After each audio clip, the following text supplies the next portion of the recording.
February 9th, 2022 regular meeting to order. Let me ask the clerk to please call the roll. Thank you, Chair Fletcher. Before I call the roll, I would like to note for the record that all supervisors are participating via teleconference. As such, all votes will be handled by a roll call vote.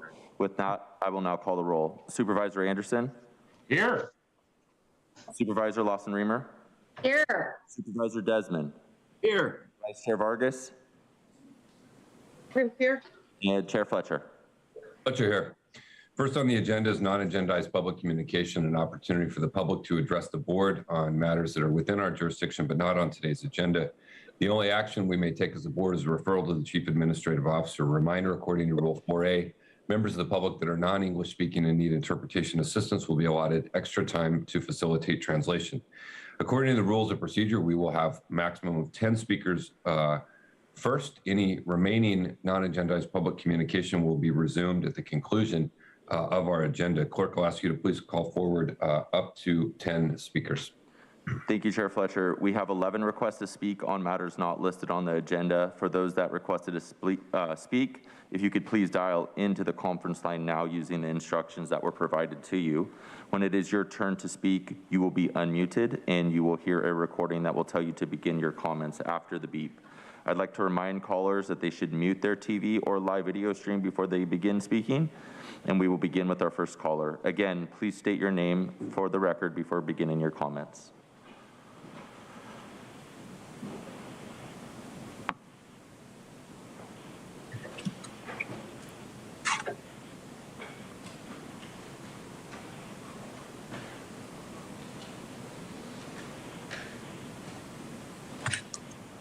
Summer Light. Am I on now? You are. Okay. Great. Okay. I would like to thank the board for unanimously voting to spend $350,000 to have the San Marcos landfill blend in with the surrounding communities. That happened back in 2012. I want to thank Jim Desmond for requesting that the eyesore that was recently created on buffer land of the San Marcos landfill by DPW to be landscaped. Unfortunately, planting seed for low-growing vegetation will do nothing to cover up the eyesore for hikers, dog walkers, mountain bikers, and horse riders. It will not block the view from the homeowners who live next to it. DPW will spend $2,000 on a project they will just cut down for weed abatement. The community feels this is a waste of taxpayer dollars. And I would now like to address Tara Lawson-Remer, because what they've done has greatly impacted the organic grove owners of Elson Forest. What we want, the community wants this asphalt removed.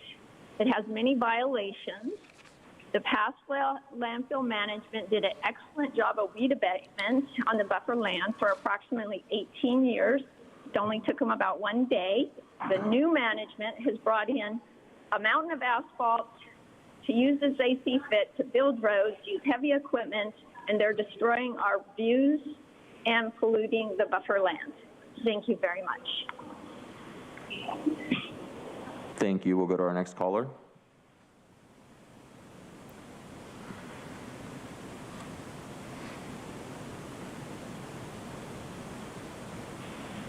Good morning, Board of Supervisors. Ann Riddle here.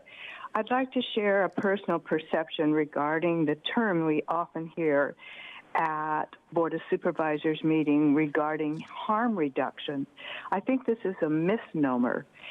My experience from watching a family who's dealt with their addict's use of drugs is that no harm has been reduced.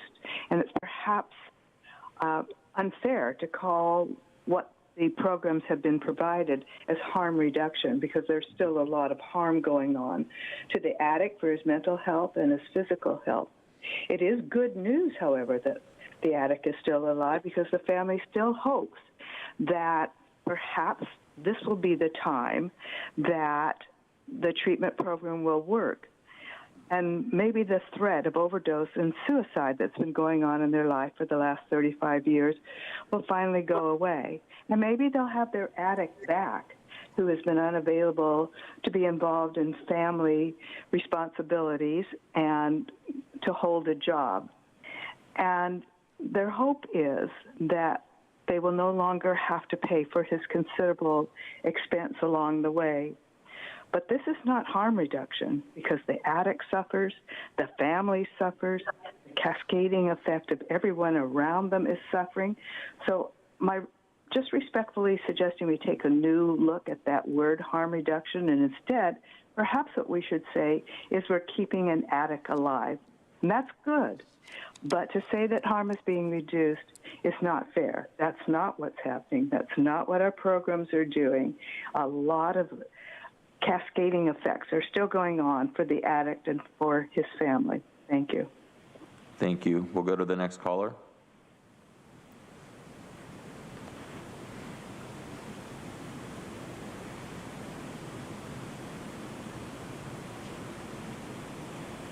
Hi, good morning, Board of Supervisors. This is KB Strange here. I'm a pharmacist practicing in an unincorporated region of the county. I strongly feel that bringing more marijuana businesses to the backcountry is unwise and not in harmony with the county's Live Well platform. The repercussions of marijuana businesses is that it normalizes marijuana use in teens and young adults as some sort of a default choice for treating stress and anxiety. I'm bringing you today some important health information that I recently received regarding inhaled tobacco and marijuana products that dramatically affect what is known as flow-mediated dilatation, or FMD. FMD is the ability of arteries to get bigger or dilating when there is need for more blood flow. This ability to dilate is a major element of maintaining balance in the cardiovascular system. Comprised FMD is a good predictor of heart disease. We've known for a long time that smoking and secondhand smoke compromise FMD, and more recent research has shown similar effects from cannabis smoke and vapor. This research was presented in a recent webinar presentation at the 2022 University of California at San Francisco Tobacco Center, entitled "It's About a Billion Lives." Note the title, "It's About a Billion Lives."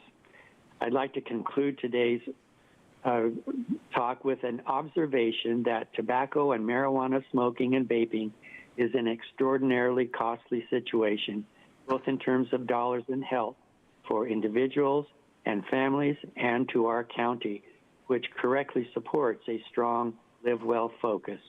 Thank you for listening. Thank you. We'll go to our next caller.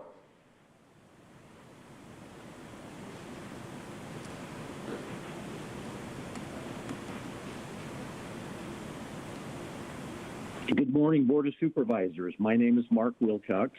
As you know, the county is collecting community input regarding a potential tax rate to be placed by the board on the November ballot. The county's residents have consistently indicated that the taxes need to be high enough to remediate the costs of marijuana use to individuals, families, and neighborhoods.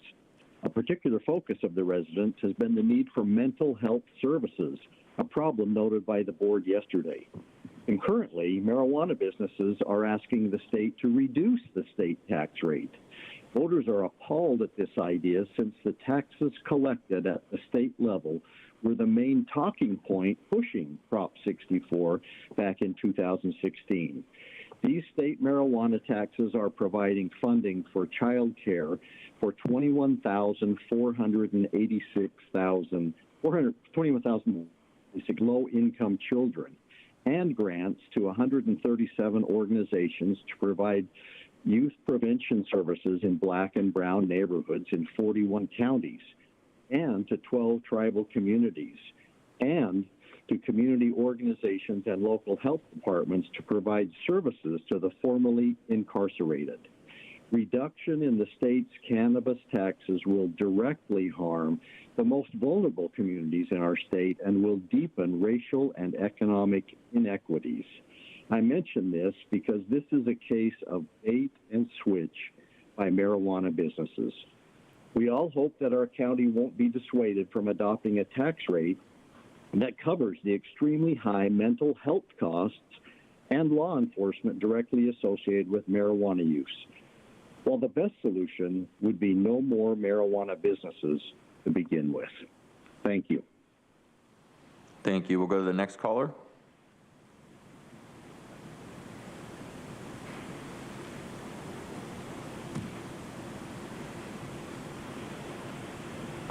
Barbara Gordon. Good morning. As a public health advocator, I continue to be concerned about the increased use of tobacco and marijuana use with our young adults. Monitoring the Future report, the percentage of college-age adults ages 19 to 22 who vape nicotine and marijuana rose dramatically between 2017 and 2019. In the report, it states these increases are among the largest increase in use for any substance reported in its 45-year history. Nora Volkauer, the director of NIDA, said, "This is an increasingly concerning trend, and many young people are viewing vaping and marijuana as a safer alternative. But the reality is that nicotine and marijuana are highly addictive, particularly in young adults.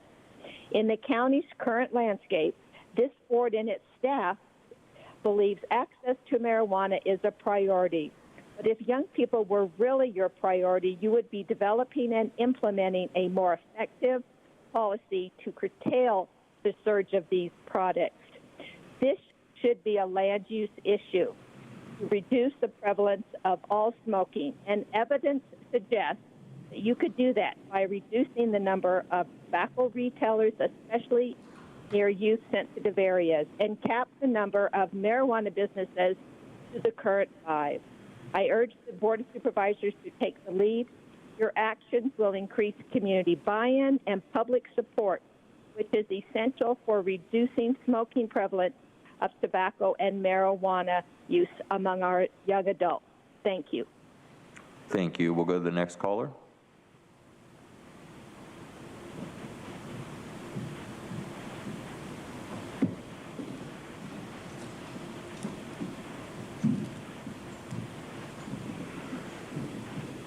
Audra. So it's quite interesting yesterday, all the BS that Wilma spewed to the people to, try and act like this all is really good, what we're doing. And I mean, I thought she said that it would take 10 years to test for natural immunity. And then we were talking about innate immunity and how the virus turns off your innate immunity. And I mean, when did they do these studies? It's kind of crazy. I'm like, has 10 years passed and nobody knows? That's interesting. But also, you guys want to claim that VAERS is in fact not legit because it's self-reporting. Well, when doctors won't even, help people because their license is being threatened, you think if it was something that the doctors had to report all the time that they would actually do that? Because they're not. And it is their duty to report that. So the fact that people are having to self-report and you're not even accepting that as valid is actually violating the law, because there's a 1986 Act that's to keep the VAERS up to date and accurate. And so if people are saying that there is no accuracy, that's actually a violation of the law, because they are supposed to be keeping it accurate. So you can't say, oh, it doesn't, we're not going to take those deaths and consider them. We're just going to consider all the, COVID deaths, because those are far more, important.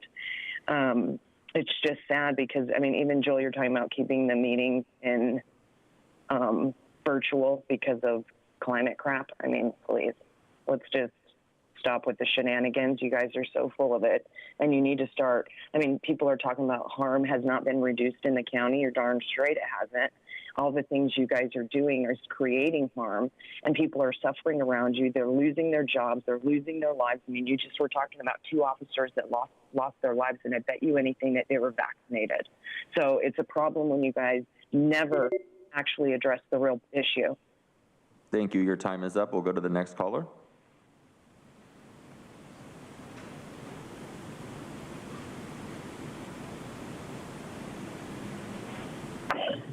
Hello, this is Kelly McCormick. I'm a public health educator, and I would like to share a new public health education campaign from Ticket California, which is funded by First 5 California.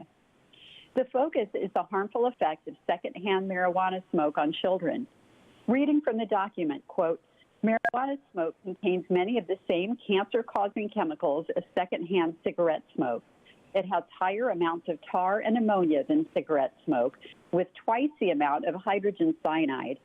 Secondhand marijuana smoke can create longer-lasting effects on blood vessel function than cigarette smoke.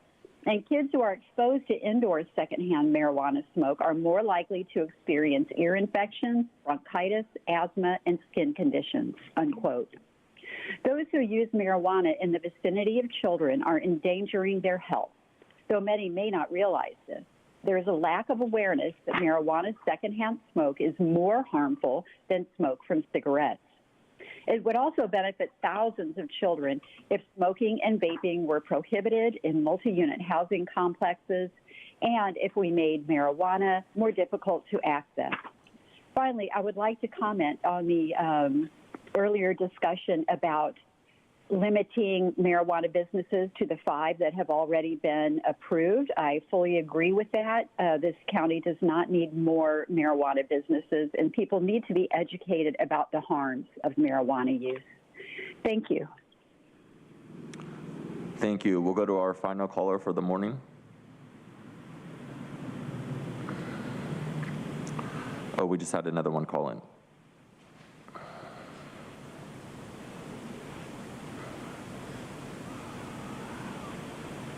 Hi, my name is Carol Green, and I wanted to draw your attention to the DUI fatality statistics for the end of 2021.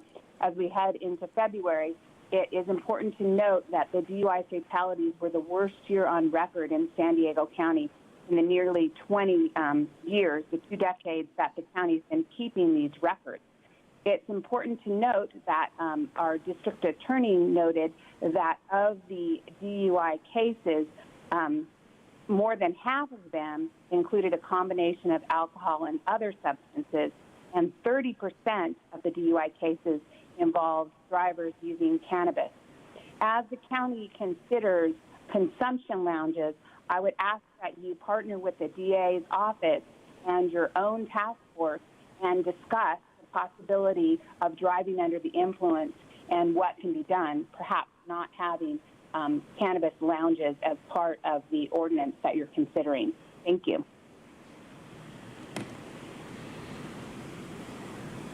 Thank you.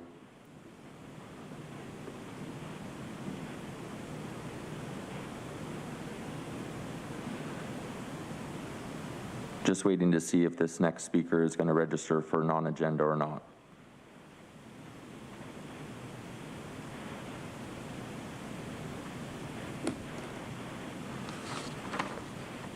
Chair Fletcher, it looks like that is going to conclude the request for non-agenda public communication this morning.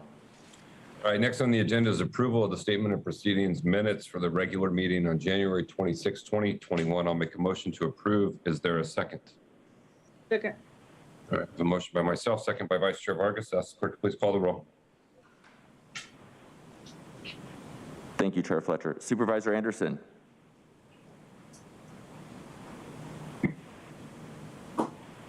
Supervisor Anderson? Supervisor Lawson-Remer? Aye. Supervisor Desmond? Aye. Vice Chair Vargas? Vargas, aye. Chair Fletcher? Fletcher, aye. That motion passes with all supervisors, unanimously with all the supervisors being present. We'll now proceed with the formation of our consent calendar. Members of the public will have the opportunity to comment on items after supervisors have been given a chance to make any comments or pull any items for discussion. We have 3 items on the consent calendar today. I'll start with Supervisor Anderson. Are there any items you wish pulled or comments you wish to make? Not at this time, thank you. Supervisor Lawson-Remer? No, thanks. Supervisor Desmond? No, and I'll move to approve the consent calendar. Thank you. Vice Chair Vargas?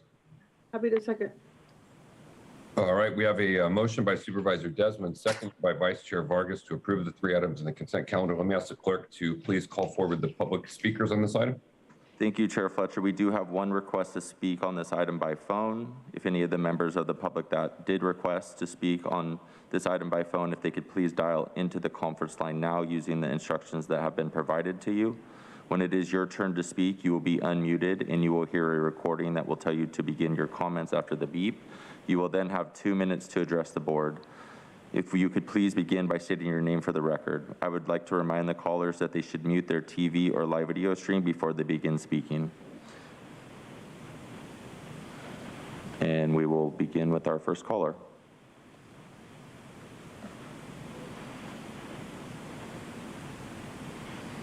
Audra. Yeah, so I would like to entice people to pay attention to all the things going on today, because it all has to do with the Great Reset, the whole Agenda 2030. They want to radar enforce people in unincorporated areas. I mean, you don't even have police to go to calls. How are you going to do that with cameras? And then you also want to spend money to fix pavement, $2.7 million. Are you actually going to complete that project and also extend 922 feet of a service road for $1.4 million? Are you going to actually complete that? Because you guys don't ever complete your projects. Are you going to request more money for it? Regardless, I just would like people to pay attention to what they're planning for the people, because they don't want us to own things. They want us to, be happy just renting and living off of the government. So if you don't pay attention to these meetings, you will fall behind and think that everything is just about COVID. COVID was the means to these ends. So please pay attention, because they are trying to do things in our lives that we don't want them to do. They want to have control over all of the people. I don't care if people think I sound crazy or not. It's the truth. The World Economic Forum is part of that. Nathan, you're a part of that. And so if you want to deny it, then take yourself out of that whole evil agenda, whatever it is. It needs to be stopped, because you're implementing it in San Diego and nobody's paying attention. So I just would like to urge everybody to continue to call into these meetings and be vigilant, because it's happening right under your nose and you're not even aware of it. So, yeah, Nathan, you should probably get out of the World Economic Forum if you don't want people to think. Thank you. Your time is up. Chair Fletcher, that concludes public testimony on this item. Got a motion by Supervisor Desmond, seconded by Vice Chair Vargas, to approve the 3 items on consent. Ask the clerk, please call the roll. Thank you, Chair Fletcher. Supervisor Anderson? Aye. Supervisor Lawson-Remer? Aye, thank you. Supervisor Desmond? Aye. Vice Chair Vargas? Vargas, aye. Chair Fletcher? Fletcher, aye. That motion passes unanimously, with all supervisors being present voting aye. We're going to go into our discussion items. The first up is item 4, restructuring and expanding the Traffic Advisory Committee. We do not have a presentation on this item. Let me see if we have any public speakers. Chair Fletcher, we do have one request to speak by phone on this item. For any members of the public that did request to speak on this item by phone, if you could please dial into the conference line now using the instructions that have been provided to you. When it is your turn to speak, you will be unmuted and you will hear a recording that will tell you to begin your comments after the beep. You will then have 2 minutes to address the board. And if you could please begin by stating your name for the record. And I would also like to remind the callers they should mute their TV or live video stream before they begin to speak.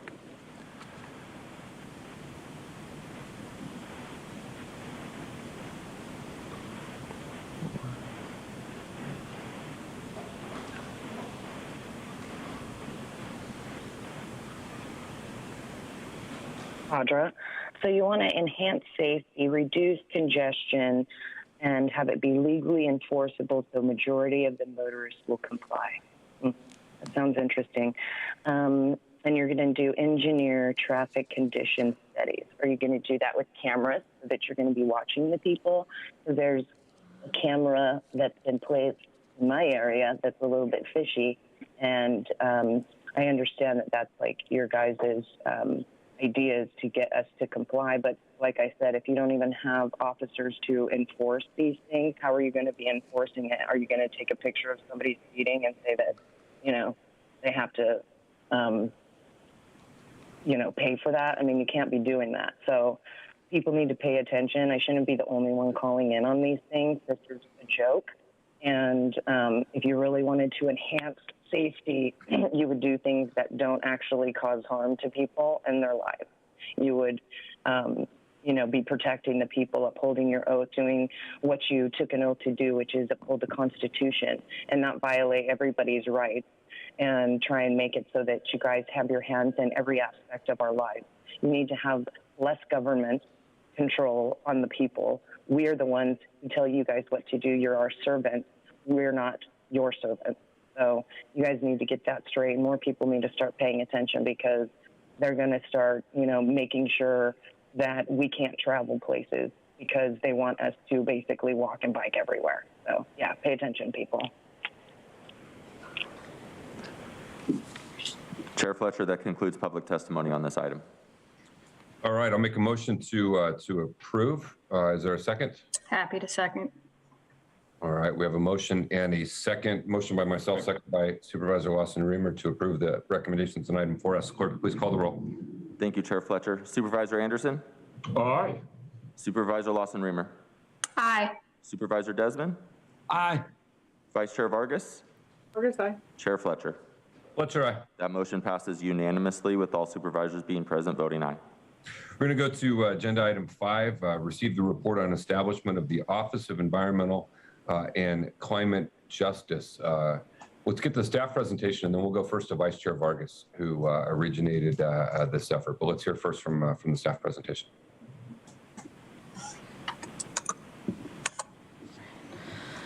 Good morning, Chair Fletcher and members of the board. I'm Nicole Bogosian-Ambrose, Program Manager in the Land Use and Environment Group Executive Office.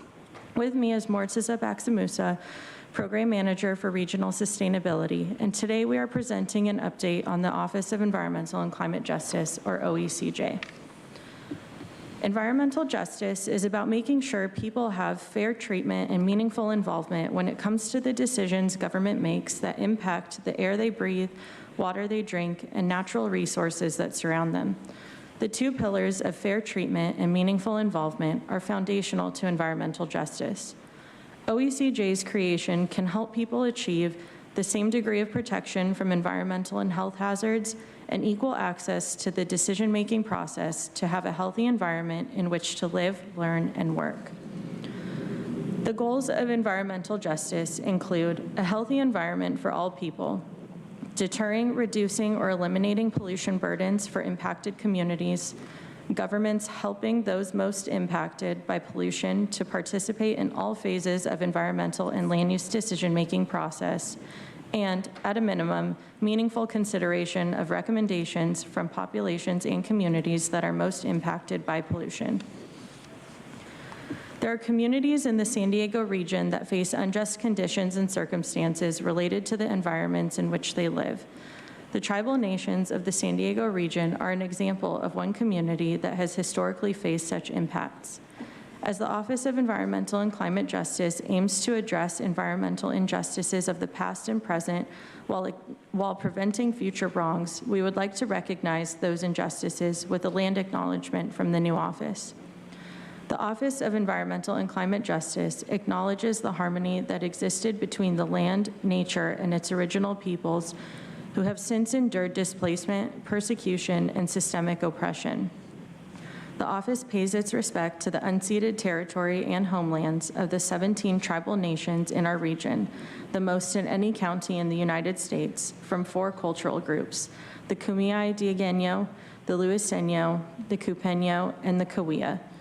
As climate change increasingly threatens the region, its peoples, and its cultural identities, we aspire to learn from indigenous traditional knowledge in undoing the injustices of the past.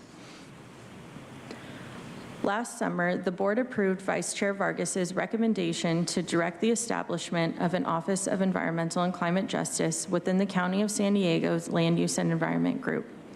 The board asked us to report back with the overall scope, roles, and responsibilities of OECJ. The framework of the office was to also include an engagement and outreach strategy, creating a regional working group with multi-jurisdictional partners, identification of grant funding opportunities, and establishment of steering committees in the 4 environmental justice communities of North El Cajon, North Lemon Grove, Spring Valley, and Sweetwater, which are located in the unincorporated areas of the region. The Office of Environmental and Climate Justice will collaborate with stakeholders both within environmental justice communities in the unincorporated areas, as well as throughout the region, including incorporated cities. This map shows the 4 current EJ communities identified by the county's general plan environmental justice element. They include 17 census tracts within the unincorporated areas of the county's general plan. Through ongoing engagement with unincorporated residents and stakeholders, the Office of Environmental and Climate Justice will also be able to help the county implement one of the policies within the environmental justice element to evaluate additional identification criteria to expand opportunities for the inclusion of communities not currently identified as environmental justice communities. We sought to frame the scope, mission, and overall roles and responsibilities of the Office of Environmental and Climate Justice based on how those with lived experiences and community-based organizations familiar with those experiences saw the office best serving the community and region. Stakeholder outreach was made up of 3 components: public workshops, focus groups, and one-on-one meetings. The breadth of participation spanned from nonprofits that provide support to underserved communities and the environment, both for the unincorporated and incorporated communities, to business groups, as well as individuals who shared impactful insight to the environmental injustices they and their communities have experienced. The public notices for the workshops were translated into Arabic, Chinese, Filipino, Spanish, and Vietnamese, and interpretation in all languages was offered throughout the outreach components to widely engaged stakeholders across the region. All our events included simultaneous Spanish translation and were facilitated with the help of MIG, a consultant team specializing in facilitation. A recording of the public workshop held on October 13th in both English and Spanish is available on the Office of Environmental and Climate Justice's website. We also met with the Environmental Health Coalition, Center on Policy Initiatives, the California Environmental Protection Agency, the Jamul Indian Village Tribal Council, and presented to the Southern California Tribal Chairmen's Association. Through the course of our stakeholder engagement, over 100 community members across a diverse cross-section of the region provided their feedback into the establishment of this office, including over 30 organizational staff and community leaders. It was our goal to have a dialogue with these stakeholders, hear their stories, and include their voices in the framework for the office, rather than prescribing what we thought the office should do. We received positive feedback from many organizations, with one mentioning that our approach to creating the framework for the Office of Environmental and Climate Justice is unmatched compared to efforts they have seen from others. All feedback received during the focus groups, public workshops, and presentations is available for review in the outreach summary attached to the board letter. There were a few resounding points shared by residents that fall into the following categories. Maintain the broad scope and role of the office so that it has the ability to address a diverse range of issues across the region so that it is responsive. Identify partnerships and community engagement priorities so that it is proactive. Collaborate and reach out within impacted communities so that it prioritizes environmental justice communities. Identify opportunities for investment within EJ communities so that it values human health and quality of life. And finally, that it build a coalition and convene groups across the region so that there is public accountability for actions and inactions. The overall theme that emerged for the new office was to build coalitions and convene groups across the region to support environmental justice communities, for them to self-organize and speak for themselves no matter what the issue, be it healthy food access, recreation amenities, air pollution, urban heat island effect, housing, equity, open space, toxic hotspots, internet connectivity, or transportation. We heard from stakeholders that historically, public and private decisions over these issues have been disproportionately impacted Black, Indigenous, and people of color because they have not been included in the decision-making process. I will now turn it over to Morteza to describe the roadmap for the office's first year. We listened to what the community had to say, and endeavored to reflect it in the fabric of the new office, in terms of its mission, roles, and responsibilities. We have drafted a roadmap and have posted its English and Spanish versions on the OECJ website. The founding principle of the OECJ roadmap is to address the present and past injustices and to ensure that these injustices do not occur in the future. This OECJ roadmap represents the initiation of this regional effort by collecting early community engagement efforts to further define the roles and functions of this office. This document also outlines implementation steps for establishing the OECJ as an office and bringing its first year of work in addressing equity, environmental, and climate justice, and in supporting communities disproportionately impacted by environmental burdens and related health problems. Today, we are asking the board to adopt this roadmap to serve as a guiding framework as the office is staffed and begins its work engaging the community and collaborating with regional agencies. Here is the mission of this new office. The Office of Environmental and Climate Justice will prioritize and value the human health and well-being of the San Diego region through collaboration with our communities, neighboring jurisdictions, and other regional entities. OECJ will partner with environmental justice communities throughout the region to be responsive to their self-determined needs through meaningful engagement while respecting community expertise and recognizing the racial injustices and historical disparities faced by them, now and for generations to come. The roles and responsibilities of this office would be to educate the public on health disparities in certain communities in the region and communicate EJ issues more broadly. Establish a regional working group with multi-jurisdictional agencies such as the Port District and the Air Pollution Control District and other cities. Inform the budget and policy-making process across the county with regulatory authority over the issues identified by the community, such as housing code compliance. Serve as an ombudsperson, both for unincorporated area residents as well as regionally. Further define criteria to identify EJ communities in unincorporated areas. Support formation of steering committees in unincorporated area EJ communities such as Sweetwater, Spring Valley, North El Cajon, and North Lemon Grove, if desired by the community. Develop data tools to support EJ communities across the region, such as GIS Story Map, which we are in the process of developing. Identify federal and state grant funding opportunities, as well as to seek new funding for historically underinvested areas. Research community-scale vulnerability, resilience, and the risk of health disparities so that we can provide technical assistance to address them. And all of these assist EJ communities in building coalitions so that they can self-organize on environmental and climate-related issues such as the decarbonization framework and climate action plans. The roadmap was organized into 4 categories of implementation steps. Year 1 work plan for the OECJ staff would include create and support meaningful engagement opportunities for all EJ communities, such as by developing an outreach and engagement strategy. Facilitate collaboration among public agencies and community-based organizations, such as by establishing the regional working group and participating in regional discussions on decarbonization.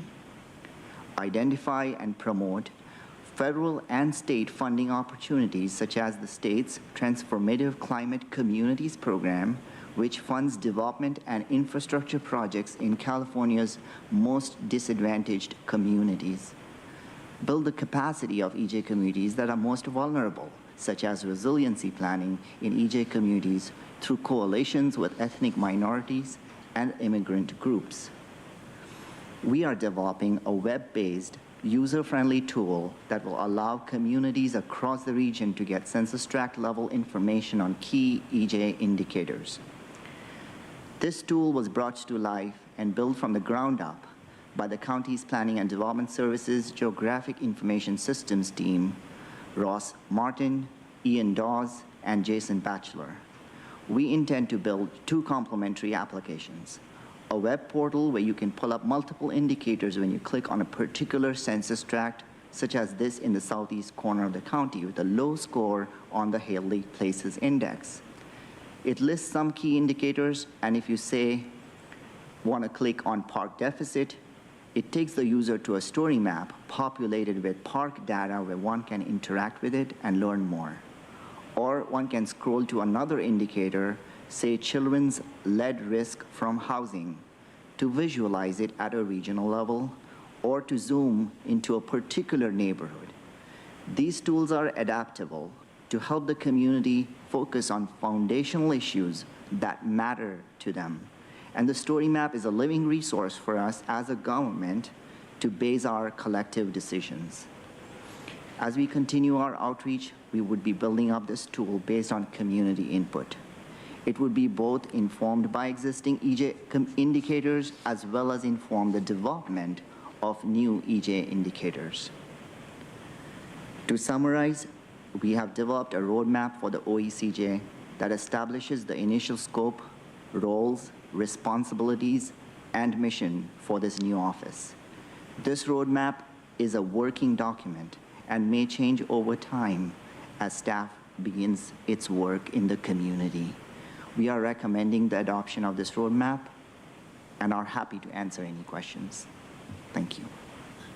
Thank you. Before we go to public speakers, let me ask Vice Chair Vargas if you want to make any comments on this item. Thank you, Chair Fletcher. I am have to tell you that I'm like beyond thrilled about this. This is transformational policy for environmental justice communities, and I wanted to say thank you to my colleagues, to all of you, for helping me establish the San Diego County's first Office of Environmental and Climate Justice. I want to thank Sarah and her team, my team, because when I ran under this idea that government should work for all of us and not just for some of us, and this is exactly what this office is going to do. It really is going to serve in a regional capacity to help us drive systemic change for communities throughout the region that have experienced environmental racism by integrating this concept of environmental justice into the public policy making process. And it really does serve as a resource for the community to address health disparities, driving collaboration and accountability amongst our multi-jurisdictional partners and agencies. And I have to tell you that when we're sitting down thinking about this and what it was going to look like, the fact that it has really evolved into what the community members, getting their input and all of them being able to provide their feedback has been fantastic. Primary focus of the office was to ensure environmental justice was at the forefront of the decision-making process made by the county to make sure that we were making lasting change for our EJ communities, and including those in the unincorporated areas, and to help others in the regulatory capacity throughout the region. And so it was critical that the voices of the community and organizations that represented our EJ communities were part of the framework. And so I appreciate all of the efforts in making sure that our tribal communities, residents, stakeholders were part of the focus groups, and that they were so that they were really they spoke their truth as they were participating. And so the input that we received was critical in shaping the task at hand for this office. Overall, we knew that the communities needed to be represented. And then the roadmap for the office first year was informed by those community voices and are just the beginning pieces of a long road of healing historic disparities. And I think that that's the new framework of how we're doing our work here in the county, right? We are listening to our communities. We are implementing the work based on what the community's needs are. And so I think that's fantastic. And so the steps highlighted, I think, are exactly where we need to be. I'm really excited because I'm, about the story map tool that was created by the county's Planning and Development Services GIS team. Ross Martin, Ian Dawes, and Jason Batchelor. I mean, they really bring real information and indicators. Sorry, that's Rocco. Health disparities and environmental justice together, allowing it to really break down the census tracts to help further guide decisions and focus on our most vulnerable communities. It'll allow anyone to be able to use this, and I think that's really important because I want to make sure that everybody is able to access this tool and these indicators. And so I'm really looking forward to ongoing efforts working with each of our communities, as well as collaborating with cities and regional, state, and federal agencies, including APCD and CARB, to form partnerships and build coalitions that are going to address environmental injustice as we see today and bring about change in our communities that we need for the future. With that in mind, I would like to make a motion to approve this item and recommend and adopt the Office of Environmental and Climate Justice Roadmap. And then I would also ask that staff in the Office of Environmental and Climate Justice work with the regional decarbonization framework, which we're gonna hear about that in a minute as well, on developing regional equity indicators for environmental and climate justice, and then also prepare an application to the state for the Transformative Climate Communities Grant in its current open round of applications in partnership with community organizations. And I'm happy to share this with you, Chair. I'll send it over. And then also work with APCD and as part of a regional, and CARB, as part of the regional working group that will be formed by the Office of Environmental and Climate Justice to address emissions for medium and heavy duty vehicles. I think today is a exciting transformational day for EJ communities, and so I urge my colleagues to support this item. Thank you, Vice Chair. I want to commend you for your work and leadership in bringing this forward and getting us here today. I'm happy to second that. Let's go to our public speakers, and we'll come back. I think we'll have additional board member comments. But let me ask the clerk to call forward the speakers at this point. Thank you, Chair Fletcher. We do have 7 requests to speak by phone. I would also like to note for the record that we did receive 4 e-comments on this item. All 4 were in favor. Any members of the public that have requested to speak on this item by phone, please dial into the conference line now using the instructions that have been provided to you. When it is your turn to speak, you will be unmuted, and then you will hear a recording that will tell you to begin your comments after the beep. You will then have 2 minutes to address the board. Please begin by stating your name for the record. I'd also like to remind callers they should mute their TV or live video stream before they begin speaking. We will begin with our first caller.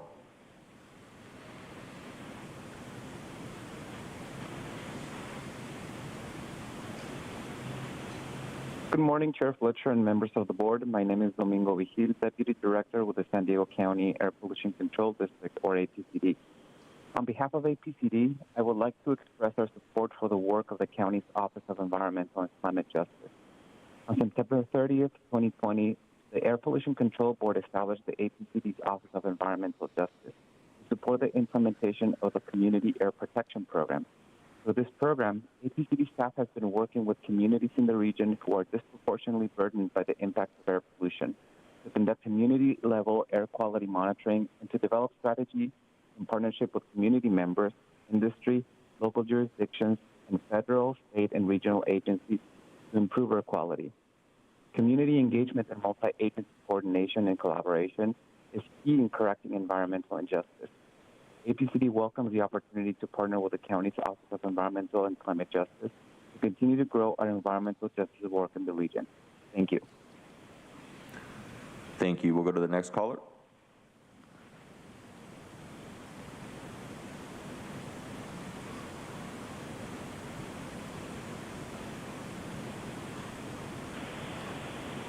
Anita Martinez.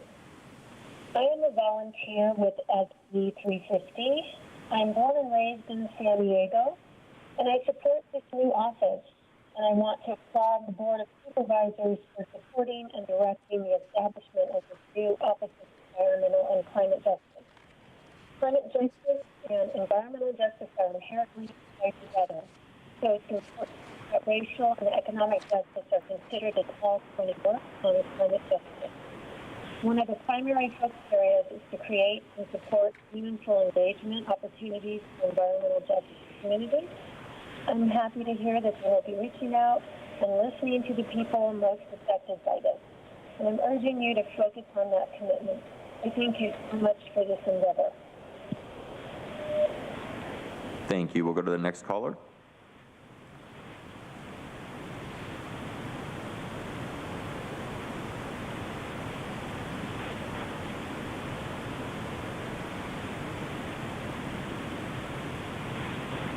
Hi, I'm Susan Dirksen. I'm a volunteer and co-lead of the Justice and Equity team at San Diego 350.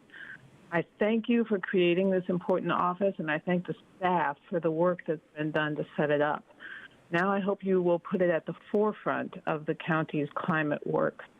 Racial and economic equity are absolutely central to the fight against the climate crisis. There would not be a climate crisis if we did not have a system that considers some people and some communities disposable. I look forward to San Diego County becoming a leader and role model in eliminating that system of white supremacy and economic injustice. And that means, for instance, that trade-offs like net zero programs are not good enough. No company should be able to keep poisoning the same neighborhoods because they paid a fee or an offset somewhere else. This office can do a lot in its first year, coordinating and mobilizing efforts to correct environmental injustice throughout the county and making sure that the people most affected are heard. Looking ahead, it also must focus on mitigating climate impacts and providing equitable resiliency to the coming disasters that are going to affect us all and will affect environmental justice communities first and worst. So creating the office is an excellent first step. Now it must have a central place in decision-making and the power to get things done quickly. Thank you. Thank you. We'll go to the next caller.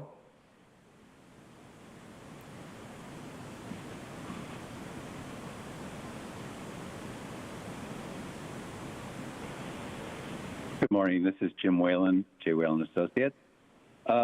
I fully support the board action, but I would like to request an amendment to the motion, or however you want to do it, to add to the list of environmental justice communities to include Boulevard, Acumba, and Borrego Springs. These communities are all disproportionately affected by renewable energy. They're generally poorer areas and they don't have many resources to engage. And while community benefit agreements are going to help, communities also need to be recognized for what they are, which is really the de facto local renewable energy production center for San Diego. And I request respectfully that the board consider including them in the list of environmental justice communities. So much. Thank you. We'll go to the next caller.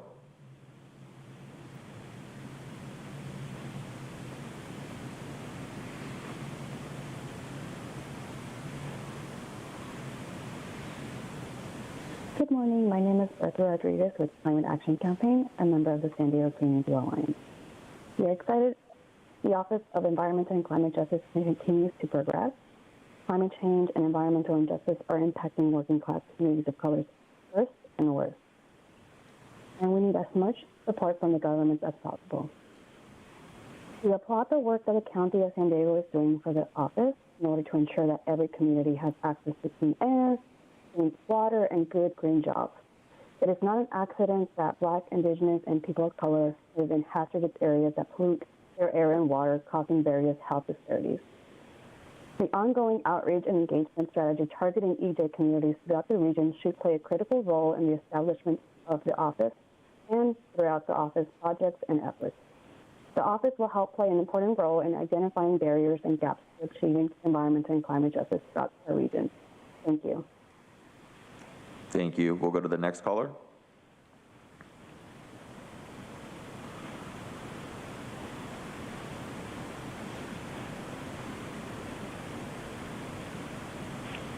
Audra.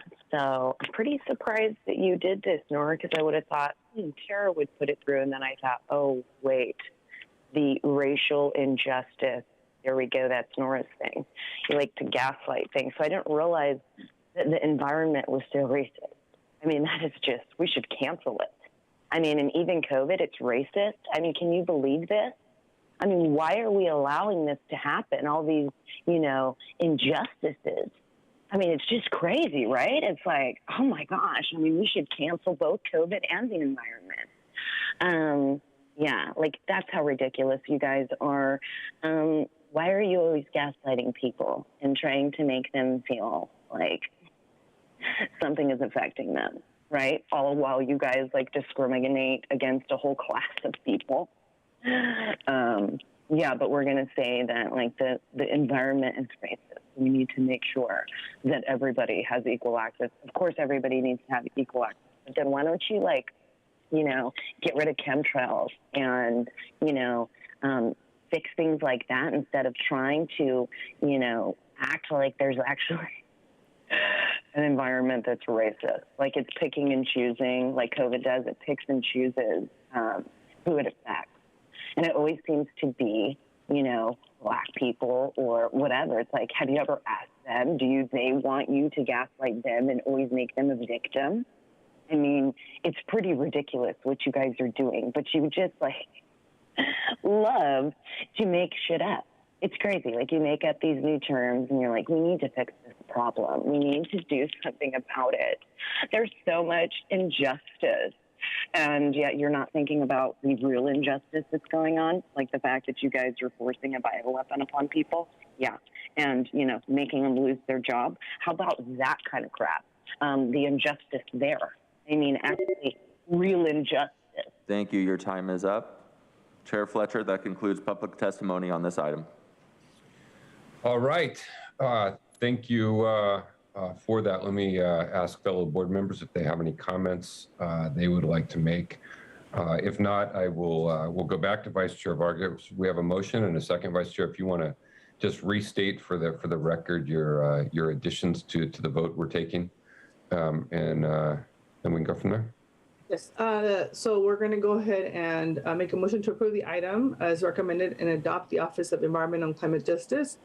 And then we're going to ask the staff in the Office of Environmental and Climate Justice to work with the Regional Decarbonization Framework team on developing regional equity indicators for environmental and climate justice, number one. Number two, prepare an application to the state for the Transformative Climate Communities Grant in this current open round for applications in partnership with community organizations. And number three, work with the Air Pollution Control District and California Air Resources Board as part of the regional working group that will be formed by the Office of Environmental and Climate Justice to address emissions from medium and heavy duty vehicles. Got it. So we have those three changes. All right. So we have a motion and a second. Let's go to Supervisor Desmond. Thank you, Chair, and thank you, Supervisor Vargas, for bringing this forward.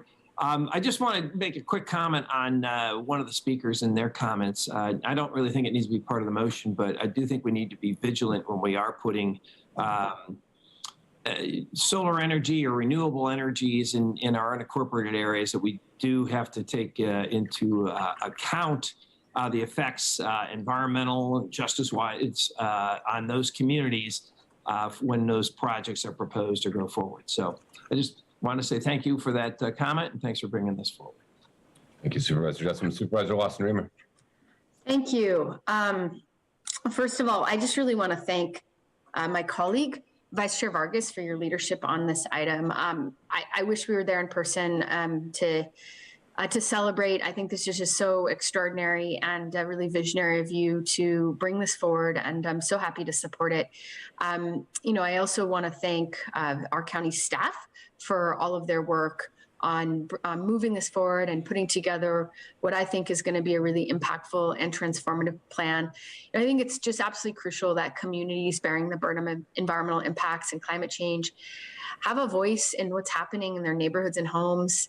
And here in San Diego, we know that these burdens have historically disproportionately affected our communities of color and our lower income communities. So the regional effort to engage with these communities and reduce exposure to environmental harm really should truly be at the core of all we do. And I again want to thank Vice Chair Vargas for initiating this process of setting up the Office of Environmental Justice here at the county. You know, previously as an attorney and an organizer and professor, a substantial portion of my work and research focused on fighting for the justice and empowerment of communities around the world that were dealing with repressive political regimes and then bearing the brunt of environmental crises as a result. And so there's no question that there is a deep and indelible intersection between power and environmental harms. And I'm just so happy to approve this item, to vote to approve this item, to begin to remedy some of those injustices here in our own community as it aligns with our shared values and visions for the future. So thank you again, Vice Chair Vargas, and thank you again, county staff. And I'm just so excited. I'm just so excited to have this as part of the work that we'll be doing over the next many years in San Diego County. All right. Thank you, Supervisor Lawson-Remer. We have a motion by Vice Chair Vargas, seconded by myself. Not seeing any additional requests to speak. Let me ask the clerk to please call the roll. Thank you. Supervisor Anderson. Aye. Supervisor Lawson-Remer. Aye. Supervisor Desmond. Aye. Vice Chair Vargas. Aye. Chair Fletcher. Fletcher, aye. That motion passes unanimously with all supervisors being present voting aye. All right, we're going to move to agenda item number 6, receive the report on draft local policy opportunities as part of the regional decarbonization framework. We will go to a staff presentation, and then we'll come back, see if Supervisor Lawson-Remer has any comments, and then we'll hear from the public, and then come back to the board. Thank you, Chair. We are almost ready. Members coming into the presentation area.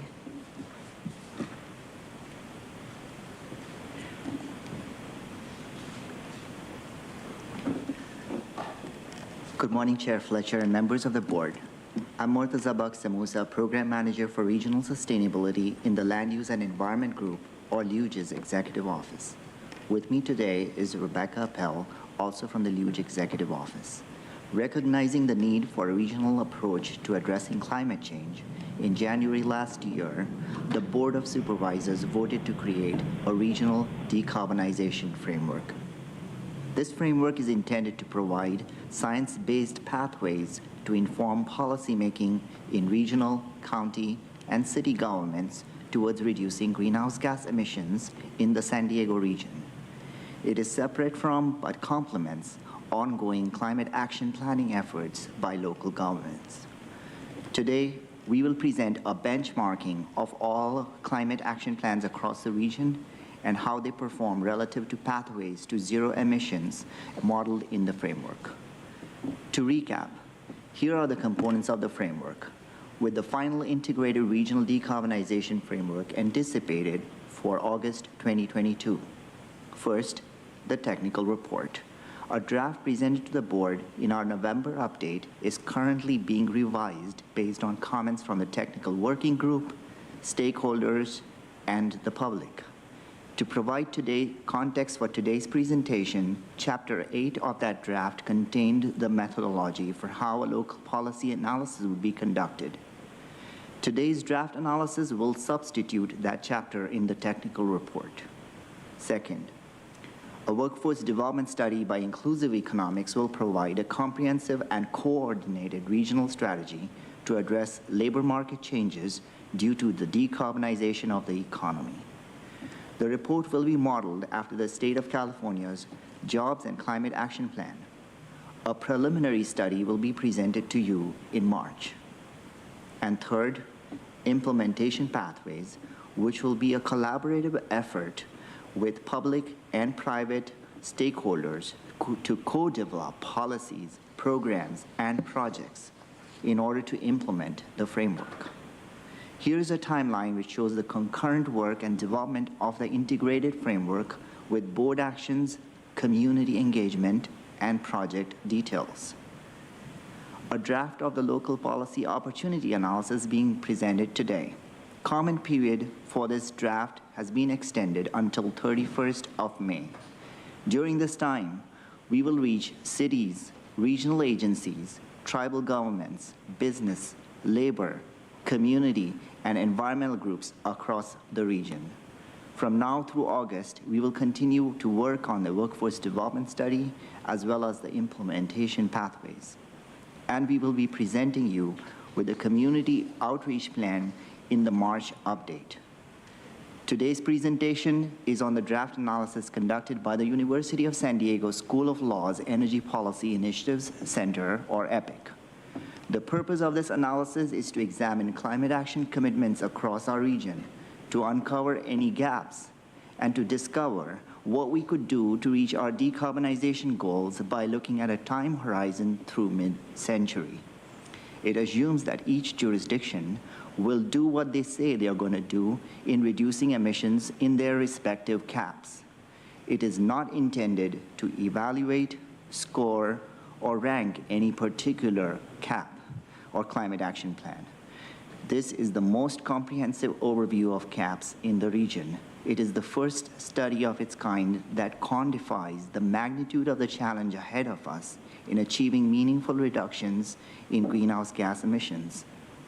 I will now turn it over to Scott Anders from EPIC to present the draft local policy opportunity analysis. Thank you, Murtaza. Good morning, Chair Fletcher and members of the board. My name is Scott Anders, Director of the Energy Policy Initiative Center at the University of San Diego. I will be presenting high-level findings of our analysis of the local policy opportunities. Before I get started, I would like to acknowledge the work of my colleagues at EPIC. Our team has legal, technical, policy experts with significant experience working on energy and climate policy in the San Diego region and at the state level. The other chapters of the technical report present results of analysis in 4 pathways to determine the level of activity that would be needed to reach deep decarbonization goals. The local policy opportunities chapter assesses current commitments in climate action plans. I'll refer to these as CAPs throughout. To 1, determine if any activity would be needed to put the region on a trajectory to meet these goals. And 2, to identify opportunities for local jurisdictions in the region to take further action to support the decarbonization pathways. Based on our work, we have 5 high-level key takeaways. I will provide more detailed takeaways later in the presentation. First, achieving net zero greenhouse gas emissions will be difficult. We believe this is true regardless of whether the deadline is 2035 or closer to mid-century. Net zero emissions occurs when the amount of remaining human-caused carbon dioxide emissions are balanced by the amount removed from the atmosphere by human intervention. Next, local jurisdictions have legal authority to do more than they're currently doing, so authority to act is not a barrier in many cases. And current CAP commitments do not put us on a pathway to reach net zero targets by mid-century. This is not a statement about any individual CAP. This is a regional view of all CAPs combined. We assume that all CAPs can demonstrate that they can reach their individual targets and that they implement all commitments included in their CAPs. The good news is that there are numerous opportunities for local jurisdictions to do more to reduce greenhouse gas emissions. And there are many examples of policies from our region and around California. Further, we identified numerous opportunities where regional collaboration can facilitate local action. Some examples of this are regional data collection and analysis of social equity, geospatial analysis to identify the best locations to plant trees, regional support for policy development, and financial incentive programs. And in some cases, the benefits of regional collaboration may extend beyond policies included in CAPs. For example, CAPs may commit to plant a certain number of trees, but it may be possible to plant more with additional funding from external sources. And if analysis shows the best places to plant trees are in communities of concern that are concentrated in a few cities, then addressing this could require a more regional approach where resources can be focused on areas with the highest need. We're not commenting on the structure of regional collaboration or which stakeholders would participate. Rather, we are highlighting areas where the whole may be greater than the sum of the parts. The next slides provide a brief overview of our project approach. They summarize what we did. We conducted 3 separate but related analyses for this project. First, we reviewed legal and regulatory authority of local jurisdictions to influence or regulate greenhouse gas emissions.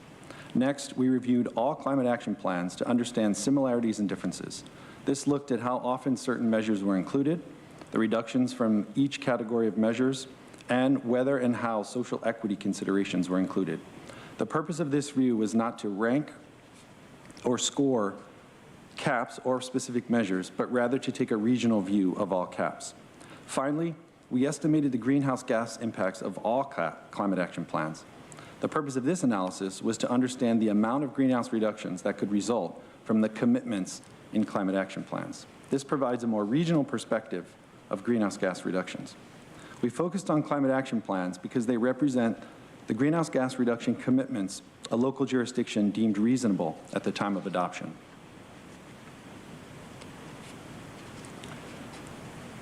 We also did a more detailed analysis looking at the 4 decarbonization pathways identified in the other chapters of the technical report, including decarbonizing the electric supply, buildings, transportation, and natural climate solutions, which also includes agriculture. I'll note that natural climate solutions is consistent with what the state of California calls natural and working lands. And based on this, we identified opportunities for further local action to reduce greenhouse gas emissions and regional collaboration. It is a subtle point, but we identified opportunities based on our analysis. These are not recommendations, but rather possible actions that local jurisdictions can take. Each local jurisdiction has a separate set of circumstances to consider and would need to evaluate which opportunities are appropriate. You can think of the opportunities as a menu of options rather than a preferred list of actions. As I mentioned, our chapter is structured in part based on the 4 decarbonization pathways identified in the other chapters of the technical report. We broke down the 4 main decarbonization pathways into policy categories, which represent the main ways to reduce greenhouse emission within those pathways. For example, within the transportation pathway, there are 3 main methods to reduce emissions: reducing vehicle miles traveled, using less fuel, and using cleaner fuels, including electric vehicles.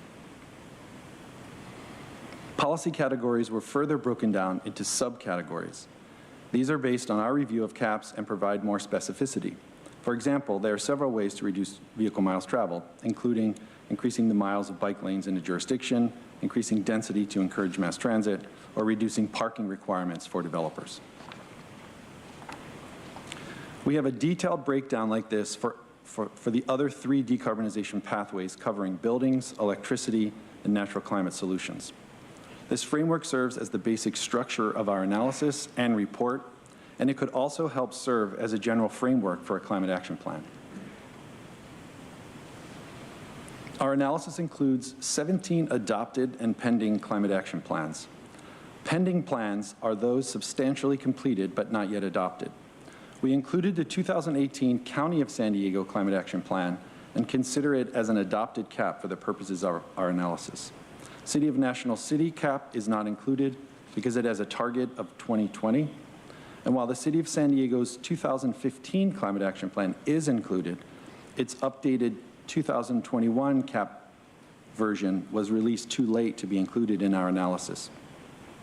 The City of Poway is the only local jurisdiction in the region that has not begun to develop a CAP.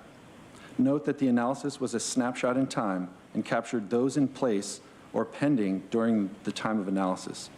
This report should be seen as a living document that can be revised to include CAP updates, including both City of San Diego and County of San Diego CAP updates. I'm going to provide a brief summary of the findings of each of the 3 analyses we completed for the project. First is our analysis of the authority of local jurisdictions to act. For this, we reviewed the authority of local jurisdictions to influence or regulate greenhouse gas emissions. This included a review of the California Constitution, statutes, regulations, and agencies. Where appropriate, we looked at local, state, and federal levels. As an example, the federal government adopts regulations for appliances like water heaters. This can affect a local jurisdiction's ability to regulate their use. Some key takeaways of this analysis: we believe that local jurisdictions have authority to influence and regulate greenhouse gas emissions, and this authority comes in 2 forms: broad constitutionally derived authority related to health, safety, and general welfare, and delegated authority under state or federal law. And some of this authority is subject to state and federal preemption. Another key finding is that the full extent of the constitutional authority is unclear. As an example, the City of Berkeley banned the use of natural gas in new construction. That was challenged and is currently pending in the 9th Circuit. So the outcome of this case will help us understand some of the edges of this constitutional authority when it comes to greenhouse gases. And based on CAP analysis, local jurisdictions are not exercising full authority. Additional opportunities exist using known authority to act locally in all pathways. As an example, the City of Encinitas has adopted a requirement for all new construction to be all electric. This is an ordinance that could be adopted by all jurisdictions in our region. Natural climate solutions requires additional effort or work to develop the options available in that area. It's a relatively new area. And there are opportunities to accelerate state and federal efforts using existing authority. And a good example of this is how community choice aggregation programs have increased the level of renewable electricity beyond what the state requires. This could also be true for electric vehicles. The second analysis we conducted was a review of all climate action plans in the region. This is a factual representation of climate action plans to determine similarities and differences between and among CAPs. As I mentioned earlier, we did not evaluate or rank climate action plans or any specific measures. I will discuss this later in the presentation, but it is not advisable to add up the greenhouse gas emissions across CAPs. We used our climate action plan mitigation database to compare numerous factors, including the year a climate plan will be updated, the targets, the implementation mechanism used. This can include measures that require certain things, measures that educate the public, or measures that provide incentives to encourage certain actions. We also looked at the decarbonization pathway, so we essentially categorized all current CAP measures into the decarbonization pathways looked at in the technical document. And we also grouped them by policy category and subcategory, as I suggested earlier.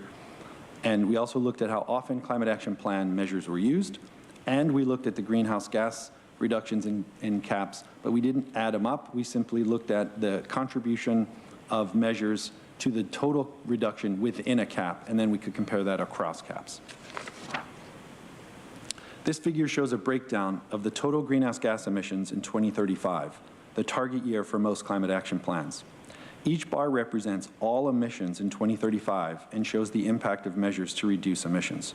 So if we work from the top down, the green portion shows the reduction from local CAP measures, the light brown portion shows those from state and federal mandates, and the gray portion represents the amount of emissions that would have to be removed from the atmosphere and stored to achieve net zero targets.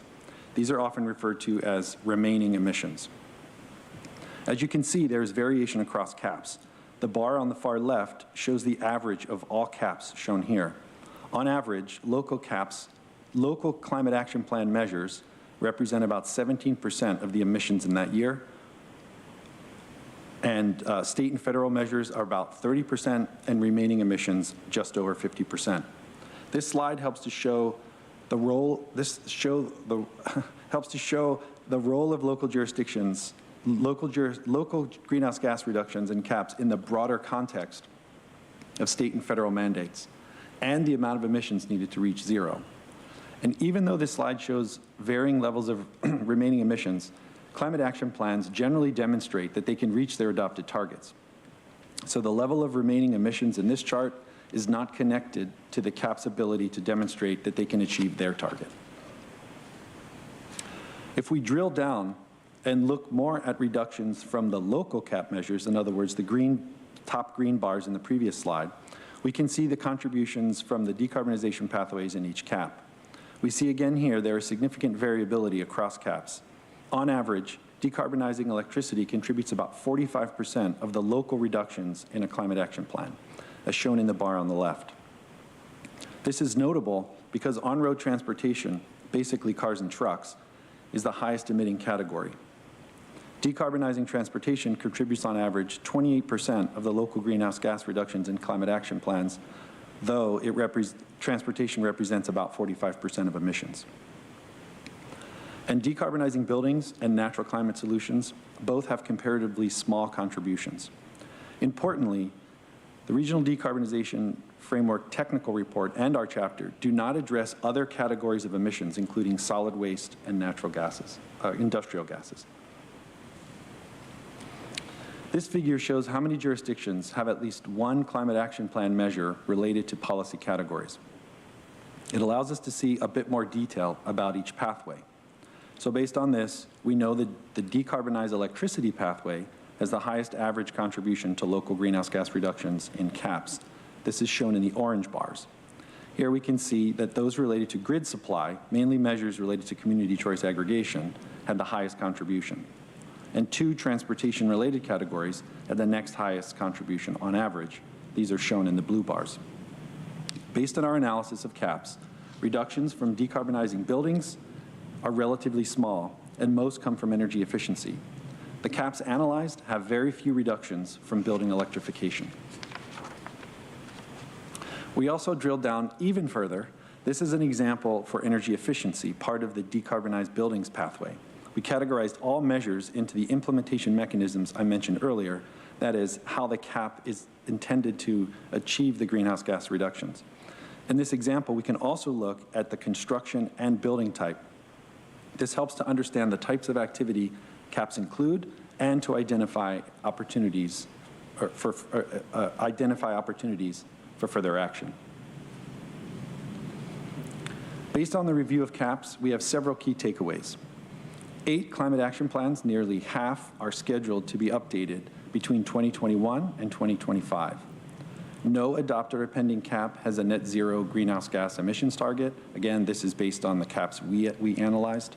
The greenhouse gas impact of decarbonization pathways vary across caps. And the greenhouse gas reductions in climate action plans are not always proportionate to emissions. I talked about how emissions from transportation are proportionally lower than the emissions that are in that category. And that climate action plans use a combination of implementation mechanisms ranging from education and outreach to requirements. We also conducted a preliminary analysis of social equity in caps. In general, we found the integration of social equity to be limited, consistent, and lacking specificity. And there are no standard definitions of equity in caps. So based on this, there are several opportunities in this regard. First, there's an opportunity to integrate social equity across the entire climate planning cycle. The figure on the right shows a kind of a high-level cycle to develop and maintain a climate action plan. First, you develop the climate action plan. Second, you implement it. Third, you monitor progress. It's kind of high level and relatively simple, though in practice it's much more difficult. And as an example, if a cap were to consider including shade trees as a measure, in the first part of the cycle, developing the cap, there are a lot of steps that can be taken to help determine how many trees could be planted, where they should be planted. This could include analysis, using tools like the GIS tool presented earlier, some stakeholder outreach. There could be a lot of work done up front in the development of the measure itself. And then once you're implementing the measure, there can be also social equity considerations included, including metrics and indicators specifically for communities of concern, and then monitoring and reporting on specific equity considerations, and then that feeds back into the update process, and the cycle continues. There's also an opportunity for regional support and guidance, in particular support for smaller jurisdictions, and potentially a guidance document for social equity. There's also an opportunity for regional social equity data and indicators, again, as reinforced by the previous presentation and comments, and for regular reporting on climate equity issues at the local and regional levels. The final analysis we conducted was a scenario analysis to estimate the greenhouse gas impacts of all climate action plans.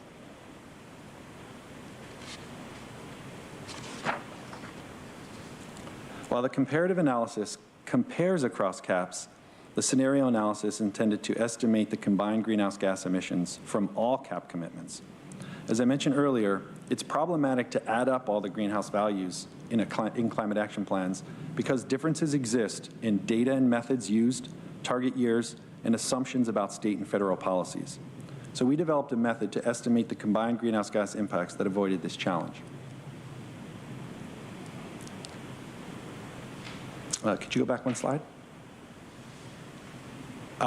This analysis only considers greenhouse gases, where the previous analysis looked at other factors. And we also looked only at a subset of total emissions: on-road transportation, electricity, and natural gas. These are the emissions associated with the decarbonization pathways presented or researched in the technical document. These represent about 80% of regional emissions in 2016 and more than 90% of a typical city or county inventory. We aggregated cap commitments. That is, we looked at the activity levels that would change as a result of a climate action plan. So for example, we summed up the total vehicle miles traveled reduction from all climate action plans, and then we recalculated the greenhouse gas impacts using a similar method across all jurisdictions. And in this way, we avoid the challenges of summing across caps. The black line on this chart shows the expected level of emissions from the three included emissions categories after considering state and federal impacts. The upper dashed line shows our estimate of the combined impact of current CAP commitments. As shown in the figure, these commitments represent a relatively small portion of the amount of reductions needed to reach net zero emissions in 2035, the most common target year, represented by the vertical orange line. For this analysis, we did not assess whether any individual CAP meets its target. We also assume that all commitments will be implemented and greenhouse gas reductions realized.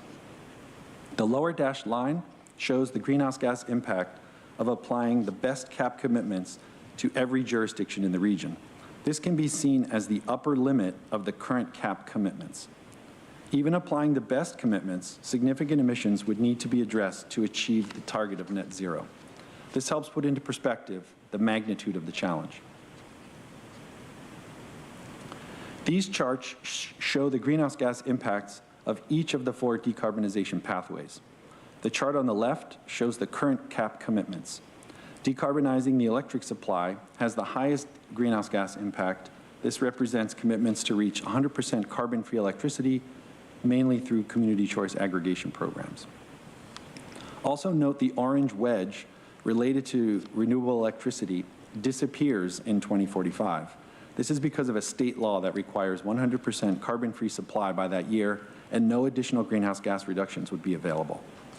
The chart on the right shows the greenhouse gas impacts of the best CAP commitments. Note the dark orange wedge is bigger, but still disappears in 2045. The decarbonization transportation wedge in blue has the largest greenhouse gas impact in this scenario. And emissions impacts from the buildings and natural climate solutions are also larger, but relatively small. But the region would, in this scenario, the region would still have significant remaining emissions signified in the gray portion of the chart. A key point from this slide is that while the orange wedge is bigger in the figure on the right, the annual reduction in 2045 is still 0. This highlights a limitation in climate action plans. They focus on annual targets, that is, emissions in a given year, basically vertical slices of this chart. But the fact that the orange wedge on the right leads to a higher cumulative greenhouse gas reduction is good from the perspective of atmospheric warming. And in general, accelerating action is better for this reason. These charts show the greenhouse gas emissions that would remain after each of the 2 scenarios. Most remaining emissions in both scenarios are natural gas, mainly associated with buildings. This is represented in the yellow slice. Also, light-duty and heavy-duty vehicles would still have emissions represented by the blue slices. This helps to show where there are opportunities for further action. I should also mention that we are not implying that local jurisdictions are responsible for reducing all these emissions. It is likely that there will be further state and federal action to affect these areas of remaining emissions. Nonetheless, local jurisdictions can take further actions. Based on this analysis, we had several key takeaways. First, current local CAP commitments are not sufficient for deep decarbonization goals. And again, we only looked, this represents the results from transportation, electricity, and natural gas emissions only. And CAP measures to decarbonize electricity supply reduce most greenhouse gas commitments in current CAPs, and even with the most aggressive CAP measures, significant emissions would remain.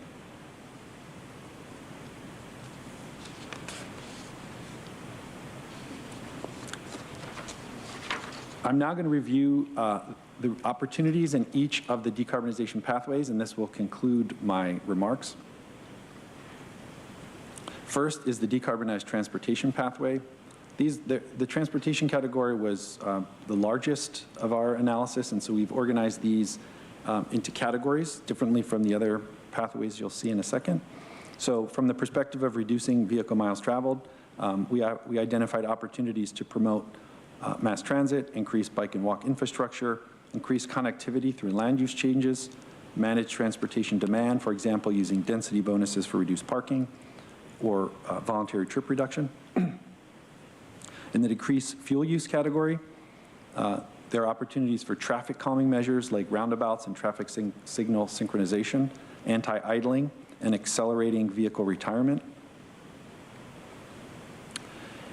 In the In the category of increasing use of alternative fuel vehicles, there is an opportunity to increase these technologies in municipal fleets, to assess the social equity trade-offs between zero-emission vehicles and mass transit, to assess the use of low-carbon fuel standard funding to promote the transition to lower carbon fuels, to develop a regional zero-emission vehicle plan to meet state targets. And there are several opportunities for regional collaboration, including assessing transportation system efficiency improvements across the region, exploring expansion of regional mechanisms like community choice aggregation or other JPAs to, for example, support EV uptake. And there's an opportunity to increase regional cooperation to incorporate social equity. That's a theme that you'll hear across most of the pathways. The key opportunities in the building decarbonization, or the decarbonizing buildings pathway, are there's an opportunity to decarbonize new buildings. This is in fact one of the easiest things among the list here. A local ordinance for energy efficiency and electrification. For example, the city of Encinitas has recently adopted, as I mentioned, an ordinance for all electric new construction. But the biggest gap and perhaps the biggest challenge going forward is decarbonizing existing buildings. 80% of the buildings that will exist in 2050 already exist today. There are many opportunities or many policy levers that we can use to do this, including those to audit, benchmark, and disclose energy use, to encourage or require energy efficiency and/or electrification. And there are specific examples and a growing number of policies related to building performance standards and increasingly using greenhouse gases as the performance standard.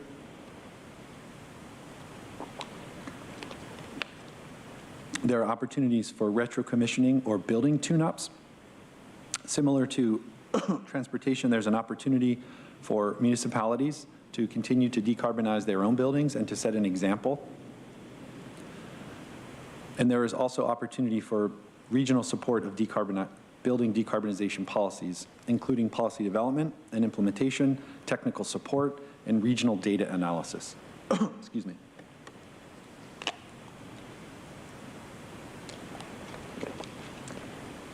Finally, for buildings, there's an opportunity for building capacity and tools to assess the social equity considerations, including data collection, indicators, monitoring, and cost implications.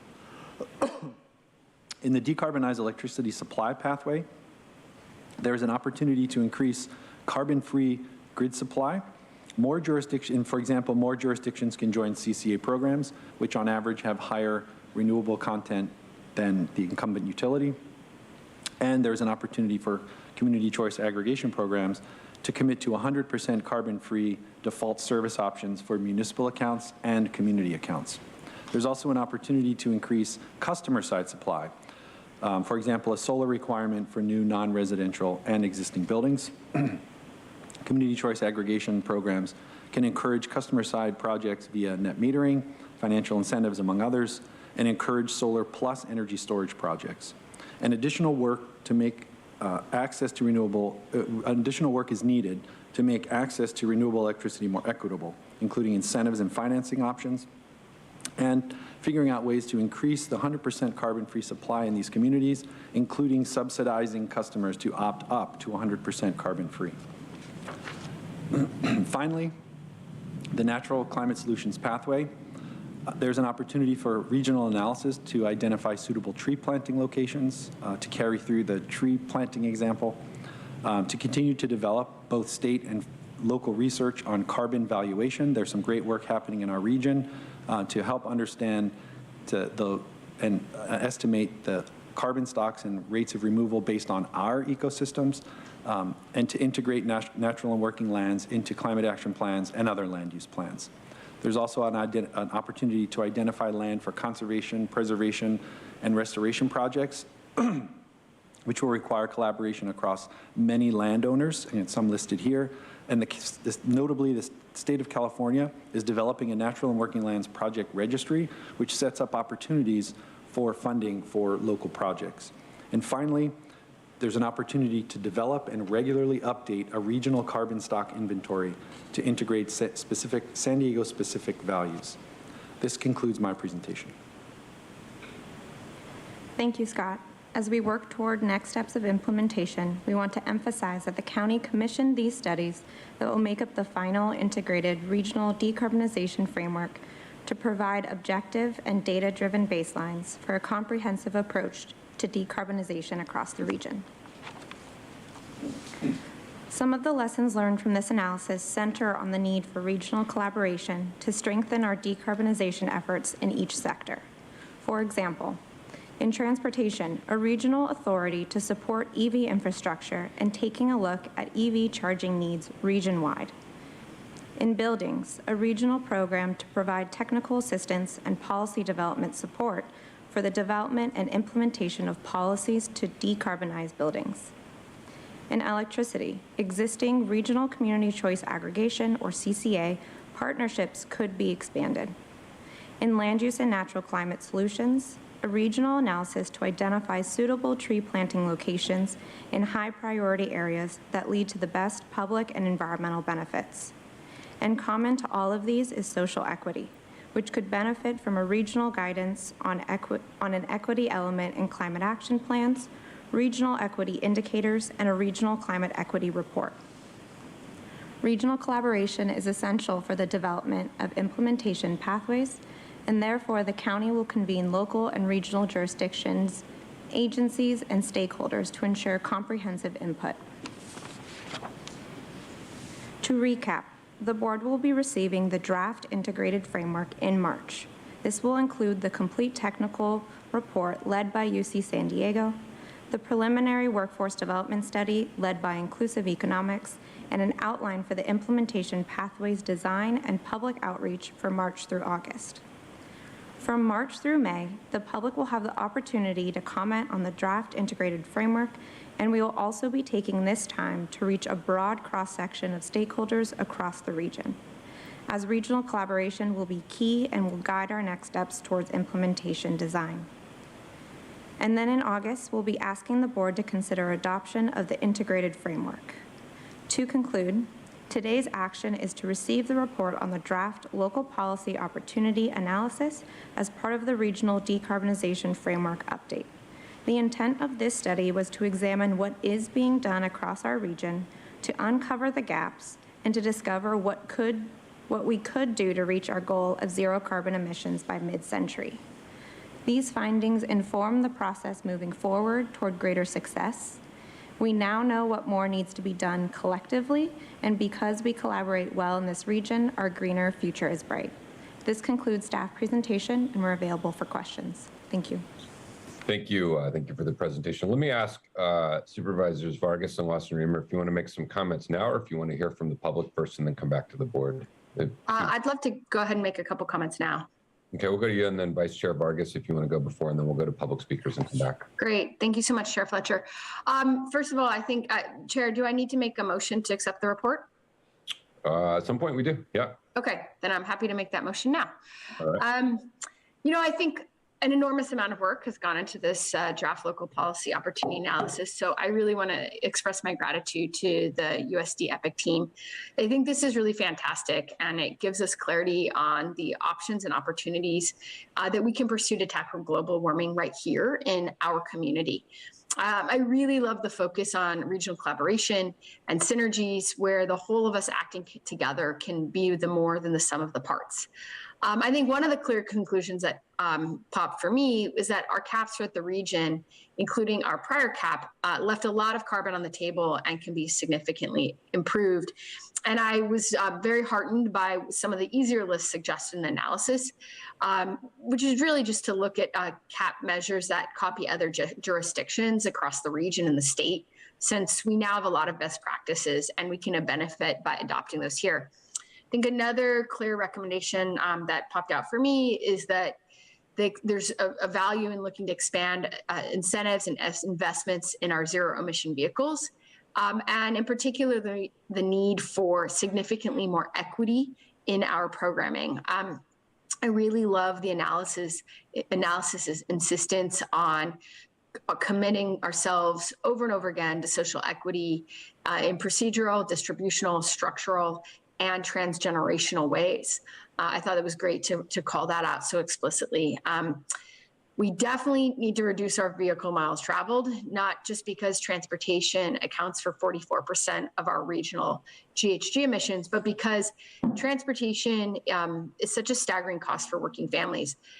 The analysis estimates an eye-popping transportation cost burden for working San Diegans of 21% of income. Families making less than $30,000 a year pay nearly 40% of their annual income on transportation, which is completely unacceptable. I also thought it was striking to note that the elimination of carbon from our electricity production seems like the most cost-effective means of reducing our carbon emissions.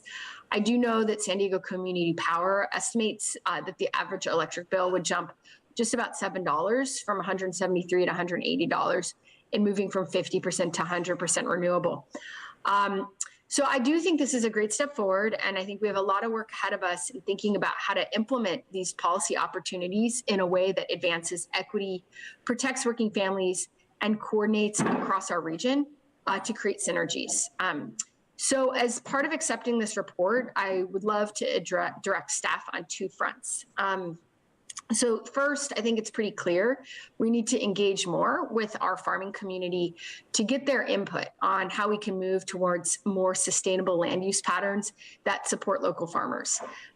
It would be helpful, in my view, for staff to consult with our agricultural community and report back on how we best encourage movement towards local, sustainable, and especially organic agricultural production here in our county to reduce carbon emissions from food, transportation, support our local economy, reduce stormwater runoff from fertilizer, and promote low carbon impact agriculture. So I think my first question for staff is whether if I can ask Sarah if this consultative process regarding agriculture as part of decarbonization and sustainability in our community would make sense as part of your next steps. Through the chair, Supervisor Lawson-Remer, we would be very supportive of that, and we're happy to bring the Farm Bureau and other stakeholders to the table for those conversations. And then we can certainly report back as part of our updates for decarbonization framework that Rebecca outlined, and then also provide memos and reports to the board on a more regular basis. That is fantastic. Thank you so much. And I think the other question for you is, I think from this report, it's absolutely clear we need a regional approach. And my understanding is that staff is going to begin the process of consultation and coordination at a staff level with jurisdictions across our county to begin sharing the insights and findings from this process and report. So I just wanted to confirm if our staff is beginning these technical conversations at a staff level in a robust way with cities and other governmental agencies, if that's already happening, or if you would need further direction at this time to ensure that that can move forward. No further direction is needed, Supervisor Lawson-Remer. We are actually beginning those conversations starting Monday of next week with jurisdictions. That is just so great, and I think that just reiterates my thanks to the staff and to the team and to EPIC for your leadership and your vision and your work in doing what we need to do to do what's right by our planet and by our children and by our next generation, who is going to be inheriting our planet, and to whom we just owe such a debt of responsibility to shepherd the resources that we have that are under our care today. So thank you to the staff and thank you to the team, and I yield the floor back to my colleagues. All right, Vice Chair Vargas. So just as I mentioned in my other comments, I just believe it's really important that we identify gaps, and wherever we review the goals that we set as a county for reducing GHG, along with goals that local jurisdictions, the region set, that we as a region identify opportunities to take further action to support decarbonization pathways. I'm particularly interested in how we as a county can be assistance to local jurisdictions, and I think it's been mentioned, to advance social equity considerations for the region's CAP through our Office of Environmental and Climate Justice. So really making that connection. I think I mentioned it before, but I'm also interested in how the region can advance the decarbonization of transportation and medium and heavy duty fleets, as this is one of the sectors that is going to continue to have a significant CO2 emission impacts, and it is the most polluting when it comes to vehicle fleets and produces the highest levels of diesel particulate matter, and as we know, diesel contains cancer-causing toxins. And so in my district, we unfortunately have the highest amount of census tract with heavy diesel PM. So I'm looking forward to discussions to come on implementation pathways and how CARB and APCD can take a stronger role as we further our decarbonization efforts for transitioning medium and heavy-duty truck fleets. And Supervisor Lawson and I are also now on APCD together, so I think it'll be helpful as we're moving forward as well. But one example I wanted to share is that the Port of San Diego recently completed the Maritime Clean Air Strategy, or MCAS, that took a bold step, and it's leaning into heavy-duty trucks transitioning to zero emissions sooner than the goal set by the governor's executive order to transition that fleet by 2035. And so working with APCD AB 617 Portside Community Emission Reduction Plan, a steering committee of stakeholders, the Port and CARB work to advance reduction strategies collectively. That plan was approved by CARB last year, and those strategies, which the chair was a part of, were then integrated into the Port's MCAS. And so the Port committed to attaining 100% zero emission truck trips by 2030. They will need to support to get there. And I use this example because I believe if we as a region lean into the cleaner vehicle technologies collectively, we can not only further our regional advocacy to the state and federal governments, but we can also significantly reduce GHG and diesel particulates that impact our environmental justice frontline communities the most. And so with that, happy to accept the report and second the motion. Thank you. And thank you to staff for all the great work. All right, we've got a motion and a second. Let me ask the clerk to call forward the public speakers in this item. Thank you, Chair Fletcher. We do have 19 requests to speak by phone. I'd also like to note for the record that we did receive 19 e-comments on this item. All 19 were in favor. Any members of the public that have requested to speak on this item by phone, we'd ask that we please dial into the conference line now using the instructions that have been provided to you. When it is your turn to speak, you will be unmuted and you will hear a recording that will tell you to begin your comments after the beep. You will then have 2 minutes to address the board. Please begin by stating your name for the record, and I would like to remind the callers that they should mute their TV or live video stream before they begin speaking. We will begin with our first caller.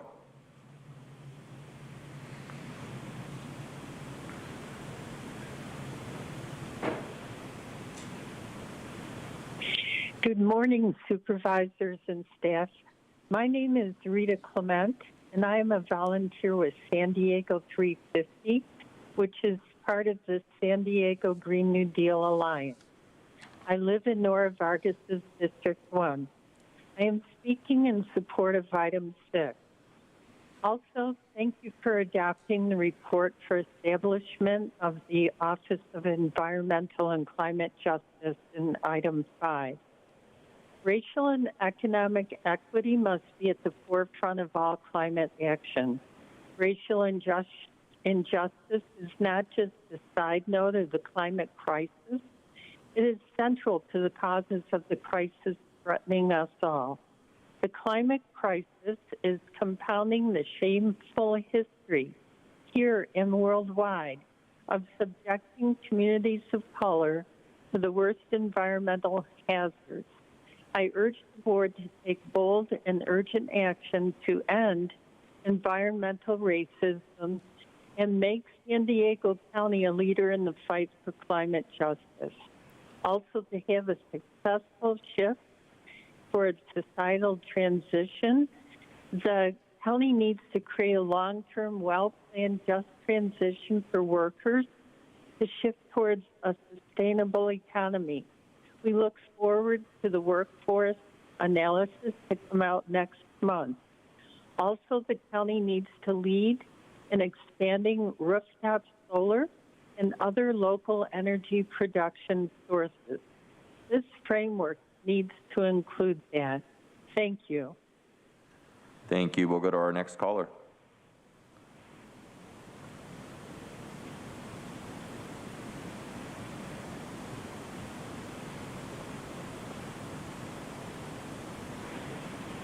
Good morning, board. My name is Katie Meyer with San Diego 350. I live in Normal Heights. I want to thank county staff for their hard work on this plan and for promoting science-based solutions and taking the first step at looking at local policy solutions to address this crisis. I also want to thank county staff for extending the public input period on this document so that the public can have more time to properly weigh in. The climate crisis is here. We are already experiencing extreme weather, fires, droughts, deadly heat waves, and even more devastating effects. The time is now to act with the urgency of this crisis.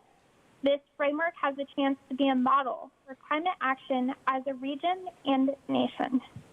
It is critical that the county moves swiftly on the implementation of this framework and works with the cities and other agencies to ensure that they take the bold measures needed to address the climate emergency.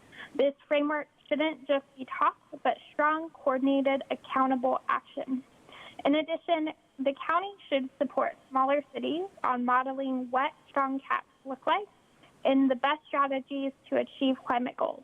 It is key that the county fosters that collaboration by providing examples and technical assistance for cities on the creation of climate action plans. Finally, racial and economic equity must be the forefront of all climate action. I urge the board to take bold and urgent action and to end environmental racism and make San Diego County a leader in the fight for climate justice. Thank you so much for bringing this forward. Thank you. We'll go to the next caller.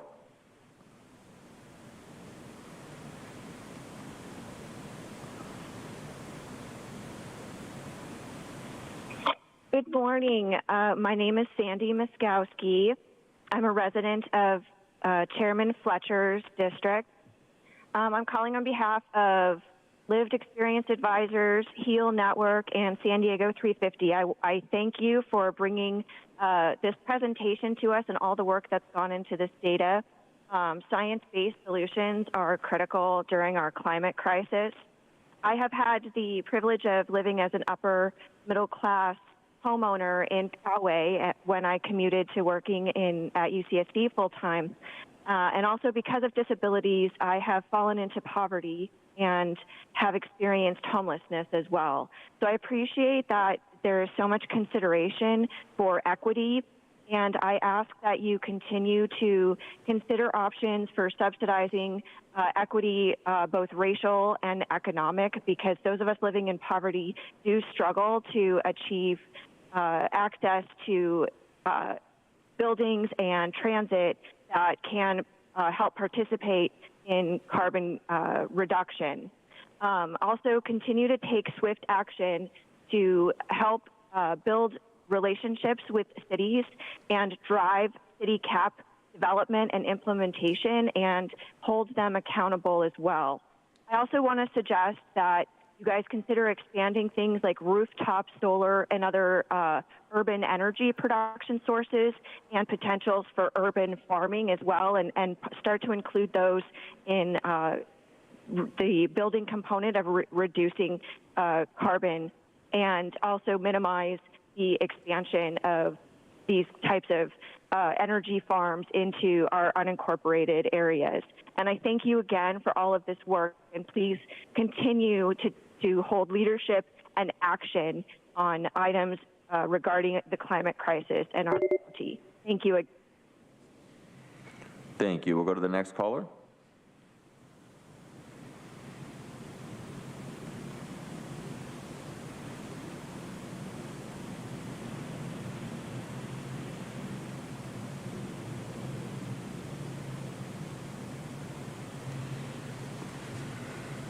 The next caller is B. Miller. You are available to talk. You may need to unmute your phone.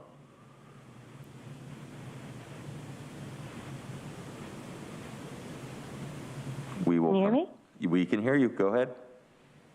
Okay, thank you. Good morning. Excuse me. Good morning, Supervisors. I'm B. Miller with San Diego 350. Thank you to the Energy Policy Initiative Center for the amazing work that they've done on this document. I support the emphasis on regional and interagency cooperation and collaboration to succeed in decarbonizing our county, as well as the overall emphasis on equity.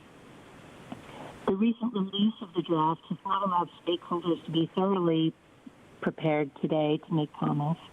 but as an advocate for improving the region's public transportation system, I hope to see an increased focus and urgency around transitioning travel from a car-based system to one that is based on transit and active transportation. Electric vehicles are a short-term improvement, but have short and long-term negative consequences. Thank you for extending the public comment period to May 31st, and thank you for your time. Goodbye. Thank you. We'll go to the next caller.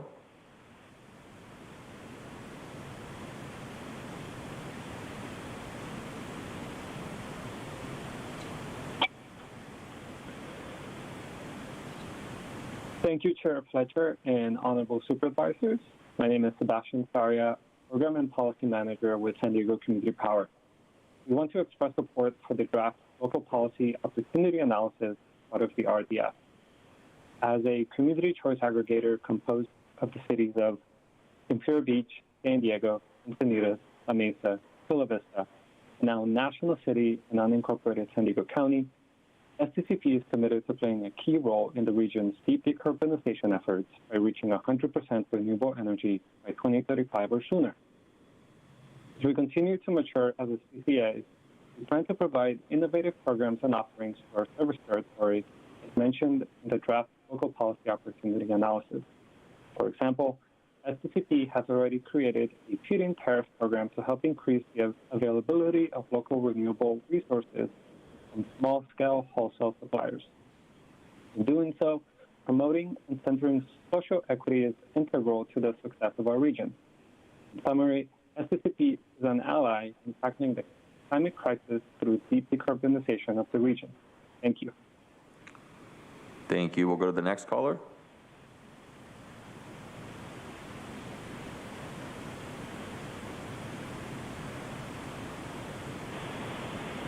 Hi, my name is Bea Alvarez. I'm with Carbon Sink Farms, Foodshed, and San Diego Green New Deal Alliance in Palma Valley. And my comment is regarding the RDF local policy opportunity analysis, which makes clear that the region is not on track to achieving the climate action goals. And I request to please elevate our local food system as a higher priority in the San Diego Decarbonization Plan.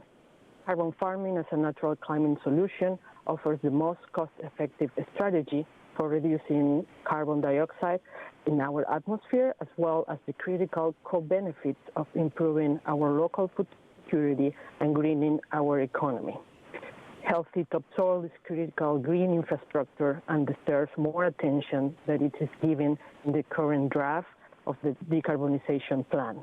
It makes a positive contribution to the further adoption of voluntary carbon reducing and sequestration practices in local agricultural operations. We advocate for the inclusion of the existing and ongoing contribution of San Diego farms to the greenhouse gas sequestration, identify and compensate farmers for the existing and ongoing benefits and ecological service they provide, identify projects that defend agricultural livelihoods, and improve the resilience of our operations, and develop a pathway for new farmers to accelerate carbon farming in our county. And lastly, the integration of social equity into climate planning is of utmost importance for the strategies to achieve an equitable zero carbon region by 2035. Thank you so much. Thank you. We'll go to the next caller.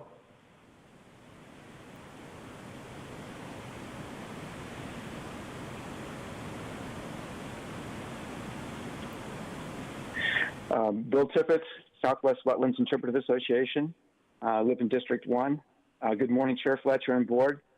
We support the report's data-based objective assessment of policy options to implement the RDF.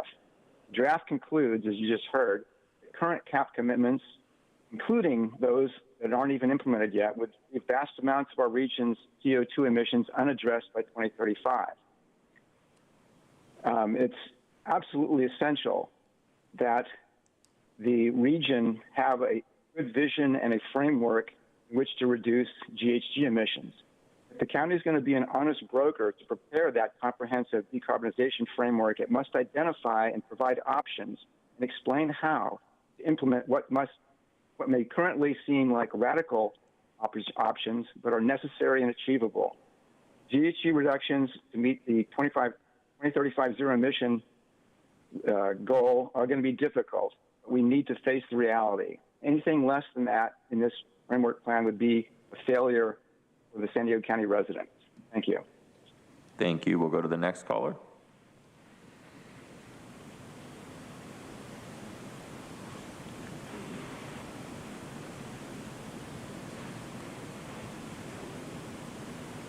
Good morning. My name is Matt Lasini with the San Diego Green New Deal Alliance, here today to urge the board to recognize how it is imperative that we foster regional collaboration and cooperation to stop the climate crisis, advance social justice, and create good union jobs. As the local policy opportunity analysis makes clear, the region is not on track to achieving a zero carbon future by 2045, let alone 2035. Which is critical to stopping the worst impact of the climate crisis from further harming all of our communities, but particularly communities of concern, which stand as the first and most severely impacted. To advance that effort, Assemblymember Chris Ward is championing a bill to help regions create regional climate networks. That bill, AB 1640, must pass in order to coordinate our collective transition to a clean, healthy, and equitable zero carbon future. We hope the board will support AB 1640 and co-establish a regional climate network at Sandbag. We must be united to secure a safe, prosperous, and just future for all. Thank you. Thank you. We'll go to the next caller.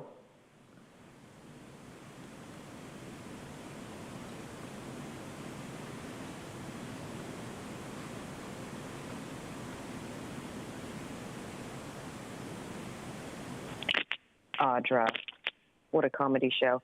So I was just wondering, is the reason why you guys have us in mask part of the whole climate thing because you don't want us to be, promoting or contributing to the greenhouse gases? Yeah, you realize that everything that lives is carbon-based. So you want zero carbon. Do you understand and what that means? And you want to actually store it and recycle it, or removal and store it, sorry. But I don't understand why you'd want to store carbon. Is there a reason for that? And I mean, you can't even get rid of the nuclear waste that you guys store. So, and all of your implementation of like solar panels and like wind turbines, those are toxic to the environment. So everything that you do is actually toxic to the environment. I mean, you go to zero carbon, you're going to kill every living thing, and that actually is your plan. So it's kind of interesting. And so how are you going to implement all these things to get people to comply, right? I mean, the gas prices are already up through the roof. I mean, so then you're going to tax people for driving. You want them not to have wet trucks and different cars. You want to go to, electric. Well, those lithium batteries, they're totally toxic to the environment. And I don't understand how you're going to use public transit or trucks to deliver, goods. Are those going to be electric at some point? I mean, I do know that Tesla's working on that. So I don't know if you're just going to find a bunch of money and then buy those and replace everything. But we really, because I guess it is important since the environment is so racist that we do something about this. I mean, it's just destroying everything. How about you look into HARP and the fact that they cloud seed and that they are leaving. Thank you. Your time is up. We'll go to the next caller.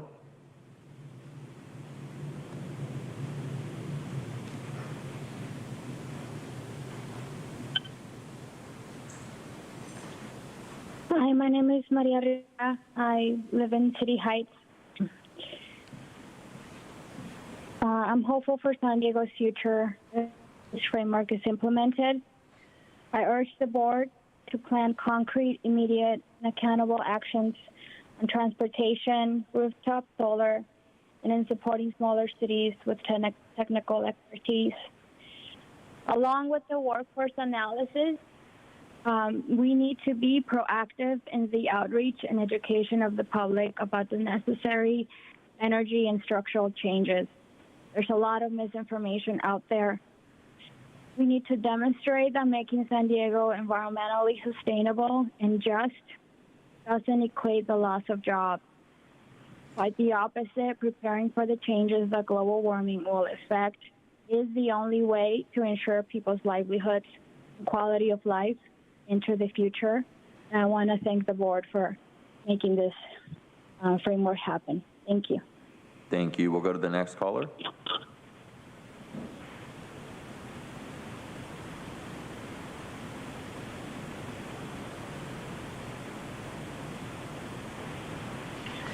Hi, good morning. My name is John Bodorf with CleanEarthForKids.org. I support this plan and the county's work to decarbonize.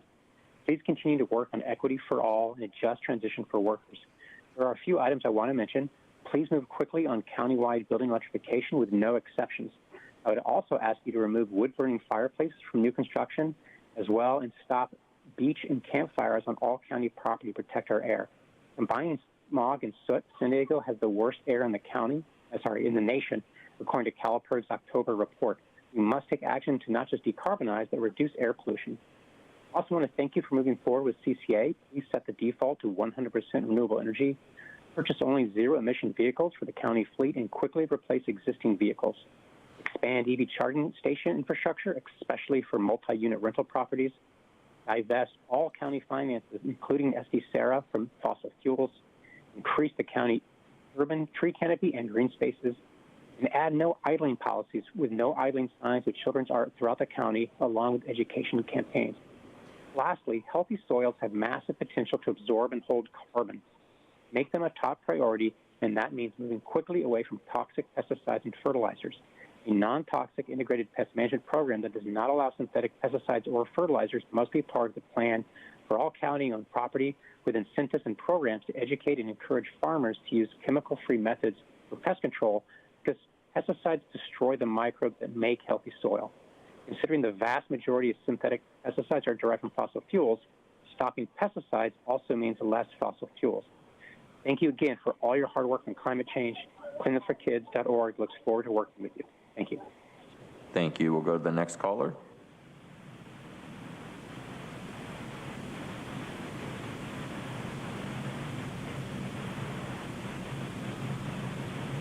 Good morning. My name is Suzanne Hume. I'm the Educational Director and founder of CleanEarthForKids.org.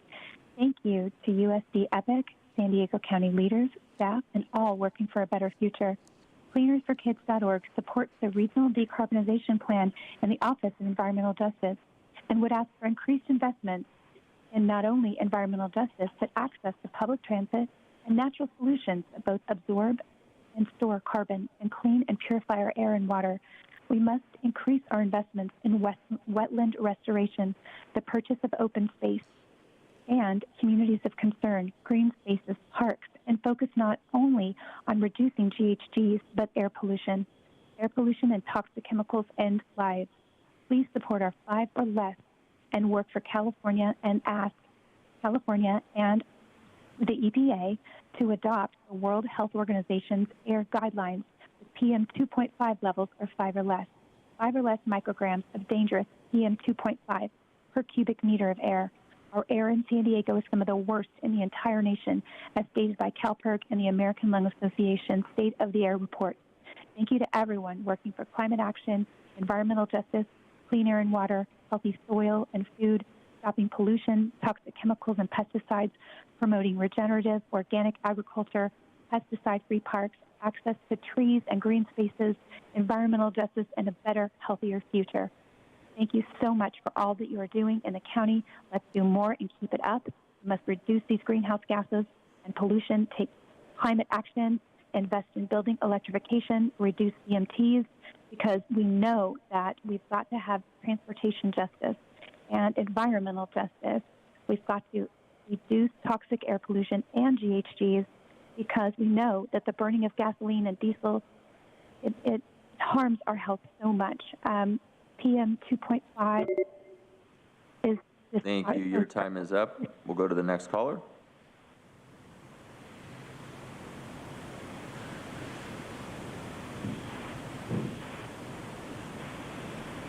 Hello, Supervisors. My name is Sean Ellis. I'm with the United Association Local Union 230, the plumbers and pipe fitters here in San Diego. I'm the political organizer. We stand here today in San Diego, in our region. Read an article. The governor's watching our framework and what we do. So we all know that what we do here as a county, as a region, will go up to Sacramento, and one day probably would be how the country operates. So first and foremost, I'd like to thank the staff of the county. Your phone lines are always open. You answer the emails.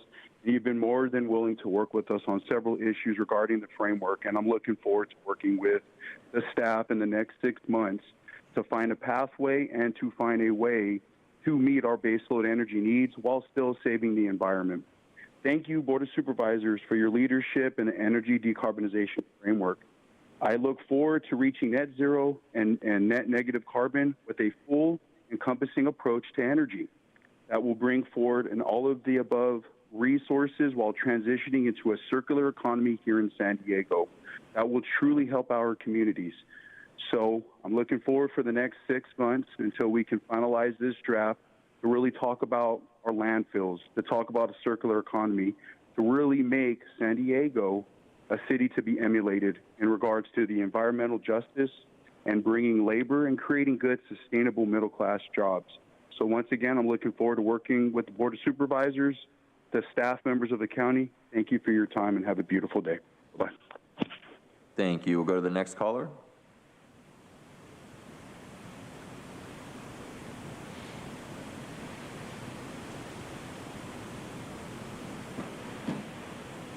Good morning, Supervisors. This is Craig Benedetto calling on behalf of NAIOP San Diego, the Commercial Real Estate Development Association.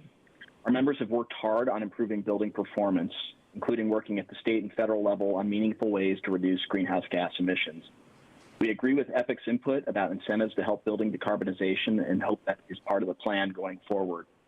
We do urge caution because the technology to fully electrify a building isn't quite there yet, and where the technology exists, the cost is quite high, which obviously goes back to the tenants and has extreme costs there that could be impactful for jobs creation.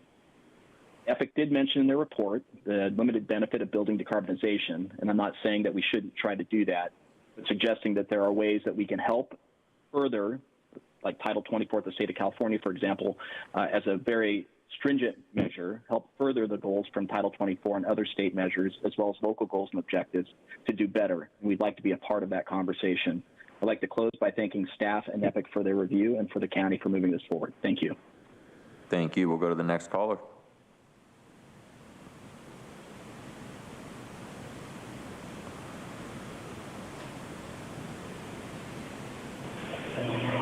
Luke Weingarten. You know, just when I thought that you tyrants couldn't become any more brazen, you introduced the idea of environmental racism. What the hell is that? That makes no sense to me, and people actually repeating this. All life on this planet is carbon-based. We need it to survive. So to all these people who are saying that we need to decarbonize the planet, maybe the right thing to do is just off yourself. Let's not forget, I go to the meetings, even the ones that they're not letting us into. Yesterday, the room was packed full of people, but they wouldn't let us in. And I would like to remind you all that Nathan Fletcher drives a gigantic gas-guzzling SUV, or rides in one, every time he goes there. Talk about hypocrisy. Come on, you guys. You're pathetic.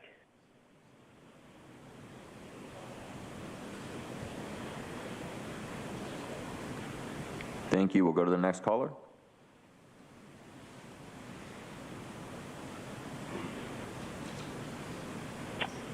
Hi, it's Jim Whalen again. Wow, great to follow that one. I think I've complained enough about the feasibility or perhaps the lack of feasibility of parts of the county's decarbonization plan. I think it's time to come up with some practical solutions that can work. Staff did a really good job on the report and had a lot of subtle insights worth digging into. 3 recommendations. 1, to increase the renewables penetration in San Diego is by having a more receptive communities that are deriving significant benefits from the full utilization of renewable energy to get us to 100%.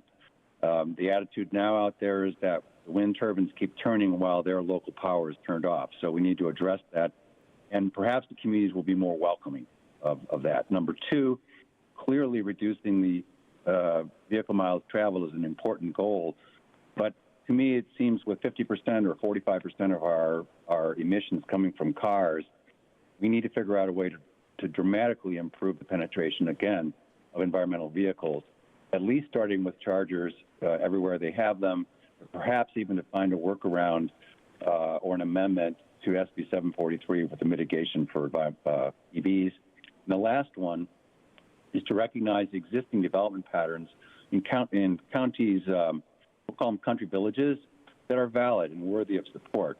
You heard a comment from the Valley Center Water District the other day about why it's important to protect their own plan, because they're counting on the funding to support the paying back of bonds.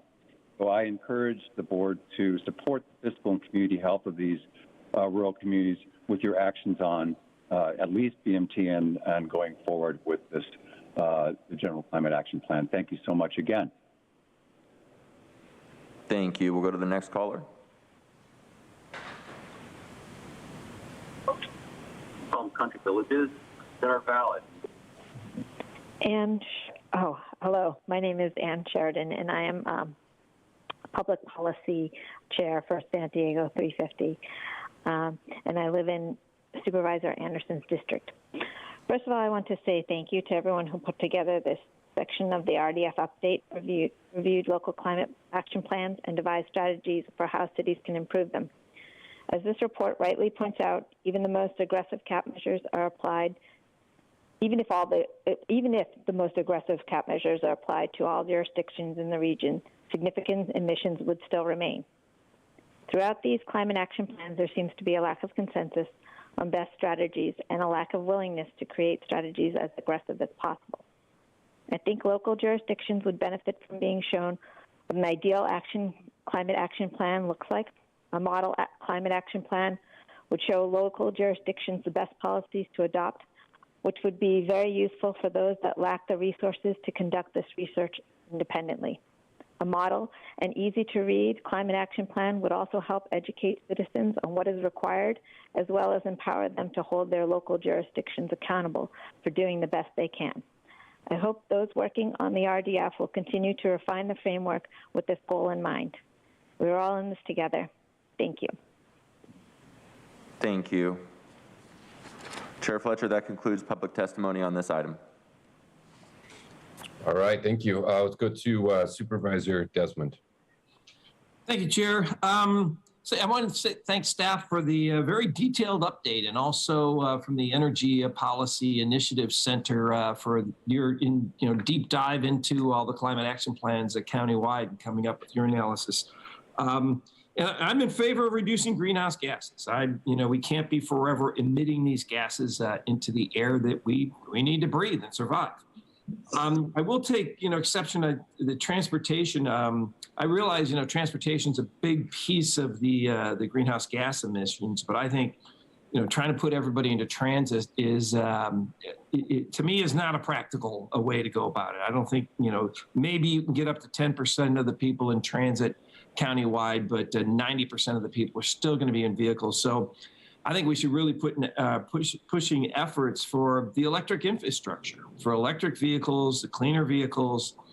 And I think, the electrical charging stations are good initially, but that's kind of the old gas station model.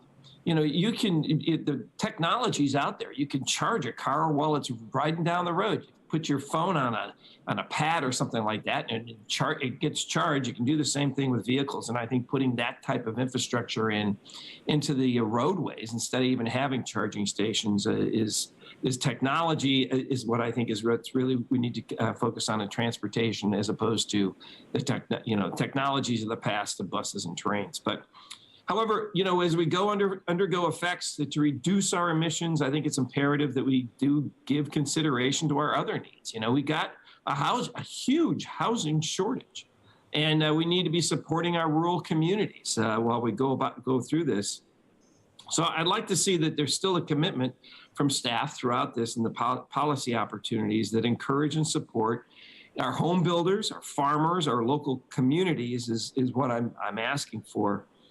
But, you know, the reports today were really about emissions and how much the emission reductions are going to take place.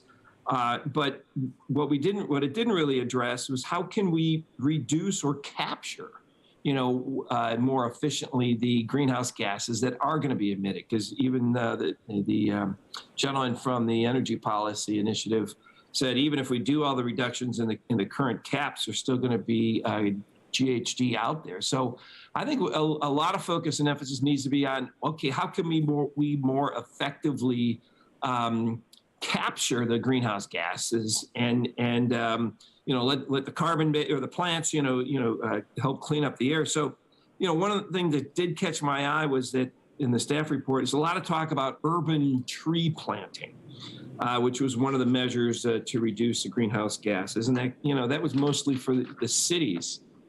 But I think the unincorporated areas of the county has a lot of opportunities. I didn't see enough about trees or crops that are actually planted as part of the agricultural projects, as part of the Farm Bureau.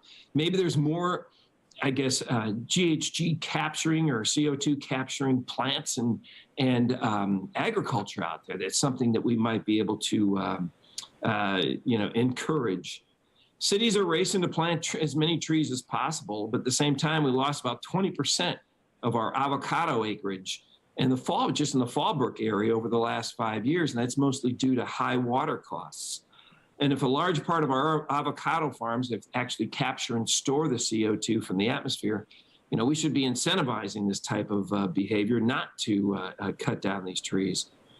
But we should be looking for policies that support our farmers and to prevent them from failing than having to rip out trees and plants from grounds that actually capture the CO2.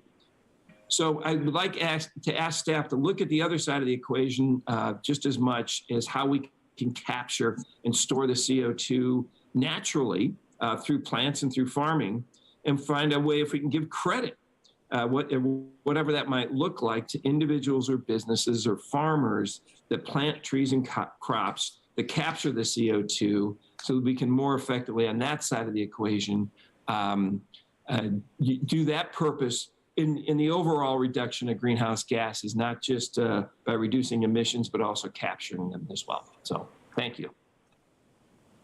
Thank you, Supervisor. I want to commend all the work that's going into this effort. I think there's general agreement. We got to tackle climate change. We want cleaner air. We want cleaner water. We want to create more good quality jobs in a new economy. The rub and challenge comes with how do you actually do that? And I think as we move forward as a board, we're doing the things that we can do within our jurisdictions and within the areas we have oversight. But I think the reality that this report certainly outlines is it is going to take a regional effort with every jurisdiction doing their share and doing their part.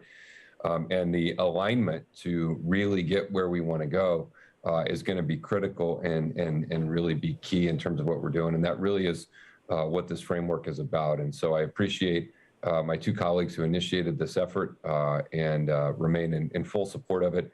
And I think we all recognize we have to lower our emissions. We have to tackle climate change. That is a very pressing and dominant issue. And every entity and jurisdiction needs to do everything that they possibly can to contribute to that. And in the process of doing that, we need to build out our economy with good jobs, and they're there. Now we have to make sure they're good jobs, in these new economies, in these new areas where we go. And so we obviously have a lot of work to do, continued work and continued effort. This is just receiving the report and the update. But I appreciate all the work that's gone into it. I appreciate all the stakeholder involvement, getting folks that are normally not at the same table, sitting down and talking about things. About how we move forward, and I think that's a really good thing, and we'll continue to work on this as we move forward into the future. So with that, we have a motion by Supervisor Lawson-Remer, seconded by Vice Chair Varga. Oh, Supervisor Lawson-Remer. Thank you, Chair Fletcher. I just wanted to thank everyone who showed up again today. I know I did in my intro remarks, but it's been it's a long journey. We still have many, many steps ahead of us, but it's just so important that this is a collaborative effort. And I think county staff has done such a fantastic job of reaching out to folks and engaging folks and listening and trying to figure out how we can all be part of the solution together. So thank you for everyone who's been participating, and looking forward to continuing to work together over the next many, many months and years as we move this forward. All right, thank you. With that, we have a motion and a second. May I ask the clerk to please call the roll? Thank you. Supervisor Anderson. Aye. Supervisor Lawson-Remer. Aye. Supervisor Desmond. Aye. Vice Chair Vargas. Vargas, aye. Chair Fletcher. Fletcher, aye. Motion passes unanimously with all supervisors being present, voting aye. All right, our final agenda item for today, item 7, VMT. We're going to take about a 10-minute break here, about a 10-minute break to allow staff to reset, load the presentation, get a quick break, and then we will begin this presentation at 11:35. We'll go through the presentation, we'll hear from the public speakers, and then as a board, we have a very complex series of options in front of us on what has been a very vexing issue for some time. So we'll take about a 10-minute break, and we will come back at 11:35 with presentation, public commenters, and then come to the board.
me welcome everyone back. Let me ask staff if the presentation is ready. I'm going to make a quick comment before, but I want to make sure we're all set and ready to move forward. Yes, Chair, we're ready to go. Okay. So we're going to tackle this issue today of VMT. This has been a vexing issue county has been grappling with now for quite some time. And I know that there will be extensive public comment and then extensive board member comment as well. But just to start us off, as a county, we just spent a lot of time talking about the need to tackle climate change. We know we have to do that. We also spend a lot of time talking about the need to build more housing. We have to do that, and we have to do both of them. And doing both of them requires us to do things a little bit differently than normally done to achieve both of those goals, to actually build more housing, but build it where it ought to go. And there is this myth that prior boards were just housing production machines, and somehow we're deviating from some policy that has been immensely successful. And that is just simply a myth. The reality does not bear fruit with that. In the 7 years before I joined this Board of Supervisors, from 2011 to 2018, this county, on average, in those 7-year periods, built less than 600 units of housing per year in the unincorporated area of San Diego County. The prior approach was not working. And so now we are in a position where we have to comply with state law. Adopting a VMT policy is not an option. That is the requirement of state law. And we need to look at how we do this in a legally enforceable way that will give us the opportunity to build more housing than we've built before, but to put it in the right areas. And so my sense is, at the end of the day, probably no one will be thrilled with whatever decision we make as a board. But what I don't want us to do as a board is what previous boards have done, which is vote for things that make one group feel happy and good, but are not real. Don't actually build any housing, get held up in court, right? And don't have the ability to move forward. And so the opportunity in front of us is to accept that we have to tackle climate change and we have to build housing, and look for the most legally viable way in which we can put the housing in the right places, meet our climate goals, and build more housing than we have ever built before. And that is going to require us doing things differently. And anytime you're doing things differently, it is unnerving and difficult and hard. But as a board, I think our ultimate measure of success is, do we pass a policy that is actually real, that can actually survive scrutiny, and can actually build more housing than we built before. And so I think as we go through today, I think that's got to guide, a lot of the thinking and a lot of the efforts that we're making. So let me turn it over to staff. We've got a presentation, and then when we come back to the board, we'll do the presentation, we'll do public comments. We have a very extensive worksheet with a whole bunch of options. And so we're going to ask for everyone's patience. We went through this at a prior board meeting. We looked at all, so everyone should be familiar with the multitude of options that are in front of us today as a board. And we'll see after presentation, public comment, and board discussion if we can arrive on something that can get us moving forward with the goal of lowering greenhouse gas emissions, doing our part to tackle climate change, and building more housing in the unincorporated communities than previous boards have done. So let me turn it over to staff for a presentation. Good morning, Chair Fletcher and Supervisors. I'm Davia Lynch, Director of Planning and Development Services. On January 26th, staff provided an update to the board on vehicle miles traveled, or VMT, in the unincorporated area. Today, Mark Slovic and I will provide a brief overview of the information presented on January 26th, the additional information requested by the board, and summarize the options related to VMT that were presented on January 26th. At the previous board meeting, staff presented information responding to the 13 specific issues directed by the board and provided a phased approach to implement VMT within the unincorporated area.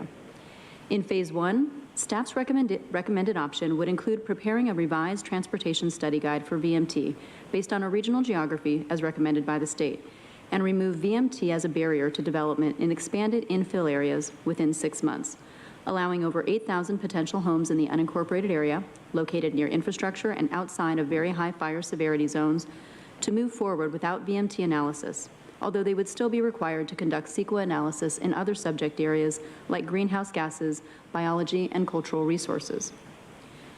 Staff would also prepare options for a sustainable land use framework that could start the process of updating the county's general plan. Through Phase 1, staff's recommendation asked the board to consider providing near-term policy direction on how they want to see the unincorporated area build out and what related programs they think are important to address holistically. In Phase 2, staff's proposal would unlock development in the rest of the unincorporated area within 3 years by providing additional VMT mitigation options. Staff would also develop additional options for alternative transportation in the unincorporated area, which would allow us to provide more transit options for areas which have been historically underserved. Staff grouped the 13 specific issues directed by the board into 3 categories and provided options under each category. Category A included opportunities for infill development, transit, by right development, and land use changes. Category B included opportunities for VMT mitigation, and Category C included opportunities to prepare a revised transportation study guide for VMT. An updated action sheet has also been prepared that outlines these options as well as staff's recommendations on the 13 items and includes an additional infill option as requested by the board at the previous meeting. At the previous meeting, the board directed staff to research additional items and return to the board in 2 weeks. Specifically, the board requested more information on how the infill options were developed, specifically the buffer and village. An additional infill option that includes areas planned for future transit services, information on the number of new homes built and average sales price within the infill areas, aspects of the VMT legislation that could be clarified by the state, and information related to transportation demand management, or TDM. One of the intents of Senate Bill 743 and VMT is to encourage infill development. As a result, staff and our consultants, Fair and Peers and Intersecting Metrics, developed a definition of infill development based on housing density, or the number of homes within a defined area, intersection density, or the number of intersections or places where 2 or more roads meet and cross each other, and proximity to job centers as the 3 criteria to define and map infill areas. This analysis was based on definitions and information provided by both the U.S. Census and Department of Transportation. Development in dense areas closer to jobs leads to more diversity in land use, demand for transit and multimodal infrastructure like walking and biking, resulting in shorter vehicle trips and reducing VMT. Using the definition, staff mapped infill areas within the unincorporated area. These include San Dieguito, Bonsall, Fallbrook, Ramona, Alpine, Lakeside, and the Sweetwater Spring Valley Valle de Oro area. If the infill area is adopted as part of a new transportation study guide for VMT, projects within these infilled areas could move forward without VMT analysis or mitigation, although other CEQA subjects like greenhouse gas, cultural resources, and biology would still need to be considered. At the previous board meeting, the board asked staff to return with additional information on the infill options, specifically the buffer option and village option, and explain how they were developed and what's included in each option. This slide shows an example of the infill areas in the Lakeside community. As you can see in the slide, the infill areas are fragmented and separated by areas that do not meet the definition of infill, even though they have very similar urban characteristics. As a result, staff developed 2 additional options to smooth out these areas and eliminate the fragmenting so the infill areas are more connected and include adjacent areas that are similar distance to transit and employment. The buffer option was developed by including any transportation analysis zones, or TAZ, included in the traffic model that overlaps with the infill area. The buffer option includes the entire boundary of the TAZ and is not based on the general plan or village areas. The buffer option includes the largest area of the 3 infill options, almost twice the size of the village option, while the number of homes in the buffer option is similar to the number of homes in the village option. This is because the buffer option captures more rural land with lower densities. The village option was developed by including any general plan village that overlapped with an infill area. The village option builds upon the infill areas by including the entire boundary of the village. The village option is separate and distinct from the buffer option. The village option includes a smaller land area than the buffer option, but it contains more housing units than the buffer in many communities because it captures areas that were planned and intended for higher densities and a greater mix of land uses. The infill areas are specific to each community, but these maps show the purpose of the buffer and village options and provide an example of the areas included. Based on a regional VMT average, as recommended by the state, there are up to 1,751 homes throughout the unincorporated area that could move forward without VMT analysis or mitigation. The infill areas include up to 2,920 homes in the unincorporated area that could move forward without VMT analysis or mitigation. Staff also updated the action sheet to separate each of the 3 infill area options contained in option 1A into 3 distinct options for the unincorporated area for infill area only, the infill area plus buffer, and the infill area plus village. The infill area only option is option 1A1 on the revised action sheet.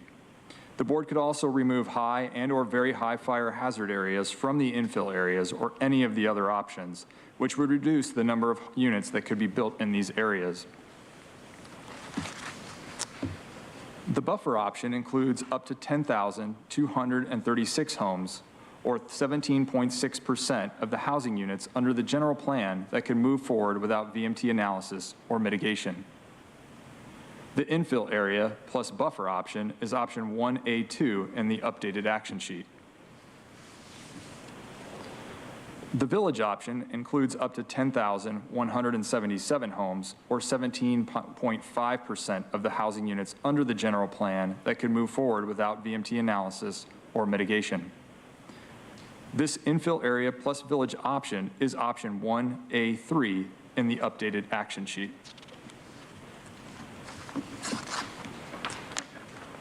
In response to the board's request to develop an additional infill option based on the limits of urban development and transit opportunity areas, staff overlaid existing and planned transit service with the infill areas and created a set of options for the board's consideration, which are included in the revised action sheet under option 1D. Under option 1D, the board could select one of 3 options for infill areas with transit service: infill only areas under option 1D1, infill areas plus the buffer option under option 1D2, and infill areas plus the village option under 1D3. In addition, the board could also exclude high and or very high fire hazard severity zones. After overlaying the transit opportunity areas, the infill areas are reduced by approximately 2,000 acres, lowering the number of homes that can move forward without VMT analysis or mitigation from 2,920 homes to 1,511 homes in the infill areas with transit service. The new option focuses the infill areas closer to urban growth within the incorporated cities and removes infill areas in the following locations: Fallbrook, Bonsall, and Valley Center, Ramona, Crest, Dehesa, and Alpine, and Julian.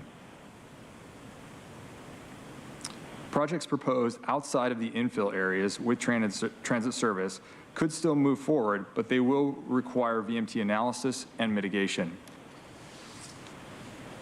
If we include the buffer in the new infill transit area option, it would allow up to 4,526 homes to move forward without VMT analysis or mitigation. Again, this option does not include any housing units in Fallbrook, Bonsall, Valley Center, Ramona, Crest, Dehesa, Alpine, or Julian. If we include the village option with the new infill transit area, it would allow up to 5,843 homes to move forward without VMT analysis or mitigation.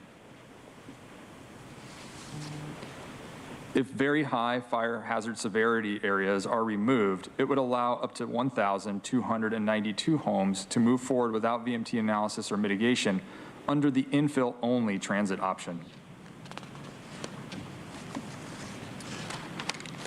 3,756 homes under the infill transit plus buffer option, and 4,293 homes under the infill transit plus village option. Depending on the option selected, VMT efficient areas under the regional average would also be added to the overall number of housing units that could move forward without VMT analysis or mitigation. There is some overlap between infill areas and VMT efficient areas. So the total number of housing units able to move forward without VMT analysis or mitigation changes based on the specific option selected.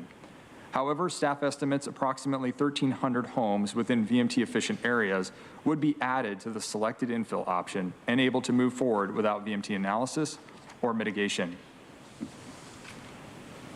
If both high and very high fire hazard severity zones are removed, the infill-only option would be reduced to 1,220 homes. The buffer option would be reduced to 3,530 homes. And the village option would be reduced to 4,025 homes. If the board selects option 1D for the infill transit option, staff recommends the infill transit plus village option, excluding very high fire hazard severity areas, that is identified as option 1D3 in the updated action sheet. Staff recommends the village option to smooth out the infill areas and eliminate fragmenting, so the infill areas are more connected and include adjacent areas that are a similar distance to transit and employment. The next item the board requested was the number of new homes built in the infill areas and their average sales price based on information from the county's assessor's office. Starting with VMT-efficient areas using a regional average, there was one new home constructed over the last 5 years, and it sold for $800,000. There were a total of 156 new homes constructed within the infill areas. This is out of an available housing capacity of 2,900 homes. There were a total of 34 affordable rental units constructed within the infill areas within the very low income category. The average sales price for new home constructed within the infill areas was $653,000. Under the buffer option, there were a total of 237 new homes constructed out of an available housing capacity of 10,236 homes. There were no affordable homes built within the buffer option. The average sales price for new homes constructed within the buffer option was $664,000. Under the village option, there were a total of 286 new homes constructed out of an available housing capacity of 10,177 homes. There were no affordable homes built within the village option. The average sales price for homes constructed within the village option was $698,000. At the previous meeting, comments were made regarding the VMT legislation and how it relates to greenhouse gas emissions. The VMT legislation was intended in large part to reduce GHG and help the state reach its GHG reduction and climate action goals, but as it's used under CEQA, it does not directly measure GHG or GHG reductions. It only measures the distance a person drives. So for example, electric cars are not considered mitigation for VMT. This is an aspect of the VMT legislation that could be clarified to ensure there's a clearer connection between GHG and VMT, especially as it relates to traffic. For example, the state could consider allowing electric vehicles and or electric vehicle charging stations to mitigate for VMT in communities underserved by transit. Another aspect of the VMT legislation that could be clarified is how to handle projects that by their nature are located in more rural areas, like renewable energy, wineries, agricultural uses, and campgrounds.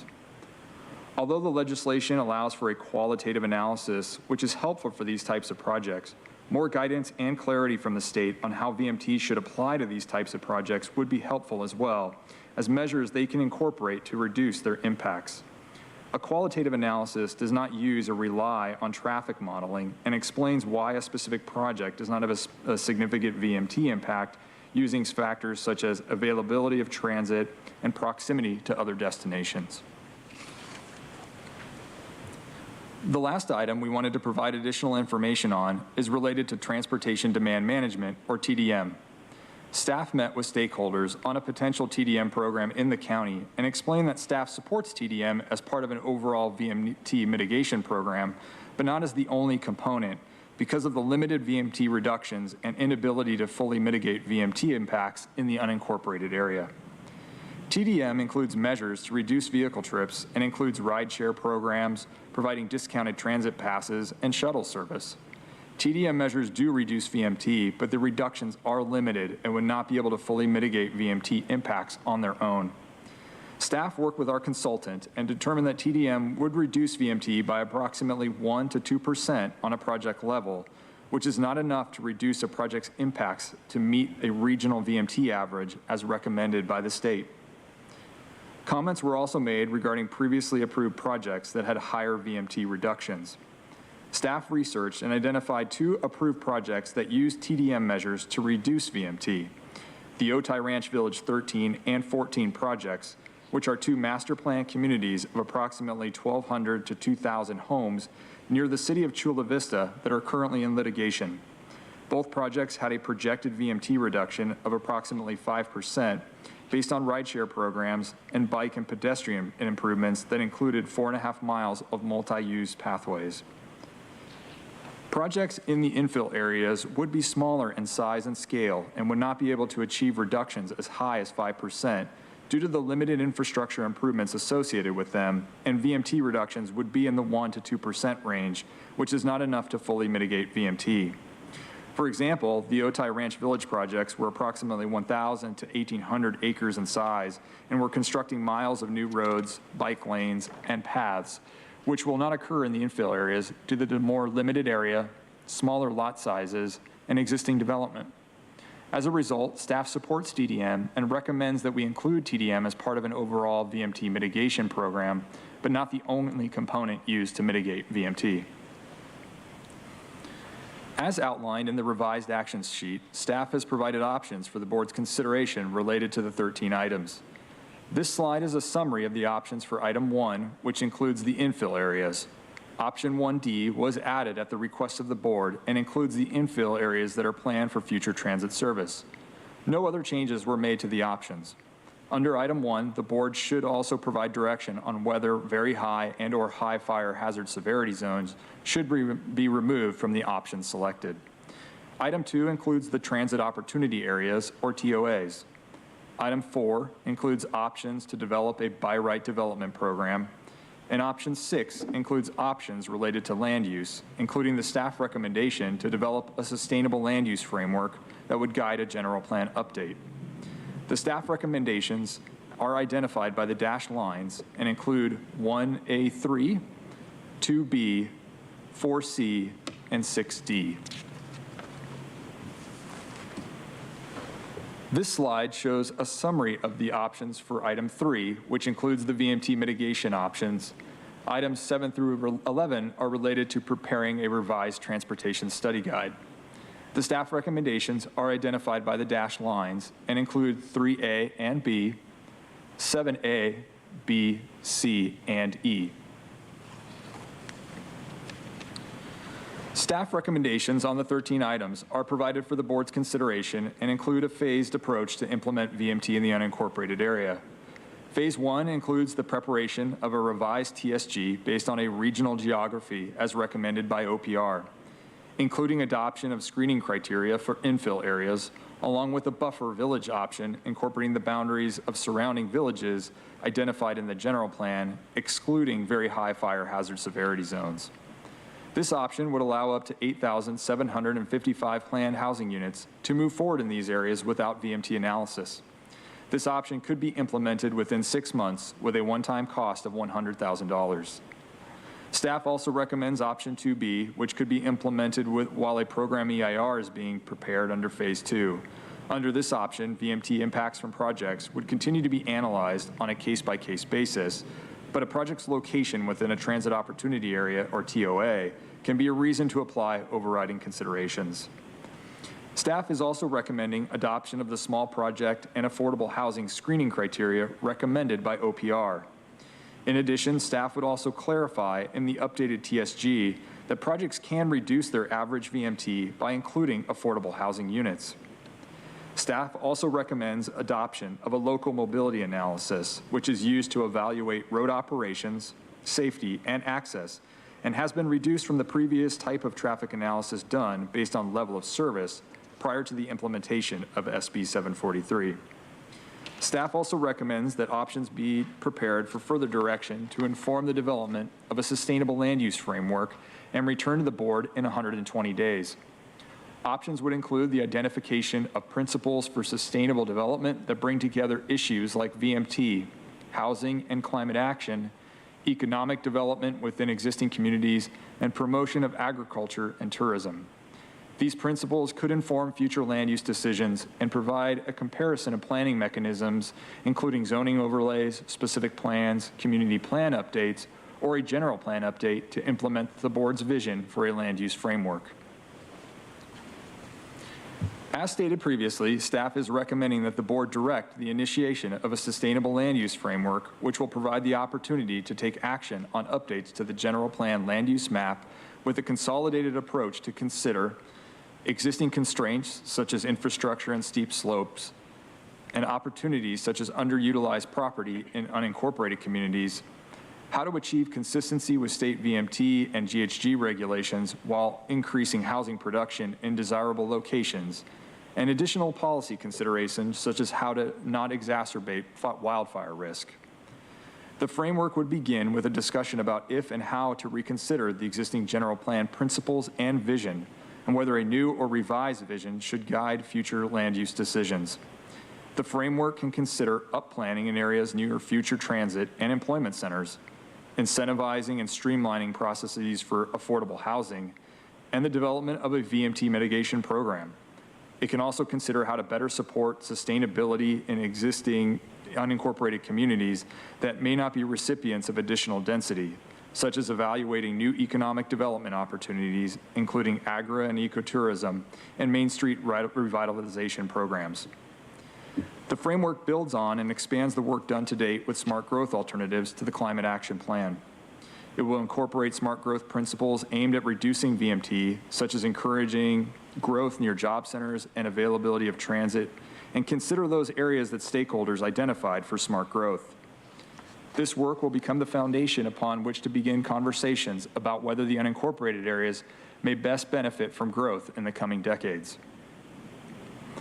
Phase 2 recommendations include items that require the preparation of a programmatic environmental impact report and include development of a regional VMT mitigation program with SANDAG, the Metropolitan Transit System, and the North County Transit District, and work with the City of San Diego and other local jurisdictions to develop a joint program or to join an existing program like the City of San Diego's program. In developing the VMT mitigation program, it would allow a developer to choose whether to opt in or out of the program, and could require a portion of the fees collected to be spent within the unincorporated area, with a priority on underserved communities, ensuring that the mitigation fees are used to implement projects that reduce VMT in the region. As part of the VMT mitigation program, staff would also develop a transportation demand management program for the unincorporated area that includes measures to reduce vehicle trips from new development.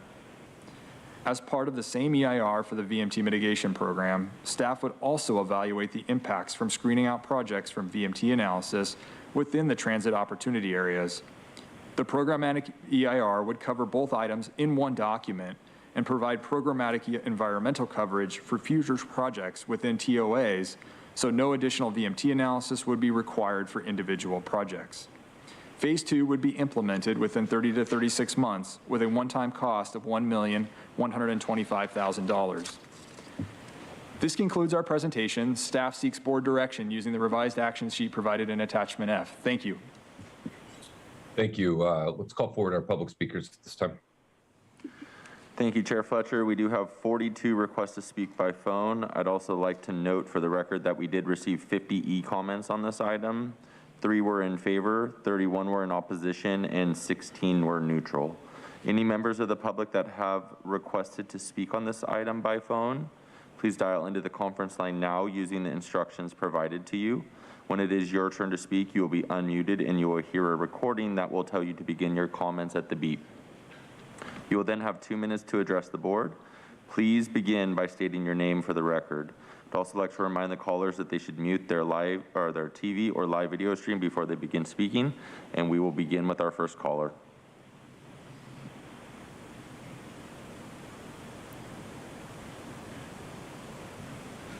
Good afternoon, Chair Fletcher and Board. Bill Tippett, Southwest Wetlands Interpretive Association. The unincorporated county's average VMT per resident is 49% higher than the Sandag regional average and 35% higher than the statewide average. Very important facts keep in mind as the SB 743 work continues. And as acknowledged in your CAP and the regional decarbonization framework documents, reducing VMT is critical to implementing your GHG emission reductions, promoting smart, affordable, and development, and supporting efficient transit options. Your SB 743 compliance needs to take those into account, and such as would occur under option 1D1. Also, the currently proposed ADT exemption should be reduced to reflect much lower statewide VMT upon which its ADT exemption 110 is based. Exemptions for affordable housing must reflect needs as defined by the RHNA, which will not occur with a criterion of 120% of AMI. Finally, no exemptions should be permitted in very high and high fire severity areas. We greatly appreciate the work that staff is doing and hope that they would address these issues and abide by our recommendations. Thank you. Thank you. We'll go to the next caller.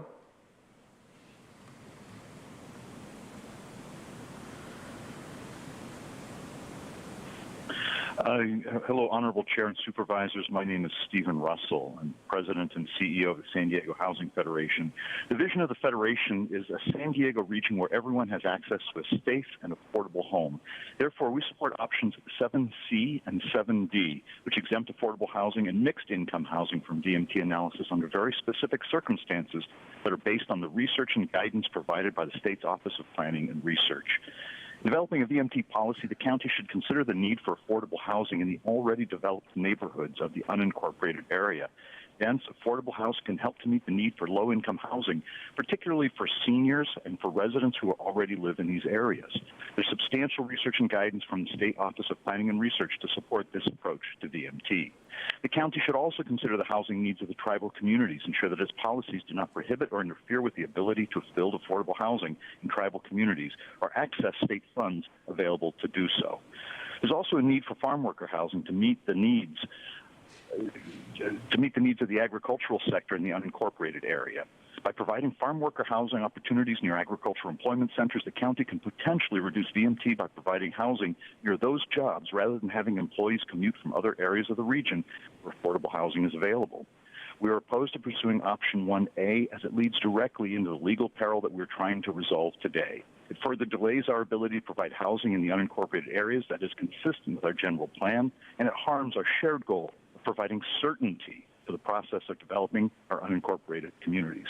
Therefore, we support option 7C and 7D and oppose option 1A. Thank you. Thank you. We'll go to our next caller.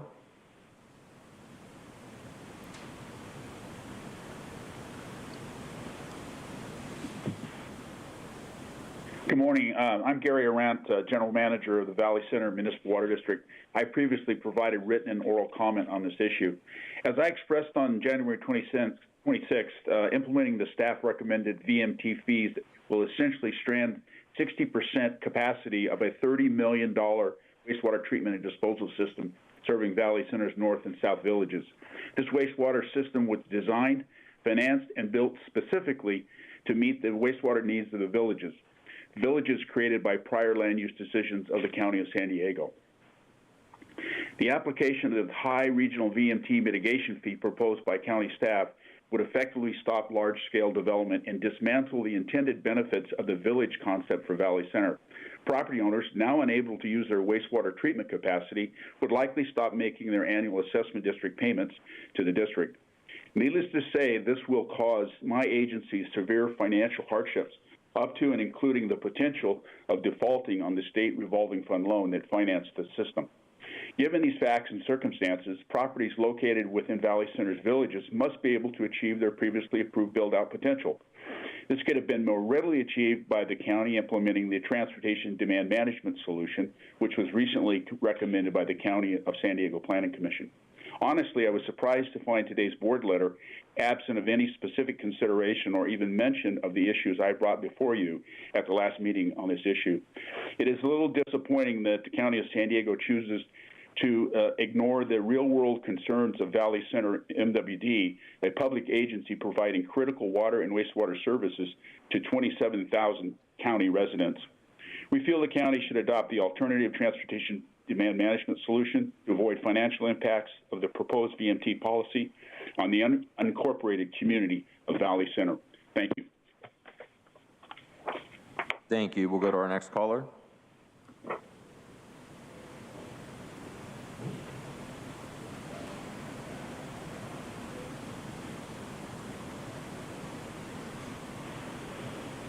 Good afternoon, Supervisors. My name is Katie Meyer with San Diego 350. I live in Chair Fletcher's district. I want to thank staff for all their hard work on this and really call on the county to fully implement SB 743 and comply with OPR guidance and not allow loopholes for sprawl development. The climate crisis is here. 2022 is expected to be one of the hottest years on record, and we are already facing many of the devastating effects of this crisis. We have to act now. With nearly 50% of emissions coming from transportation, we cannot allow continued sprawl development. Sprawl development harms our communities through increased air pollution caused by drivers going longer distance to get to work and school. It causes reduced transit options for those in sprawl areas and also fire risk and habitat destruction. Addressing the climate crisis is going to require bold solutions in rethinking how we do land use. We need more housing, but it needs to be in dense areas where there is transit. We call on the county to put an end to sprawl development and ensure new development is restricted to urban and already developed areas which are or will be served by transit, and the county needs to properly enforce this law and comply with OPR guidance. Thank you so much for your time. Thank you. We'll go to our next caller.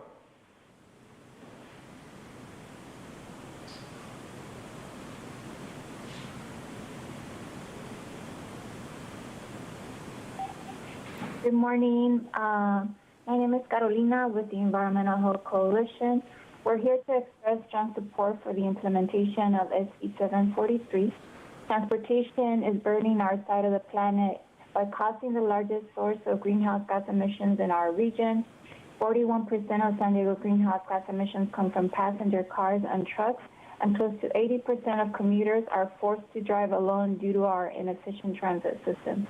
In addition, only 12% of low-income residents in our region live within a half a mile of reliable transit. State law SB 743 requires the county to reduce greenhouse gas emissions from car and truck travel related to new developments.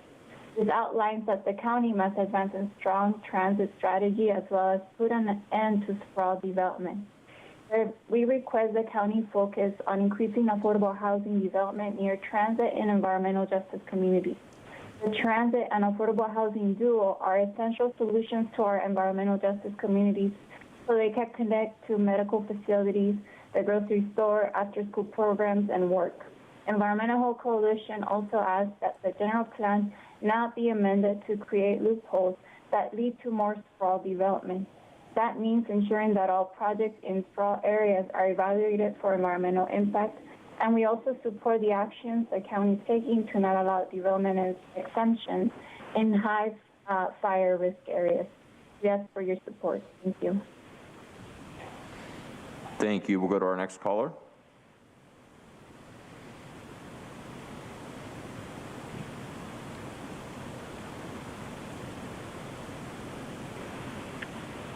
Hi, my name is Matt Aitchison, calling from San Diego 350. I live in OB, District 3. I recently moved to San Diego, so I wanted to thank the county staff for their hard work on this issue and promoting science-based solutions, specifically Supervisor Lawson-Remer. I'm happy to be in your district and glad I got to hear you speak a couple of times in my first meeting attended. Your first impression was a good one. State law SB 743 requires the county to reduce greenhouse gas emissions from car and truck travel related to new developments.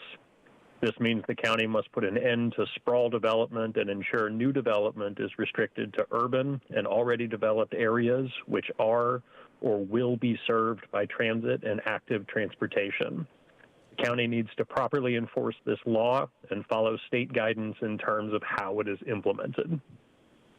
Further, we appreciate that the county is not allowing exceptions to SB 743's VMT requirements in some high fire risk areas.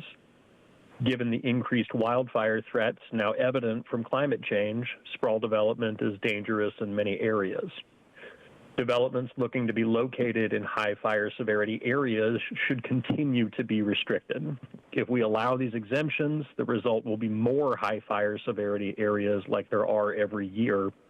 If we do not limit exceptions to emissions reducing initiatives, eventually the whole county will be a high fire severity area. Thank you again. Thank you. We will go to our next caller.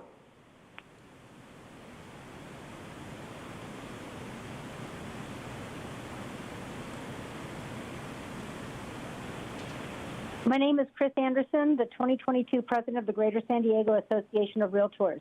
On behalf of our more than 20,000 members throughout the county, I respectfully request that you stand up for housing.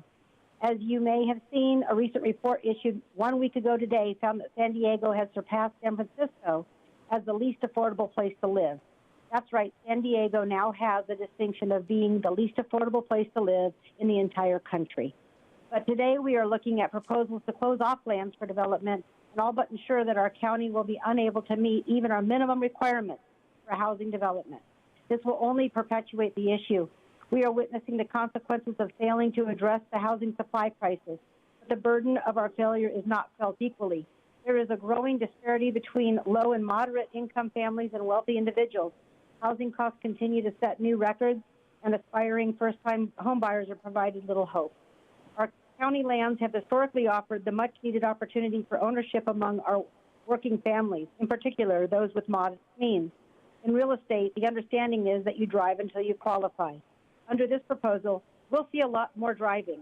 These flawed VMT calculations fail to take into account the number of individuals who will commute from outside our region in more affordable locations such as Temecula, Murrieta, and even Tijuana, Mexico. This proposal will have the effect of not only increasing the number of these commuters. I don't say this lightly, but it could not be far-fetched to name this proposal the Riverside County Growth Initiative. Mr. Chair, I am grateful for all the work that the county staff has put into this issue and their willingness to update our group throughout the process. But we ask that you oppose the restrictive VMT provisions and work to support housing production of all types and to meet the needs of our region and expand home ownership opportunities for all. We certainly welcome the opportunity to work with you in that regard. Thank you so much for your time today. Thank you. We will go to our next caller.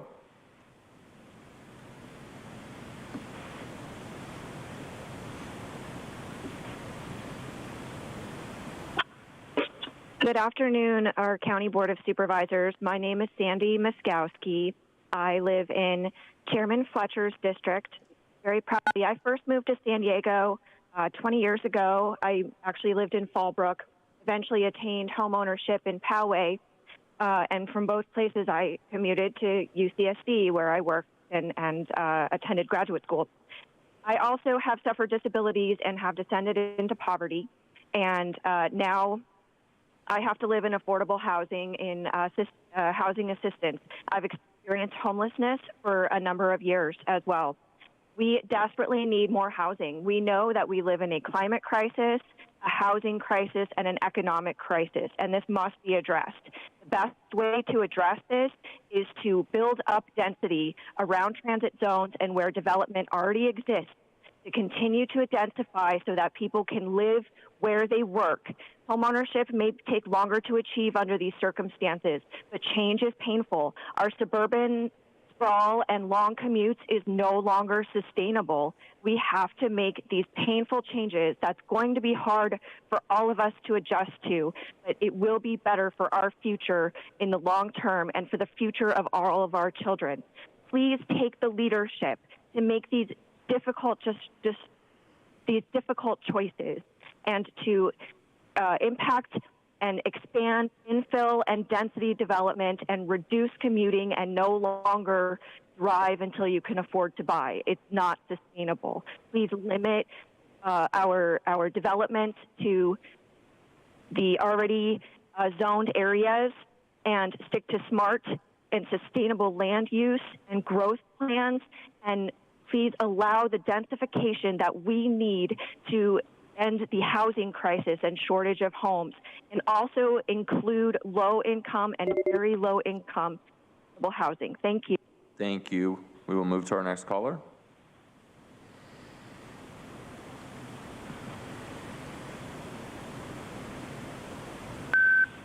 Hi, my name is Joy Frew. I live in Fallbrook, and I'm co-founder of the Fallbrook Climate Action Plan or team, and I'm in Supervisor Desmond's district.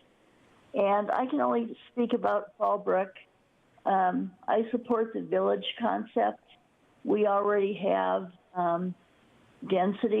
housing density close to downtown Fallbrook, and I think we can simply upgrade housing there, and there is room for more multifamily housing as opposed to sprawl developments in the rural areas. Right now, what we have in Fallbrook, people are couch surfing. They're renting rooms in single-family homes, and they are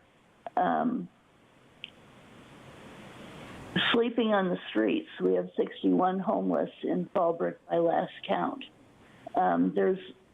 People are living in commercial buildings, and families are doubling up in housing. So I don't think we need more single-family homes here because we don't have the transit for them to begin with.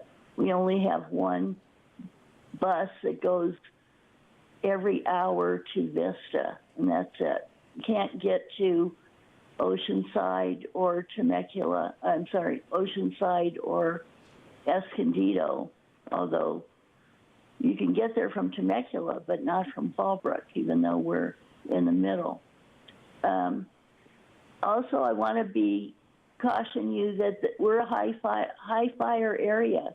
We only have 3 exits. And during the Lilac Hills fire, when we had a mandatory evacuation, we could only go. Thank you. Your time is up. We will go to our next caller.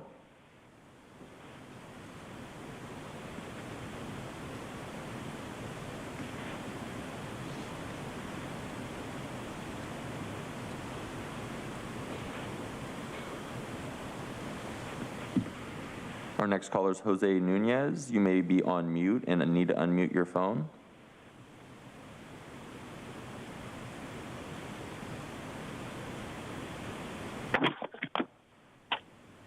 Hello? Hello, we can hear you. You can go ahead and begin your comments. Okay.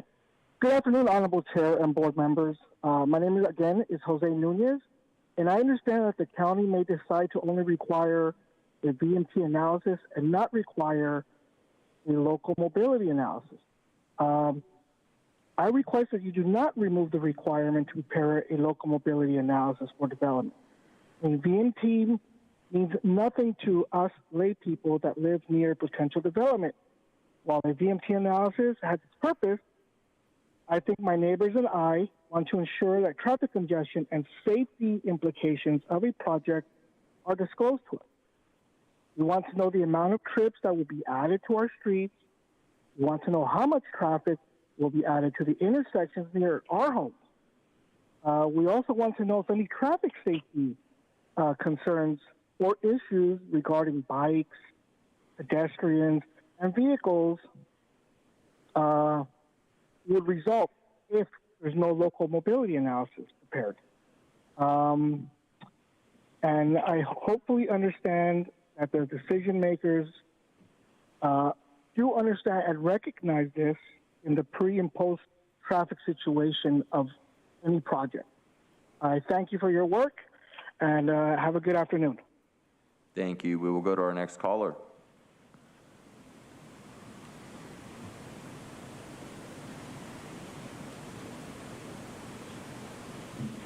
Hello, my name is Steve Gelb. I'm a volunteer with San Diego 350. I live in Chair Fletcher's district. I appreciate the time and the care the supervisors are taking to develop implementation guidelines for SB 743. It is incredibly complicated. But the intent of the mandate is to reduce vehicle miles traveled, and I urge you to boldly choose to do that. We heard in the RDF report today how far behind we are, how much more we need to do in order to reduce greenhouse gases. Sprawl construction reduces economic development in the places people already live and diminishes the impact of government spending. Establishing and maintaining utilities and services in outlying areas is far more expensive than it is in denser communities. Tax dollars go less far when housing is pushed outward, which harms everyone. Sprawl development is a driver of social inequity. As mostly affluent white citizens move away from older, more diverse neighborhoods, they siphon economic and other resources away from those communities. I recommend that the board follow the OPR guidelines so that SBS 743 implementation fulfills the bill's intent and advances equity in our region. I believe that option 1D1 would be the preferred option, and I thank you so much for your hard work on this issue. Thank you. We will go to our next caller.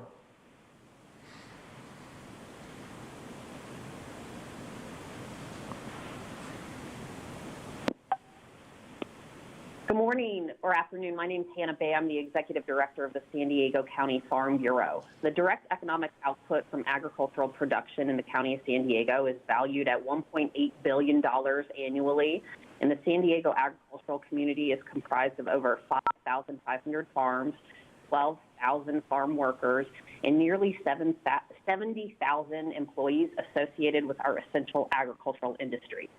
Our local agricultural community is at a tipping point, and the long-term land use planning is the catalyst we need to shift this trend and ensure the long-term viability of agriculture. Our current rhetoric towards agriculture is threatening the survival of humanity by making agriculture an industry that's not economically viable to operate. Since 2010, the County of San Diego has lost 26% of our total acreage of agricultural production.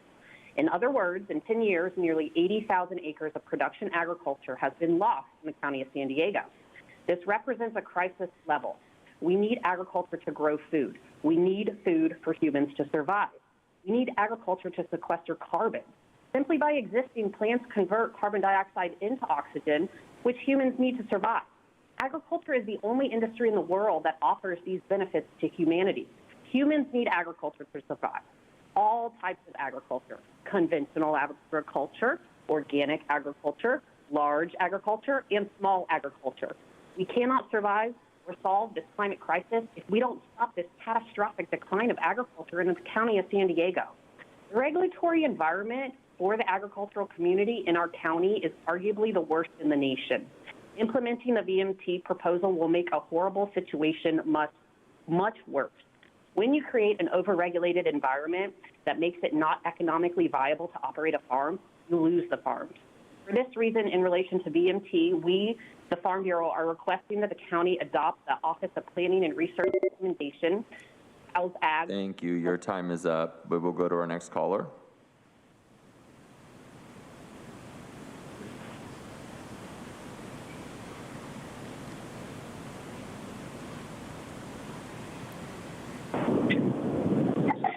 Good afternoon, Supervisors. Doug Hicks with the Southwest Regional Council of Carpenters and resident of District 2. I'm calling today in support of the implementation of a VMT mitigation bank and creation of a programmatic EIR with a statement of overriding conditions. The EIR with SOC provides clear standards that projects must meet. A second critical component will be the development of a robust menu of mitigation options similar to those created by the South Coast Air Quality Management District. This menu will allow new opportunities to incorporate advances in technology and methods that are being developed into the future. In order to maximize the opportunity before us, the creation of a community land trust within the framework of a mitigation bank entity is crucial.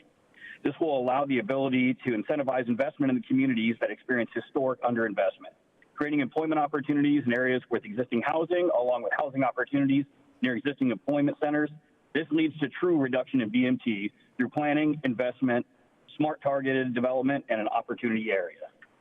I also urge the foundation for the formation of a working group to assist in the creation of this technical framework of all these programs. creating a model program that will move our county forward to address the goals of continuing to have a thriving, diverse community capable of adapting policies that move us all forward. Thank you. Thank you. We will go to our next caller.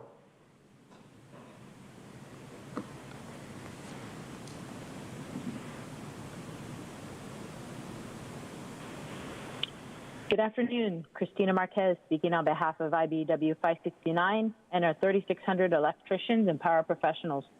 Transportation pollution is threatening our climate and our health, especially many low-income communities of color. Now is the time to take bold action to create cleaner air and slash climate emissions. SB 743 supports California's broader climate goals by ensuring analysis and mitigation of environmental impacts under CEQA, and will aid in reducing greenhouse gas emissions from the transportation sector, which is the state's largest source of climate pollution. The focus needs to be more on reducing VMT in selected areas and to provide alternatives to driving, primarily in various forms of transit.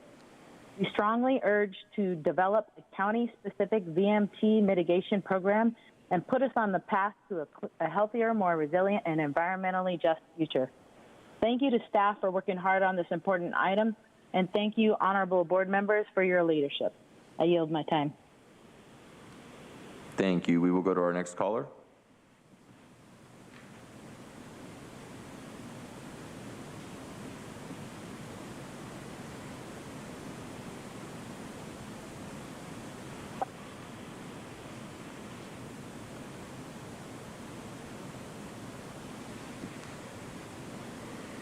Our next caller is B. Mittermiller. You may be on mute. You need to unmute your phone. You can begin your comments. Okay, thank you. This is B. Mittermiller from San Diego 350. I live in Chair Fletcher's district. Thank you, staff, for your work and your outreach to stakeholders. It's much appreciated. San Diego 350 has co-signed 2 letters that we have sent to the Board of Supervisors regarding this issue. In both letters, we've included recommendations and requests to remove options in the staff report that are clearly inconsistent with state, regional, and county VMT reduction goals. The climate crisis is here, but if we act with the appropriate urgency that is required, we might be able to avoid the worst consequences of climate change. We've seen way too much fire damage lately from climate change, and we ask for restrictions to building in all fire risk areas. Exemptions to SB 743 and the OPR guidelines will only put all of us at risk while benefiting very few in the short term. The staff report illustrated the lack of truly affordable housing that has been built and have been proposed to be built in the unincorporated area. Bold solutions are needed that some stakeholders object to, but the circumstances of our planet call for new strategies that, as Chair Fletcher said, will risk upsetting businesses as usual representatives. We support option 1D1. Thank you for your time. Thank you. We will go to our next caller.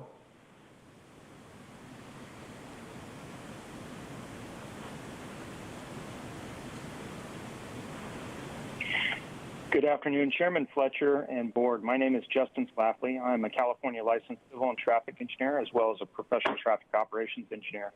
I'm a proud resident of District 2, and I've worked in the County of San Diego for over 20 years.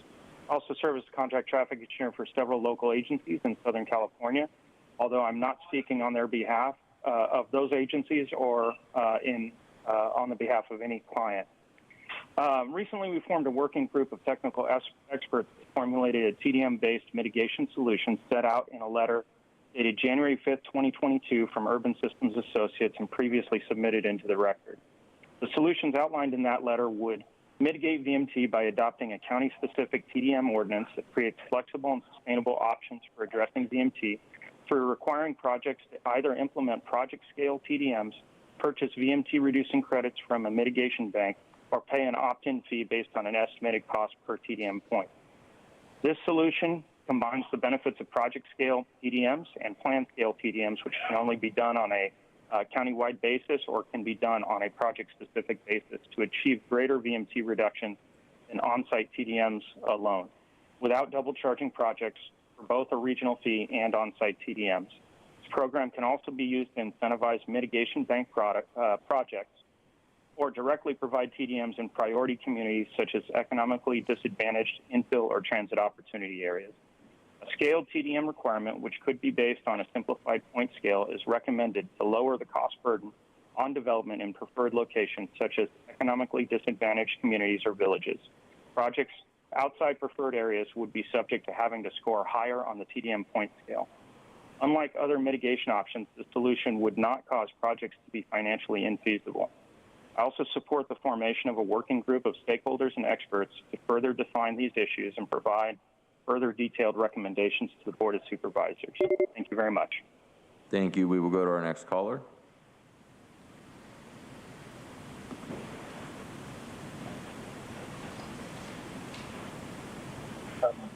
Few environmental justice organizations I have in mind who need.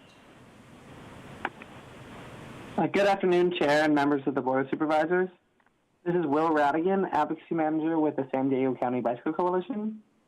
I urge the Board to follow the recommendations for SB 743 implementation proposed in the letter from the Sierra Club San Diego chapter dated February 7th and the letter from the Quality of Life Coalition dated January 21st. While San Diego desperately does need more housing production, that housing must be in the dense, urbanized areas where fire risk is low, jobs are nearby, and multimodal transportation options exist. Encouraging high VMT, high fire risk sprawl through legally tenuous exemptions to VMT analysis will not only prompt legal challenges that will further delay the production of affordable housing, but will fail to create the truly affordable, convenient, and safe housing that so many San Diegans need. Thank you. Thank you. We will go to our next caller.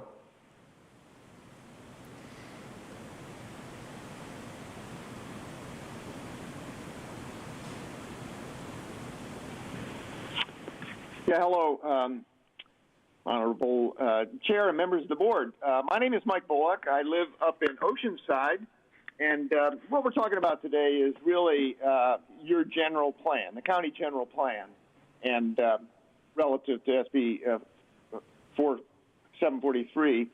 And as other speakers have noted, this is about reducing vehicle miles traveled. But I want to start at the very top. The fact is, human survival requires climate stabilization. And because that's true, climate stabilization is very important, and we should be talking about that a lot. We should have a clear understanding of what's required to stabilize the climate at a livable level. And the first occurring target is in 2030. So that's why we have a climate emergency.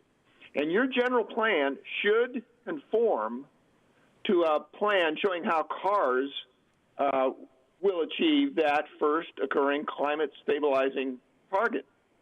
And so, yes, you need a good TDM ordinance because the TDM ordinance affects per capita driving. There's two things that are important, of course. One is fleet efficiency, and that is the state's responsibility. I think your staff person was confusing things there when he was talking to you about that. Your responsibility is vehicle miles traveled, and you'll accept all the help you can get from the state in terms of vehicle miles traveled, but there needs to be an overall plan as to how cars will achieve that first target. So you would need a TDM with enforceable measures, and as several of you probably are aware, I have done a peer review report showing how. Thank you. Your time is up. We will go to our next caller.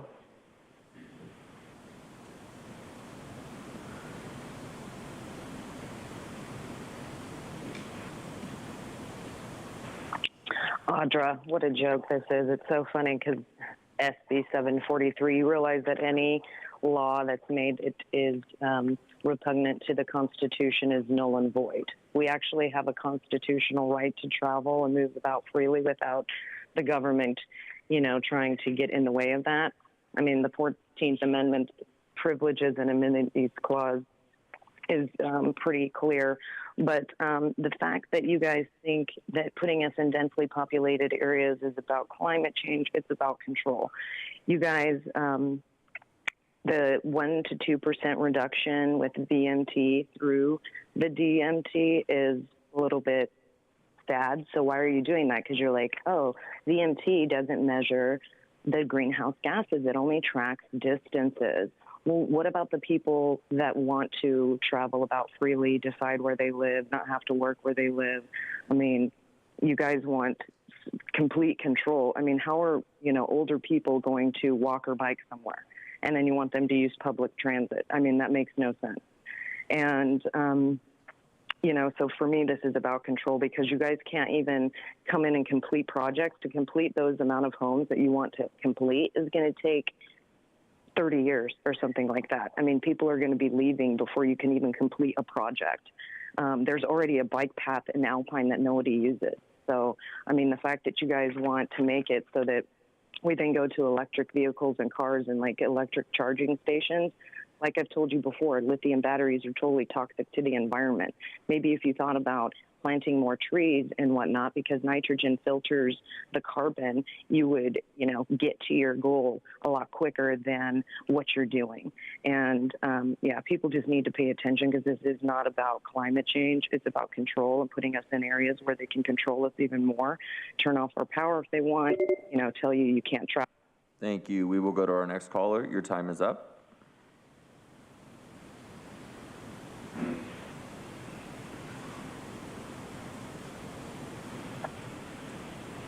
Good afternoon, Chair Fletcher and members of the board. My name is Olivia Borak-Bowden, and I'm partner at Coast Law Group and legal director for Coastal Environmental Rights Foundation. Today, I think we've been presented with a false choice. The choice isn't between addressing VMT impacts and providing housing.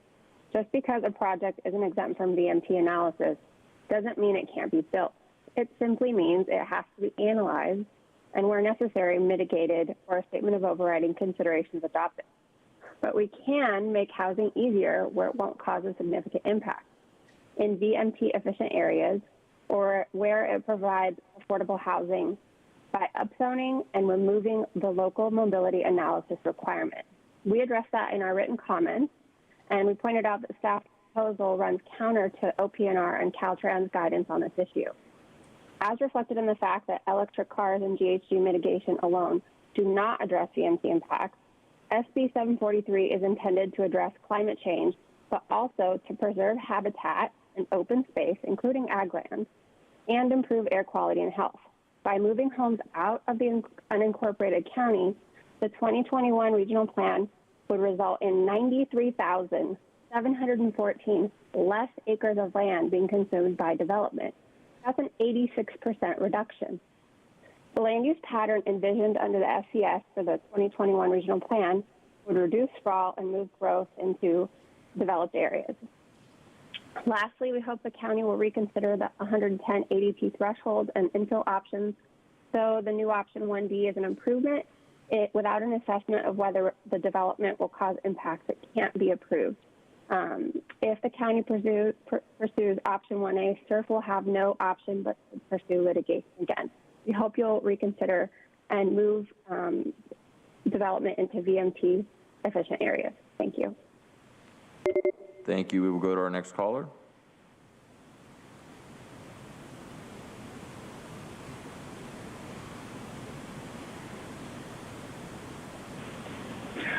My name is Jeanette Temple. I work with the Atlantis Group, and I work with numerous affordable and mixed income housing developers. I appreciate the extensive staff work on all options. However, today I'm calling to strongly recommend options 7C and 7D because affordable housing is needed everywhere, even places that do not have adequate transit yet. Thank you. Thank you. We will go to our next caller.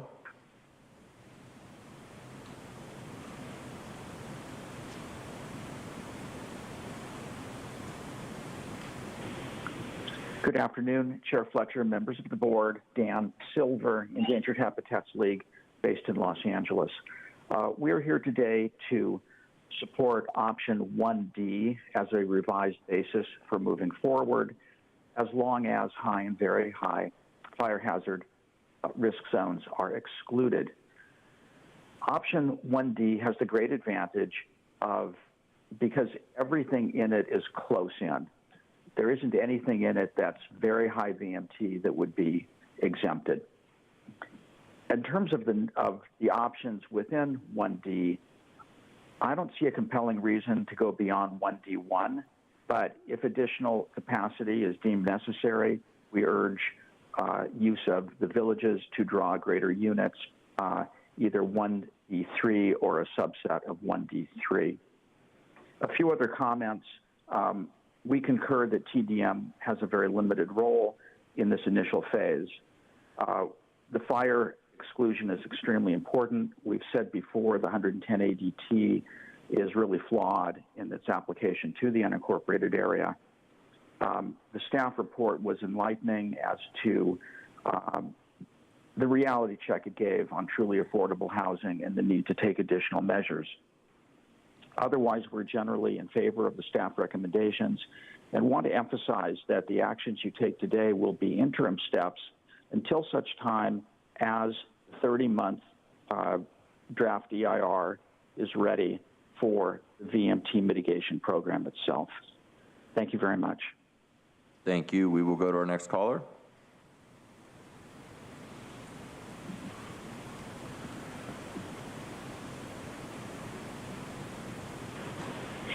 Good afternoon, supervisors and staff.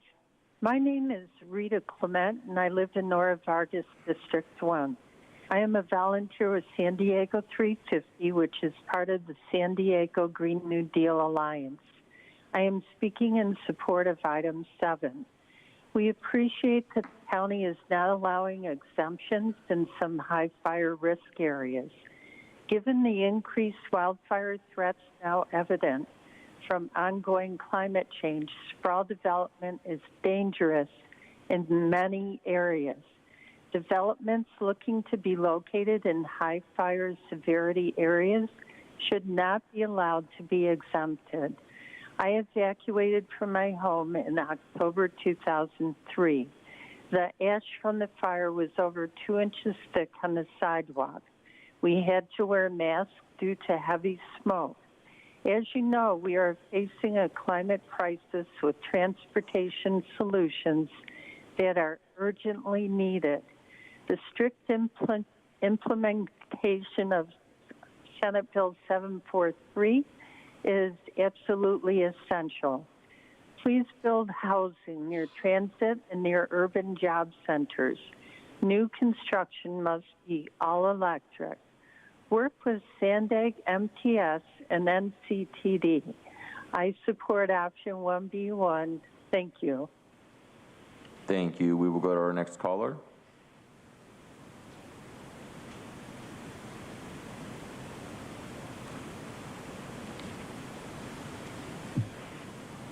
Good afternoon, Board of Supervisors. My name is Emily Caldwell, and I am with P&D Planning. I previously made oral comments on this issue on January 26th. I first like to thank staff for all of their hard work assembling the various options in a very clear manner. I'm here today to make a request on behalf of a development project currently in process in the county known as the Quest Haven Project. As a quick reminder, this project proposes 76 dwelling units, with 7 of these units reserved as affordable housing units. This is a state density bonus project. I respectfully request that all projects that include any affordable housing component be considered to have less than significant VMT impacts. This would allow projects, including Quest Haven, to develop affordable housing units quickly and at a reduced cost. Additionally, I support option 1A, which is the infill plus village option, because this will help bring much needed housing to the county and help the county achieve its REMA numbers. Thank you for your consideration. Thank you. We will go to our next caller.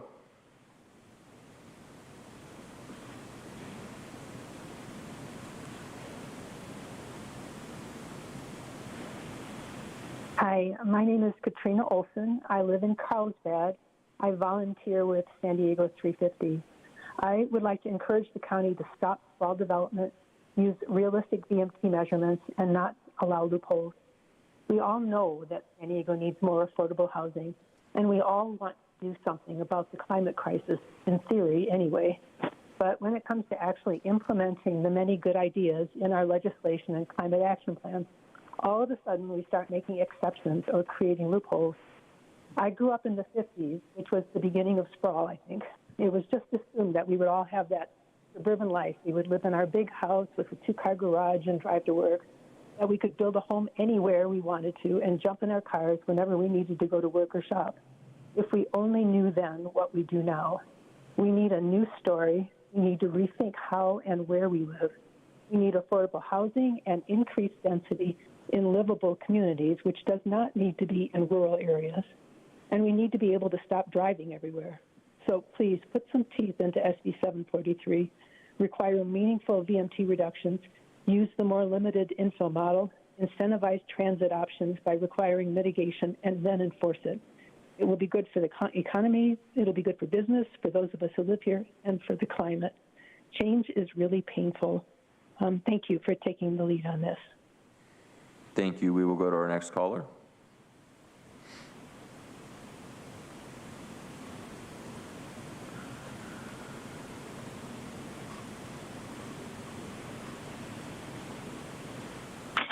Good afternoon. This is Craig Benedetto calling on behalf of NAIOP San Diego, and as a part of a group that Justin Schlafly referenced as the TDM-based mitigation solution coalition.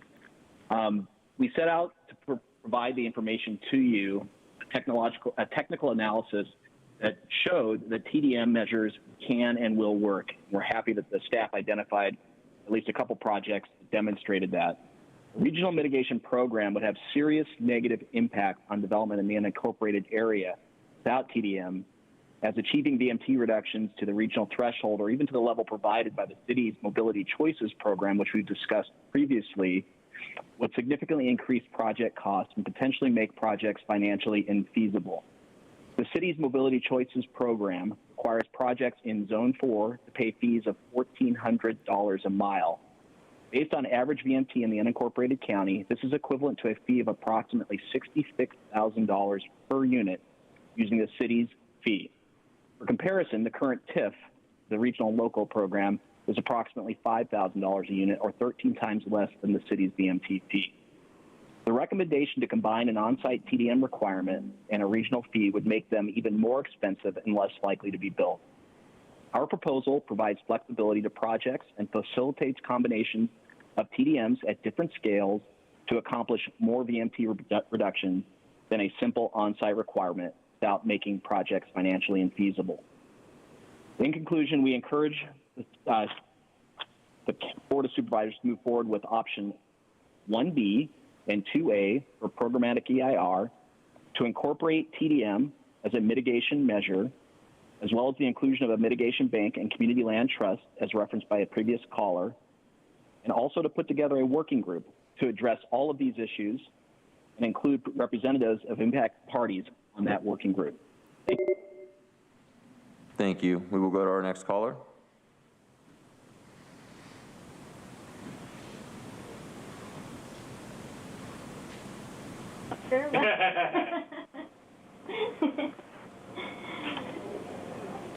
You may begin your comments.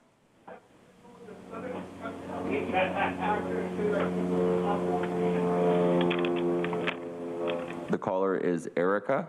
You may begin your comments. Hello, good afternoon, Honorable Chair and members of the Board of Supervisors. I am a resident of a Spring Valley community of the county, and I support requiring a local transportation analysis. That's option 7E. You know, those studies expose the real-world ramifications of projects on the road. My family, my neighbors, and I want to know how much traffic that will be added to the streets near our houses and what safety issues may arise with the new development. While I understand that vehicle miles traveled is the metric for CEQA, it is important to disclose these metrics, such as additional trips, intersection operations, and safety implications of proposed developments. Thank you for your time. Thank you. We will go to our next caller.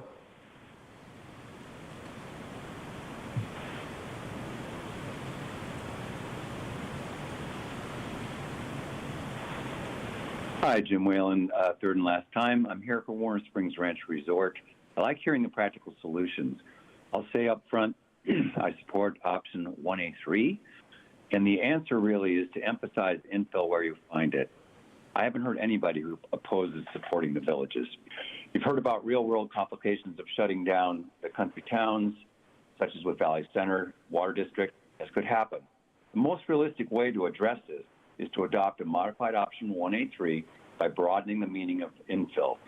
Infill logically would occur in country villages, but that's not always where they are.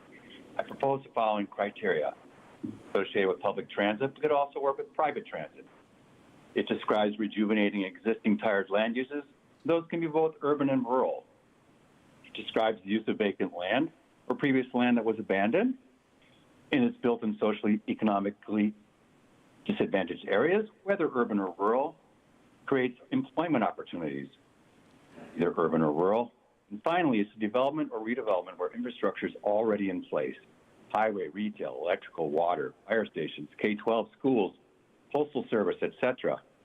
This can occur in both urban and rural settings. I suggest that Warren Springs Ranch is an example of somebody that checks all these boxes, but there's other places. Please support a modified 1A3. Thank you again. Thank you. We will go to our next caller.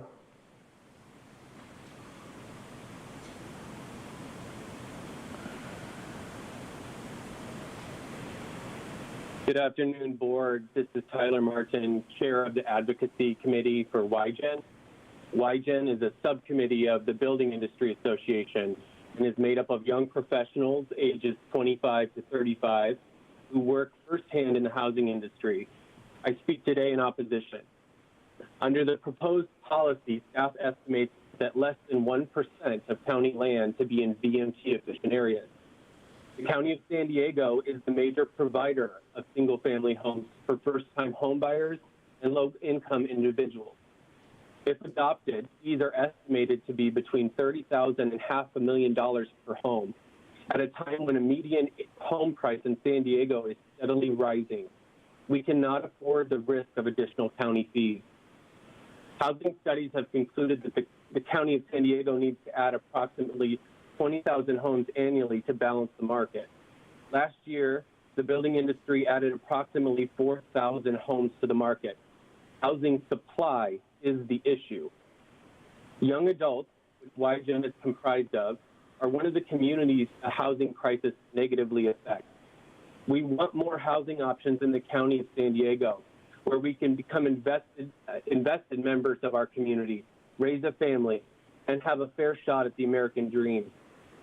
Our ask today is to keep housing your top priority. WIGEN strongly opposes this item, and thank you for your time. Thank you. We will go to our next caller.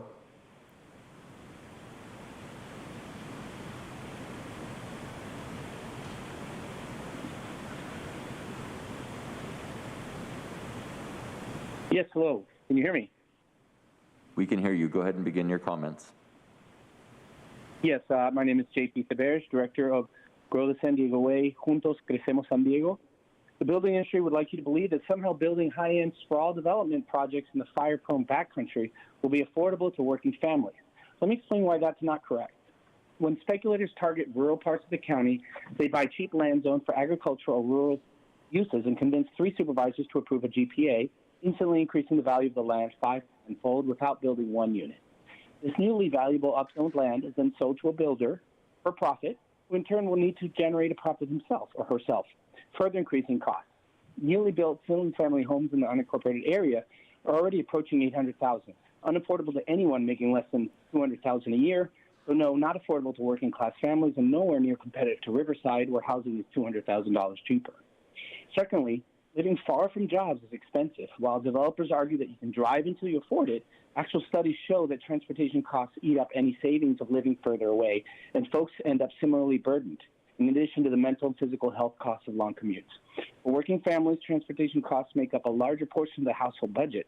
Any 100% affordable project screening should address households with 60% of AMI and also incorporate transportation burden into that calculation to ensure low-income households aren't being burdened with excessive transportation costs by putting them out in the further reaches of the county.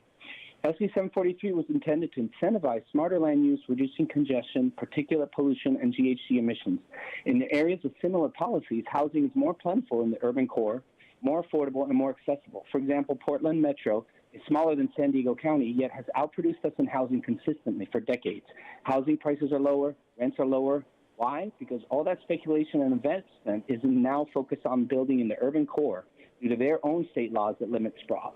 I support OPR guidelines to follow SB 743 within limited infill areas, but oppose the use of buffers that essentially expand villages that were developed through a consensus process with local communities.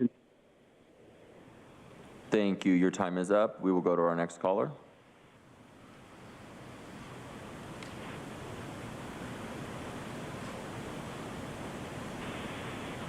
Good morning, Chair Fletcher and Supervisors.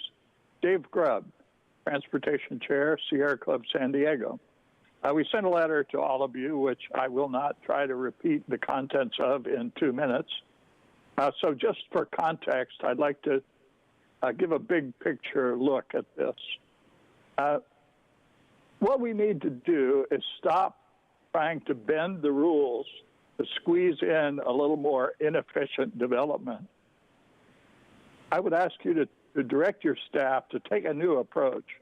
Let's look at working within the rules and meet the intent of the law by providing alternatives to driving to create more areas where new development will be VMT efficient.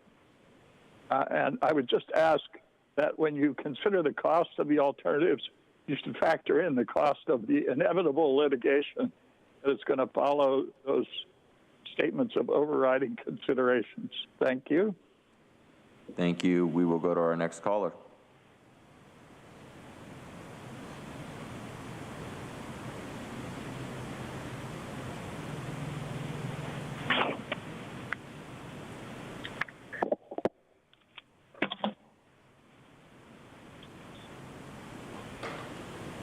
Hi, hello.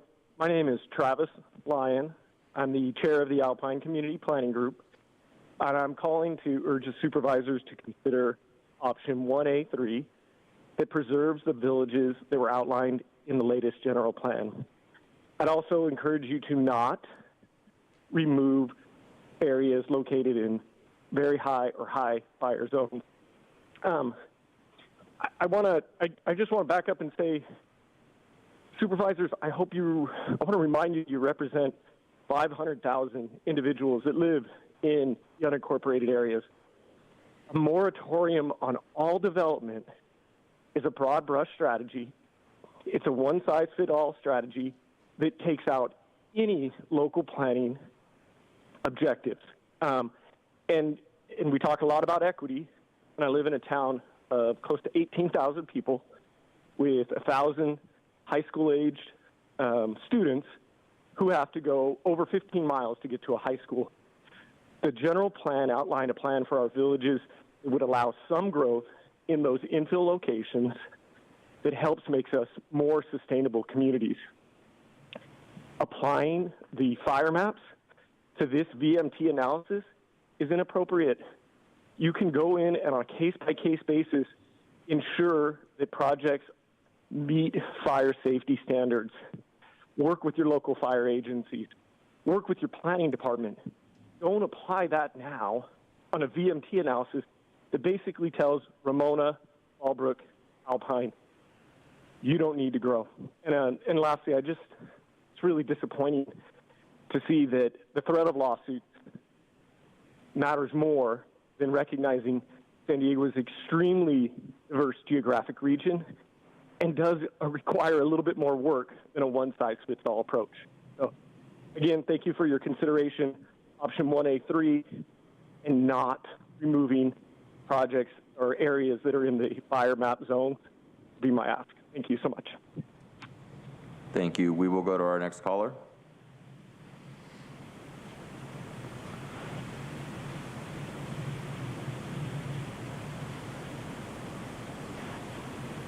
Good afternoon, Chair Fletcher and supervisors. Thank you for the time to speak. My name is Nicole Burgess, and I live in District 1 Supervisor Nora Vargas. I am asking for our supervisors to be bold leaders and fully implement SB 743. and follow the OPR guidelines.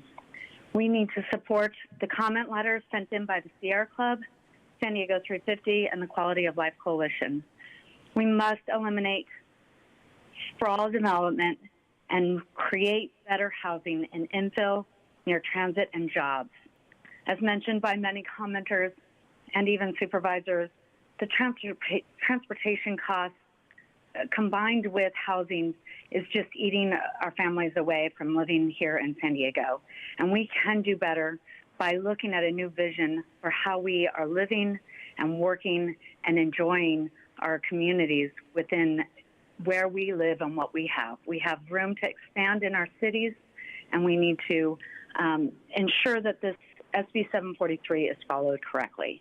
I thank you guys for your leadership and to be bold to ensure that we do the right thing here.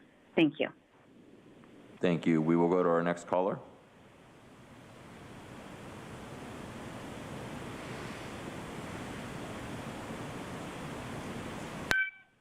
Hi, my name is Jeff Forrest. I'm a land use partner at Shepherd Mullen San Diego office. I'm also part of a working group that developed the TDM ordinance compromise described in Justin Schlafly's letter to the Planning Commission that became the Planning Commission recommendation. Supervisor Fletcher stated it correctly that the county does not have a strong record of housing production. However, this is due to endless litigation, not because the county's smart growth general plan is flawed. I'm concerned that the county staff's proposal to screen out infill, village, and village buffer areas would also fall back into the litigation trap that has ensnared housing production in the county for so long. During this hearing, I have already counted a dozen litigation threats from the same folks who sued the county on all of its past efforts. The benefits of infill development is worth fighting for, but it should be done safely within the context and coverage of a program EIR. The shortcut proposed in 1A and 1D sounds nice, but the county would be taking an unnecessary legal risk. Our TDM ordinance compromise would accomplish the infill development goals safely, and we urge you to support option 1B with implementation of the TDM ordinance compromise with a mitigation bank. In terms of sprawl development, it should be pointed out that we already have LAFCO rules that prevent sprawl. Building out the general plan that encourages village development with more limited development outside the villages is not sprawl. Nor is sprawl-inspired GHG reduction a problem with the pending EV revolution. We must be aware of the technology solutions that are at hand when we make policy. Thank you. Thank you. We will go to our next caller.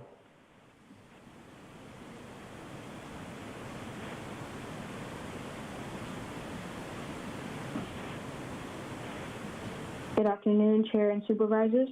This is Madison Coleman with Climate Action Campaign. Sprawl development in high VNT, high fire hazard areas is one of our region's greatest sources of emissions. Sprawl is also inequitable and forces low-income communities to long commutes from wildfire danger zones. We want to emphasize that SB 743 implementation must be consistent with the CAP and regional decarbonization framework. We support the county's alignment with state OPR guidance for the new transportation study guide, as this is consistent with the intent of the law and necessary to achieve climate goals. However, we oppose overly broad VNT screening criteria for infill and surrounding village areas, and we oppose a programmatic EIR for TOAs, as these are mostly not VNT efficient and they are not yet served by transit. We want to elevate our concerns over regional mitigation schemes, which may provide developers pathways to buy their way into dangerous sprawl projects. Transportation accounts for more emissions than any other sector in the region. The only way to achieve zero carbon is to stop sprawl while building ample, affordable housing near jobs and transit, aligned with SANDAC's 2021 regional plan and sustainable community strategy. Finally, we are open to learning more about how a comprehensive general plan update informed by a sustainable land use framework could be crafted in support of the county's climate and housing goals. Thank you. Thank you. We will go to our next caller.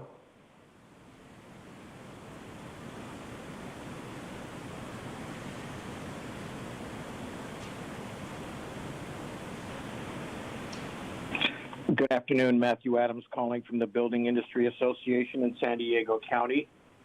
I appreciate the opportunity to speak to this issue. It's been a long discussion over multiple months, and I do appreciate the seriousness by which everyone is taking this.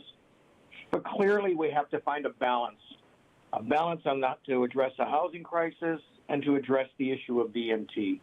They can coexist, but it's going to take commitment on both issues to reach that coexistence. We have to do things such as expanding the screening criteria to include infill, villages, and the buffers. We need to create these programmatic EIRs for projects that they can tier off of. We need the transportation demand management plan. That could be an effective tool and offer much needed flexibility. And then we need to housing production in the county by by-right processing and self-certification.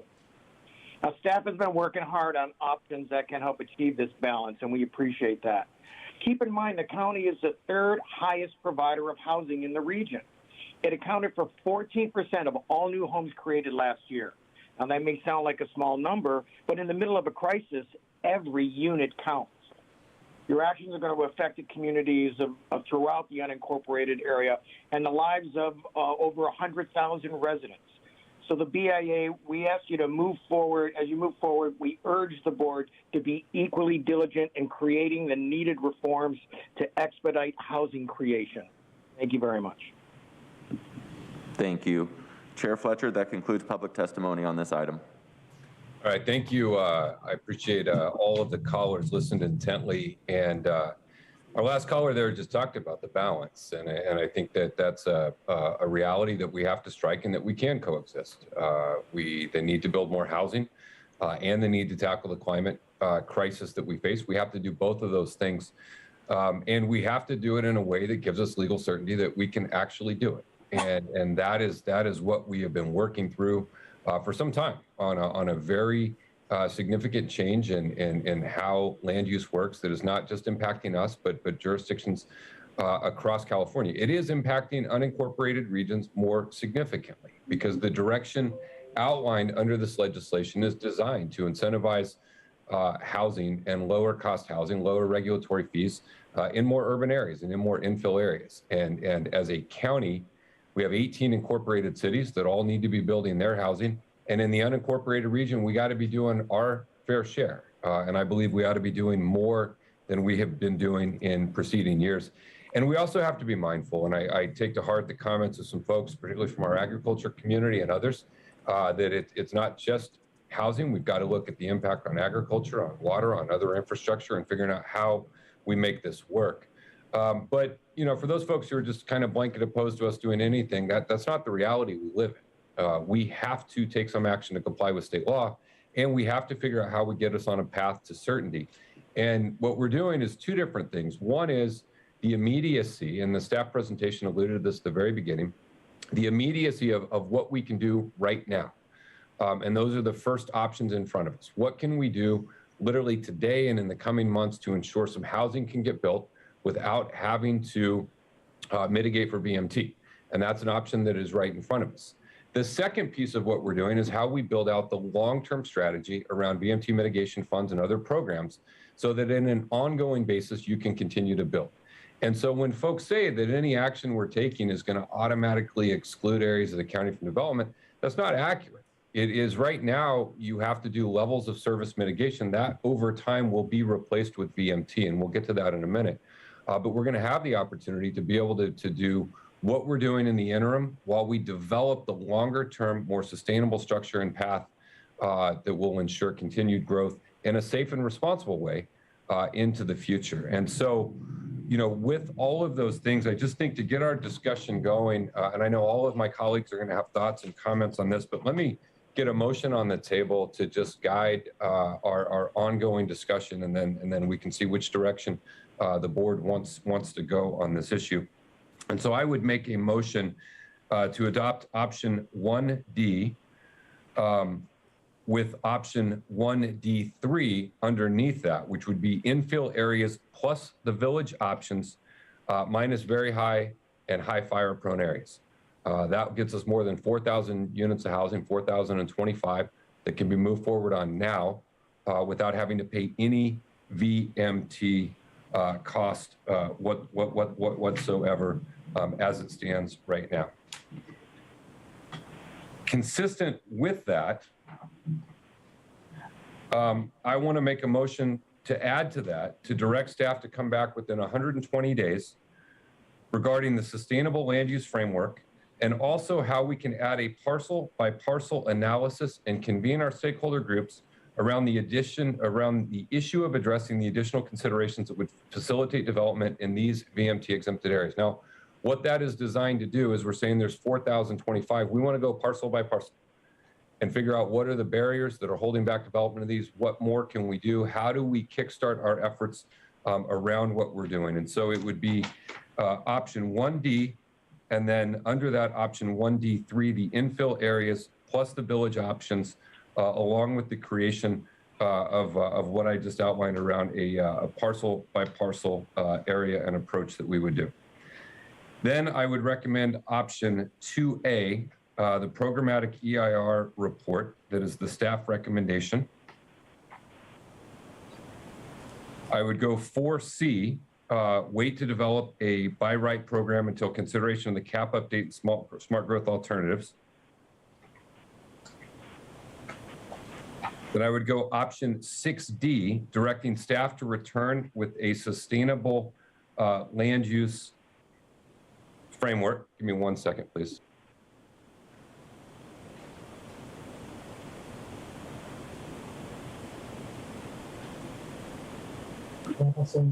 Okay, 6D. Option 3A, work with Sandag, MTS, NCTD to develop a regional VMT mitigation program, including option 3B, also working with the City of San Diego and other local jurisdictions to develop a joint program or join an existing program like the city program. And on that point, I would like to add that we would look into how we can combine a community land trust with a VMT mitigation bank to create a path for EJ and VMT opportunities within those communities to take hold. And then option 7A, prepare a revised TSG using regional geography. And option 7B, adopt the 110 ADT small project screening criteria, which is consistent with OPR guidance. Option 7C, adopt OPR recommendations to screen out projects with 100% affordable from VMT analysis. This means affordable housing projects, 100% affordable, can be built anywhere in the county without any VMT cost. And then option 7E, requiring an LMA, but as we move forward, we want to work to making the necessary changes in the general plan to remove LOS from the LMA, so that as we go forward into the future, we can rely exclusively on VMT, and this will provide some much longer term certainty. So let me just restate those. And I know it's a lot. That's why last time board meeting, we went through all of these options. Now we're back considering the same ones. So it would be option 1D, and under that 1D3, minus very high and high fire with the parcel by parcel analysis and stakeholder engagement and work groups around that. Option 2A, programmatic EIR. Option 4C. Option 6D, with the addition of the land trust efforts. Option 3A, working on regional VMT mitigation. 3B, consistent with those. 7A, revised TSG using regional geography. 7B, 110 ADT small project screening. 7C, screen out projects with 100% affordable from VMT analysis. And 7E, requiring the LMA, but again, working long-term towards a path of removing LOS. So I will start that motion along with 2A. I think I missed. I'm happy to second that motion, Chair. Perfect. Yeah. Thank you. Start the discussion. Thank you. Let me ask staff, did we capture all of that? What about 2B? That was another staff recommendation that was not in your motion. No, we didn't have 2B. Not in the motion. Chair Fletcher, for clarity, I heard you the first time to say option 1D, then the second time I heard you say 1B. Is it boy or dog? D is in dog. Okay, thank you. 1D, Supervisor Anderson, but then under that, it would be 1D3. So it would be the infill areas plus the village options. Right, gotcha. Got it. Okay, so that's just a motion. You know, I know we're gonna have a lot of thoughts and suggestions, but that will get us started. And let me first go to Supervisor Lawson-Remer, and then we'll go to my colleagues. Well, thank you. First of all, thank you very much, Chair Fletcher, for kicking this off. I know that was a lot, and I really appreciate the thought that went into this. I want to thank everyone who spoke today, and I really want to thank staff for their pretty extraordinary work on putting together these options. You know, I think this is a lot, and it's hard, and it's important. I think we all know we need to take action on global warming, which is an existential threat facing our planet. We know we need to tackle our affordable housing crisis, which means building affordable homes for working and middle-class San Diegans. And we know we need to abide by state law so that whatever we do today is actually real and can allow us to move forward. And I just really want to echo Chair Fletcher's point that it would be a huge waste of time to adopt something today that would land us in court for years and tangle both our affordable housing development and our ability to tackle the existential crisis of global warming. You know, just to kind of set the table a little bit on my thinking, I mean, this vote has become a big deal, but in some ways it shouldn't be. I mean, we're here today to implement a bill that was signed back in 2013 by Governor Brown 9 years ago, and we've had a long time to get this right. And as a reminder, the original intent of SB 743 was to incentivize transit-supported housing development in more urban areas. And it's already working in jurisdictions across the state and our region. For example, the city of San Diego has 175,000 units of additional planned capacity, much of it near transit stops and very VMT efficient, which is precisely the kinds of areas where SB 743 is helping housing happen more quickly. Because, of course, of the nature of the unincorporated county over which we have jurisdiction today, we then are dealing with the backside of the bill, which are the parcels that are not supposed to be receiving housing development incentives because they're very far to get to employment and other amenities. So I think it's important to point out that many have argued that alignment with OPR technical advisory regarding the VMT threshold would deny residents of the unincorporated county their ability to develop. This is not true. The vast majority of the parcels in the backcountry will already be exempted through the 110 average daily trip threshold of significance because their zoning precludes them already from exceeding the 110 ADT threshold. Most parcel owners in the backcountry do not intend to construct, nor could they construct projects on their property that exceed 110 ADT. Now, those residents do not have lobbyists or trade organizations to represent them today, like the large sprawl developers do, but they are the overwhelming majority of property owners in the backcountry. I've also heard the argument that we will get sued one way or another. No, I don't think we will get sued one way or another. There's only so far we can step out under the umbrella of OPR technical advisory without attracting a lawsuit from the prior litigants. So to return to our core goals, housing, climate, and moving forward with a plan that's real and won't land us in court, I think the best way to incentivize affordable housing and make sure we're taking action on climate is option 7C and 7D, which I think are pretty great because they get us into legal compliance and while also creating huge incentives for affordable housing. We've heard dozens and dozens of testimonies today in favor of this approach from affordable housing advocates and from climate activists. So in my view, 7C and 7D is a win-win approach because 7C exempts all 100% affordable and 7D exempts all 52% affordable in the areas defined as infill by county staff. This approach would also create a path for a meaningful mitigation bank. So I think out of the gate here, I support most of what Chair Fletcher outlined. I think my difference would be I'd like us to see us be able to create incentives for 52% affordable, which would mean adopting 7D instead of adopting 1D3. That being said, I do think, and I just want to say to kick us off so we're all kind of clear where we're each coming from, with regard to any kind of geography exemption, although I do think all the option ones don't really make any sense, making us more vulnerable to lawsuits and not helping us with our affordable housing challenge.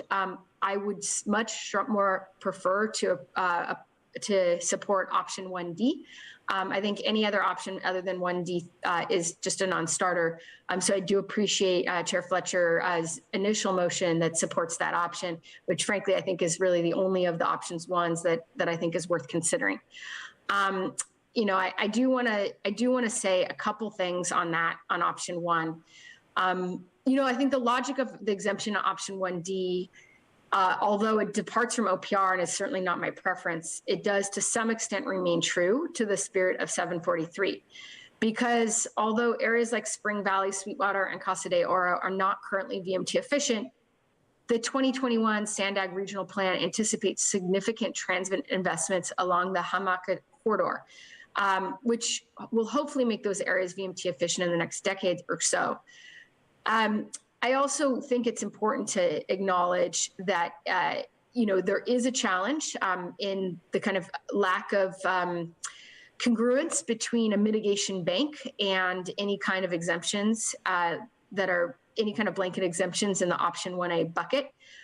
Because if we exempt non-VMT efficient infill, we're essentially eliminating the utility of a mitigation program. And I think I've talked a bunch already, so I will stop there. But I do think it's important to flag that there is a contradiction between having any of the option ones and also supporting a mitigation bank, because we probably won't need a mitigation bank if we do pursue any of the option 1 options. So those are my initial thoughts, and love to turn the floor back to my colleagues. Hold on. But did you want to make a friendly amendment to add 7C? If you're happy to accept it, yeah. I mean, I definitely think we should. You already had 7C as in your 7D. 7D.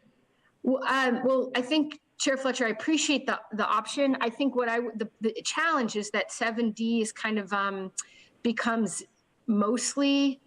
Well, let me say yes. I'll take it. I think it has a yes. Thank you. I'm happy to accept. Let me ask the seconder of the motion. Okay, good. Chair Fletcher, right, if we could, option 7D actually replaces the options under item 1. It's either or. So if the board goes with option 1D, that would actually replace and supplement option 7D. The two cannot be combined. It's one or the other. Can I ask a question? I don't think that wasn't my complete understanding, because my understanding was option 1D would provide the exemptions in that area, that 1D3 would provide the exemptions in the infill village within the urban growth boundary, but then you would have option 7D, which would be applicable in the other areas that are infill but are not included in the urban growth boundary. So it seems like they could be compatible, because 7D would then be exemptions in the non-urban growth boundary infill areas. Supervisor Lawson-Remer, I think what you're saying is it could be the 7D option could be applied to the areas that were removed under option 1D. That is something that could be done, but it would not apply to the areas that are in the option 1D identified as infill. Yeah.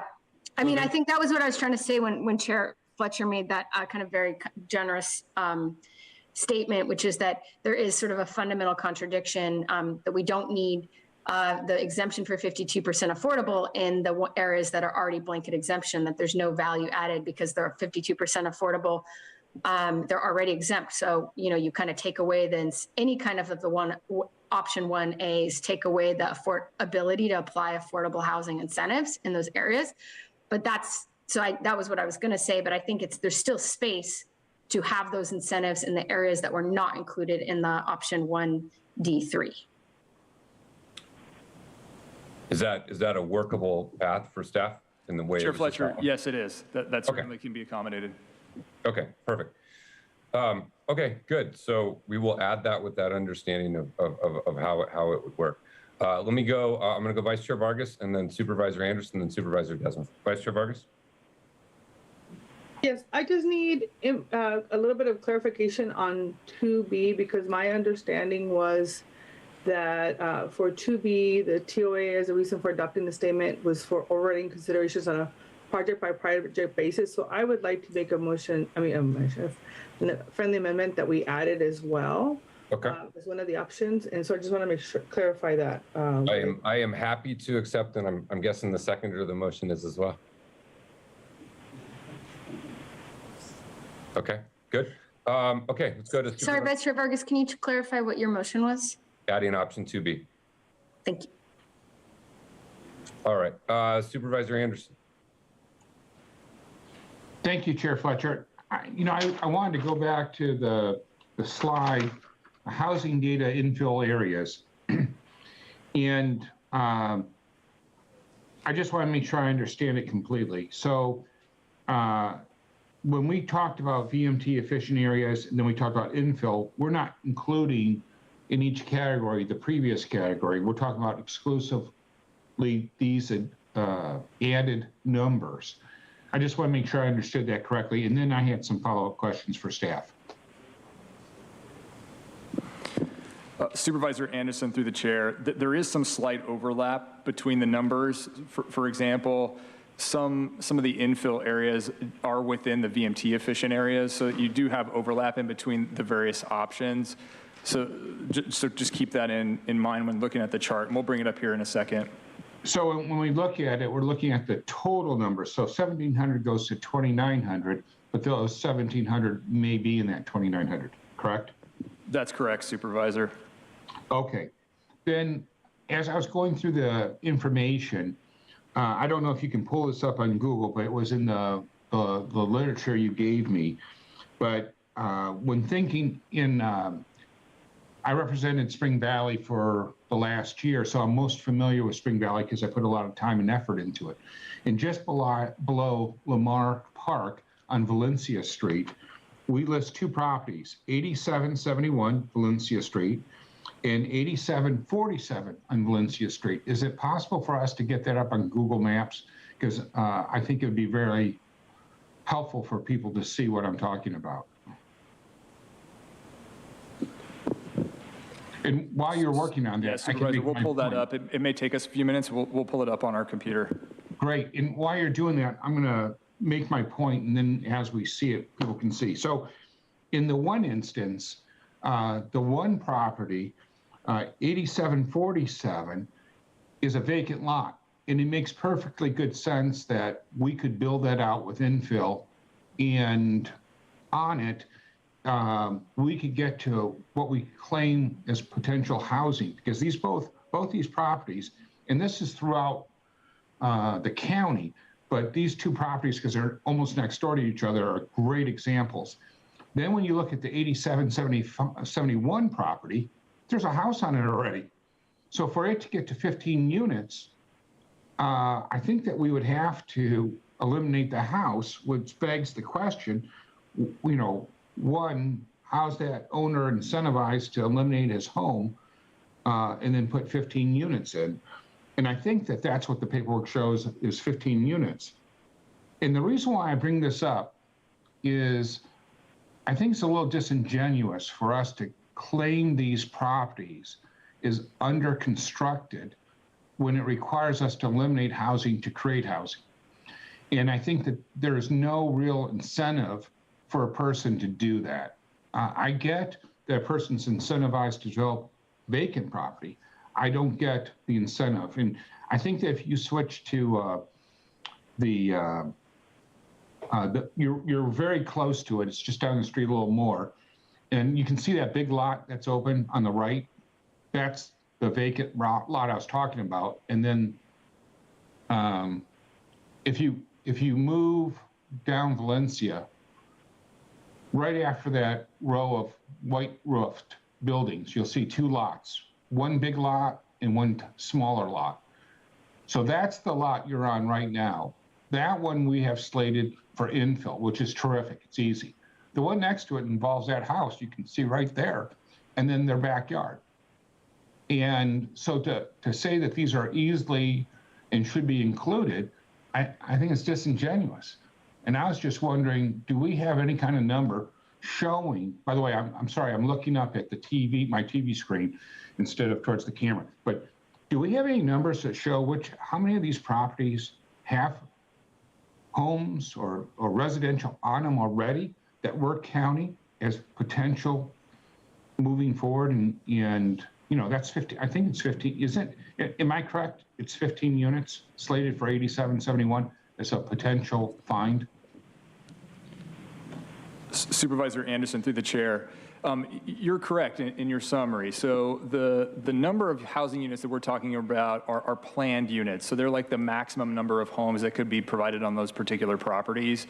In terms of, you know, looking at, you know, those numbers actually being produced, you know, those would be potentially redeveloped properties. So in response to your question, yes, the home would be removed and then potentially replaced with higher density, more dwelling units.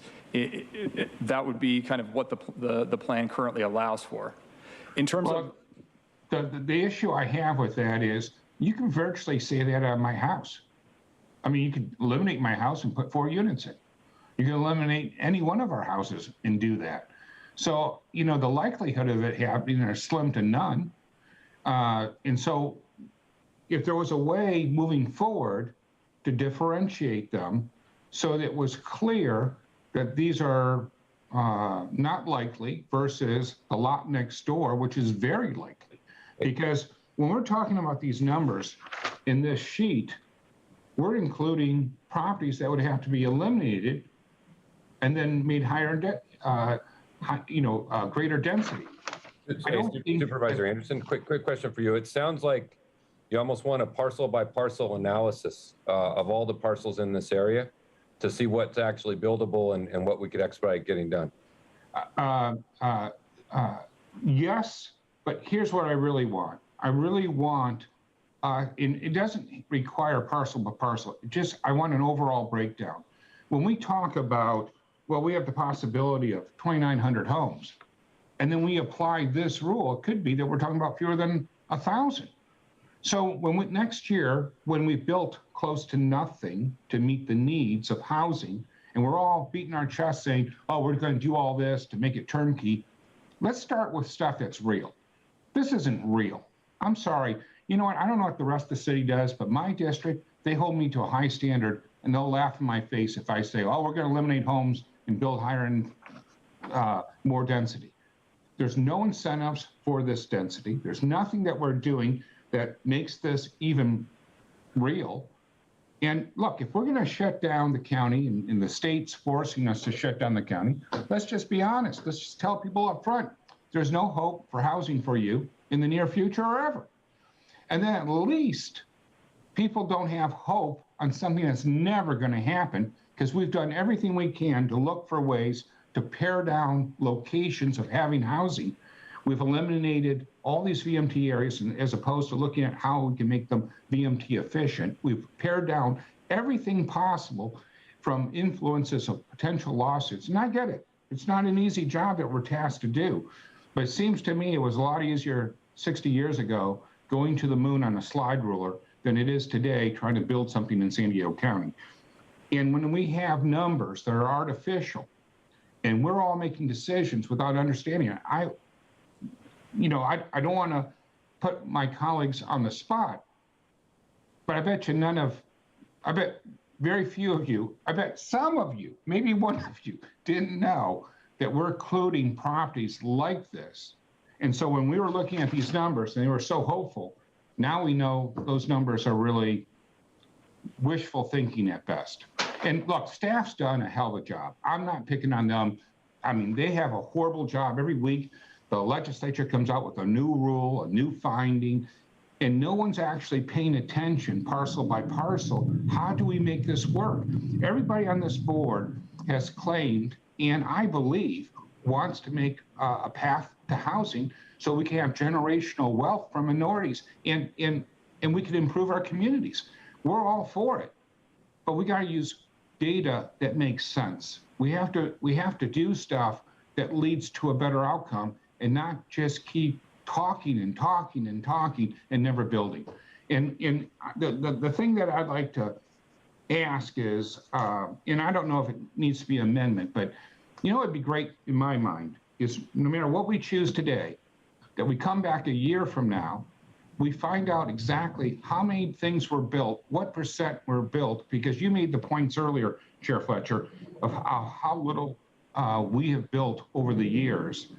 And if we're not building, then let's change what we're doing so that we may. You know, it sickens me, and I ran on this platform that our kids deserve to live in our communities. And I got to tell you, I'm at that age where everyone's visiting their grandkids in another state.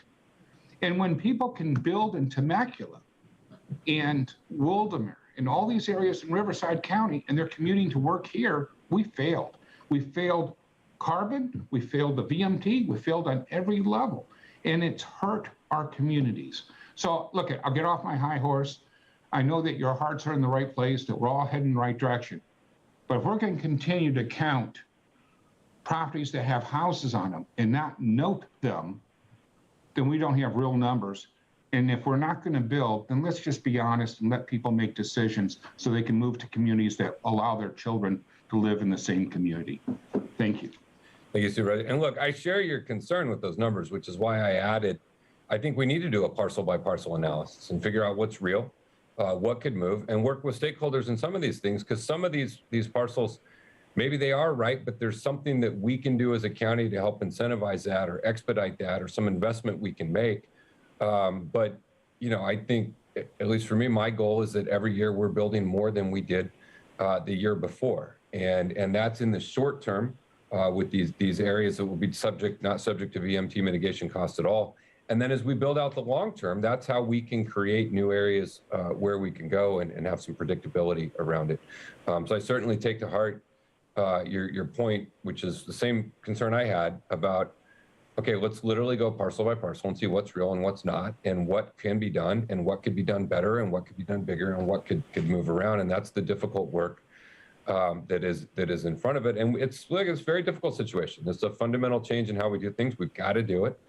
And it's going to take a lot of work to do it right, to actually increase the amount of housing. You know, the only good news is the preceding efforts weren't very successful, so it's not a super high bar, but people need us to get it done, and they need us to move forward, and I'm certainly committed to working on that. So thank you for that, and we'll continue to work. And I think an annual assessment of how much is actually getting built, not what's in a plan, not even what gets voted on or approved, but an actual door that somebody can walk inside. That ought to be the measure of success for us in terms of what we look at moving forward. So thank you for that. Let's go to Supervisor Desmond. Well, thanks. Appreciate the presentation. This was quite a convoluted exercise, but I really appreciate the effort that staff put into this, because this took a lot of work. And I got to tell you, though, I'm disappointed in option 1D, in that I think it just, if we want to build housing and we really want, you know, that's truthful, why are we limiting ourselves, I mean, to only the infill areas that have the transportation opportunity areas, overlaying them? We're coming up with 1D3, 4,000 units. And this is the 2050 is what my understanding is, 4,000 units. That's not any, and the RENA we have to build by 2029, just what, 7 years from now, over 6,700 units. So we're starting from, I think, too small of a basis here with 1D3. I thought staff's recommendation, and they're the ones that put all the time and effort into this. They're the ones that are the, you know, more of the brains behind the operation. We're the policymakers, but you know, they're the ones who did all the public outreach, and we're working with the building industry and everybody else that had input. And their recommendation was 1A, and I think 1A3 gives us a bigger starting place, at least for houses. It gives us about 7,000 units instead of 4,000. And we could do that. We could go, I like the idea of the parcel by parcel analysis. I think that's smart. We could do that with 1A3, but I can see, you know, the way, being one of the last to speak, I can kind of see how the votes are going. So, but that would have been my preference, is 1A3, so that we could, you know, just have a bigger starting point. I think Valley Center and the Valley Center Water District, that needs special attention. We got to get staff working with them. They've made an investment based on the general plan, which was legal and which got through, but they got a $30 million $30 million loan out there that they're obligated, the ratepayers are obligated to pay for. And they were anticipating growth and building in Valley Center. And now they're going to get stuck with a bill. And so there's been investments made. It's VMT. I get it. The state, put it upon us, and we have to abide by it. But investments have been made too, based on previous. If I were them, I'd sue the county, saying, "Hey, you're changing the rules halfway through, and now we've got this investment out here, and we're going to get stuck with it." TDM. I really appreciate. I'm glad. I think it was in 3A, the traffic demand management. There's a lot of interest out there. I know staff doesn't have a lot of faith in it, but a lot of our stakeholders do. And so I'd like to see, I'm glad that traffic demand management is there. We should explore it as much as possible to bring down costs for mitigating impacts. And one of the things that I think we tend to do, myself included, and even in Sandag I've seen, is they keep thinking about today. Traffic's going to be a lot different. Vehicles are going to be 10 years from now. Vehicles are going to be different. Traffic's going to be different. So I think there's more opportunities in the future, again, with technology and traffic demand management that might prove out fruitful over time to be effective here. And then I will say one thing about agriculture, and I know it's probably not going to go over here, but I think ag should be exempt from all VMT analysis. That agriculture, I think the 110 threshold is a good number for the ag projects. And keeping it at 110, which I'm glad we are. But, our farmers have enough regulations, and if we make it even more punishing for them to grow things locally, if they can't grow things locally, then we are going to be relying on importing fruits, vegetables, flowers, all those things that are grown locally. We're going to be importing that from the Central Valley or Florida, Mexico, South America, which is not going to help in the greenhouse gas effort. So I think our farmers, we got to allow them to grow and let them continue, to produce food and farming here in San Diego County. So I really think we need that 1A3, and I think our 1D3 is too limiting. Like I said, I like the parcel by parcel analysis, but this is too few of units in 1D3. Thank you very much. Thank you, Supervisor. And I think I hear the concerns on that. I think 1A guarantees litigation, which means we're not doing anything for 6 to 9 months, and then I think there's a high probability we're right back at the starting point. And so, I saw that you saw the letter though from I think it was the Sierra Club and the 350.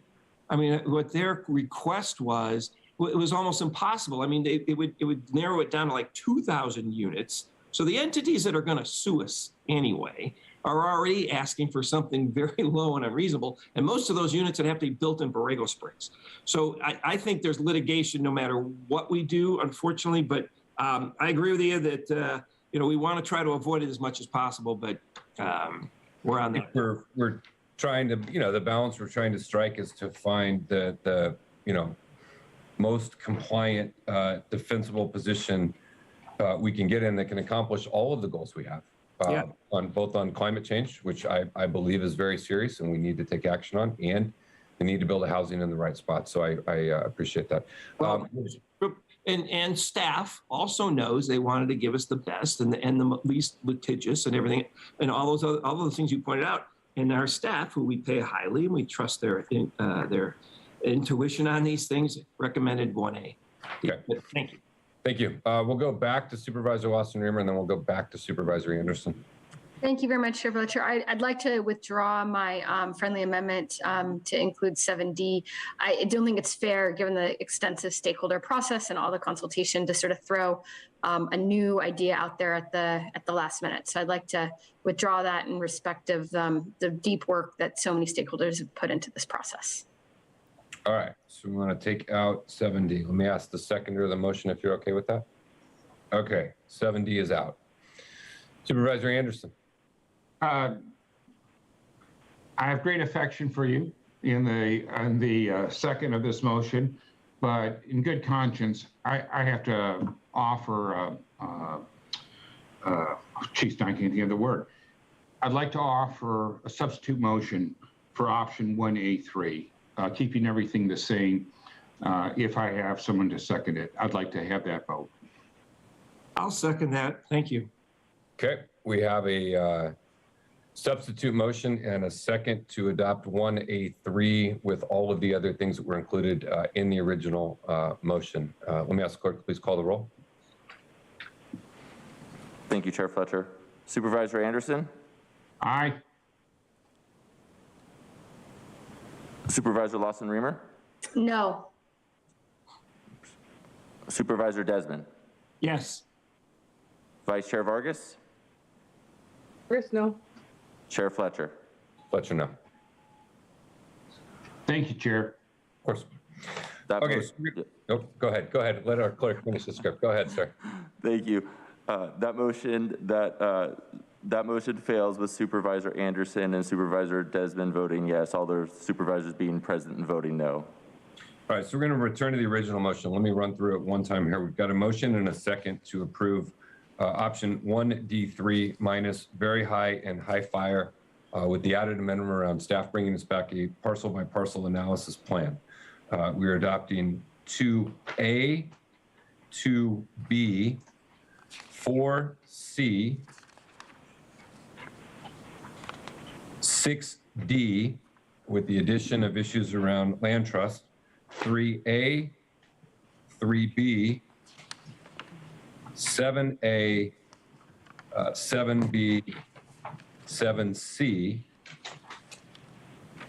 7E, with the understanding that we want to move long-term towards eliminating LOS. And that is the motion and the seconds. Chair Fletcher, I just want to ask if the motion also includes the CEQA findings as noted in staff recommendation number 1 as well. It does. Thank you. All right, let's call the roll.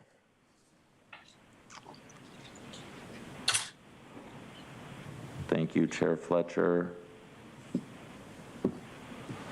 Supervisor Anderson? Sadly, no. Supervisor Lawson-Remer? Yes. Supervisor Desmond? No. Vice Chair Vargas? Vargas, yes. Chair Fletcher? Fletcher, yes. That motion passes with Supervisor Anderson and Supervisor Desmond voting no, all their supervisors being present and voting aye. Before we move on too far away from this item, I want to take a moment to thank Kathleen Flannery. Kathleen has been with Luge for 17 years, stepped up as the interim director of PDS during a time of tremendous upheaval around this issue and other issues, and has served us wonderfully and admirably. She's staying with the county, moving over to be the COO of the Public Safety Group. But Kathleen, we appreciate tremendously all of your work and everything, and we're thrilled you're still going to be here, just in a new role. But want to recognize and commend the vital role you played up to step up and help us during a period of great difficulty, and just really commend the entire Luge team. This is a very, very difficult change. We've come a long way in the year plus that we have been working on this, and we've got a long way to go. We're still at the very beginning of getting to phase 1 and phase 2 of what we're trying to build out. But really grateful for everyone and all of the work that you've been done. And so a great appreciation to everyone who's been involved in bringing us some options and allowing us to make an informed choice as best we could moving forward. So thank you very much.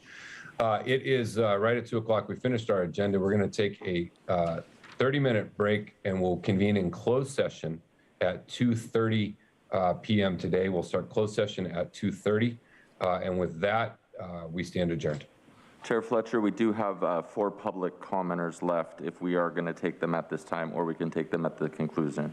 Oh, I'm sorry. I thought we took them all earlier. No, take them right now. I apologize. We had 8 call in, and we did have 12, so I wanted to... Let's call them. Yep, let's call them. I apologize. That's okay. We will do those right now, and then we'll still go to closed session at 2:30. Wonderful. Thank you, Chair Fletcher. So we do still have 4 requests to speak on matters not listed on the agenda. For those that requested to speak, if you could please dial into the conference line now using the instructions that were provided to you. When it is your turn to speak, you will be unmuted and you will hear a recording that will tell you to begin your comments after the beep. I would like to remind the callers that they should mute their TV or live video stream before they begin speaking. And I will just give a moment for those callers to call in if they are going to speak on non-agenda public comment.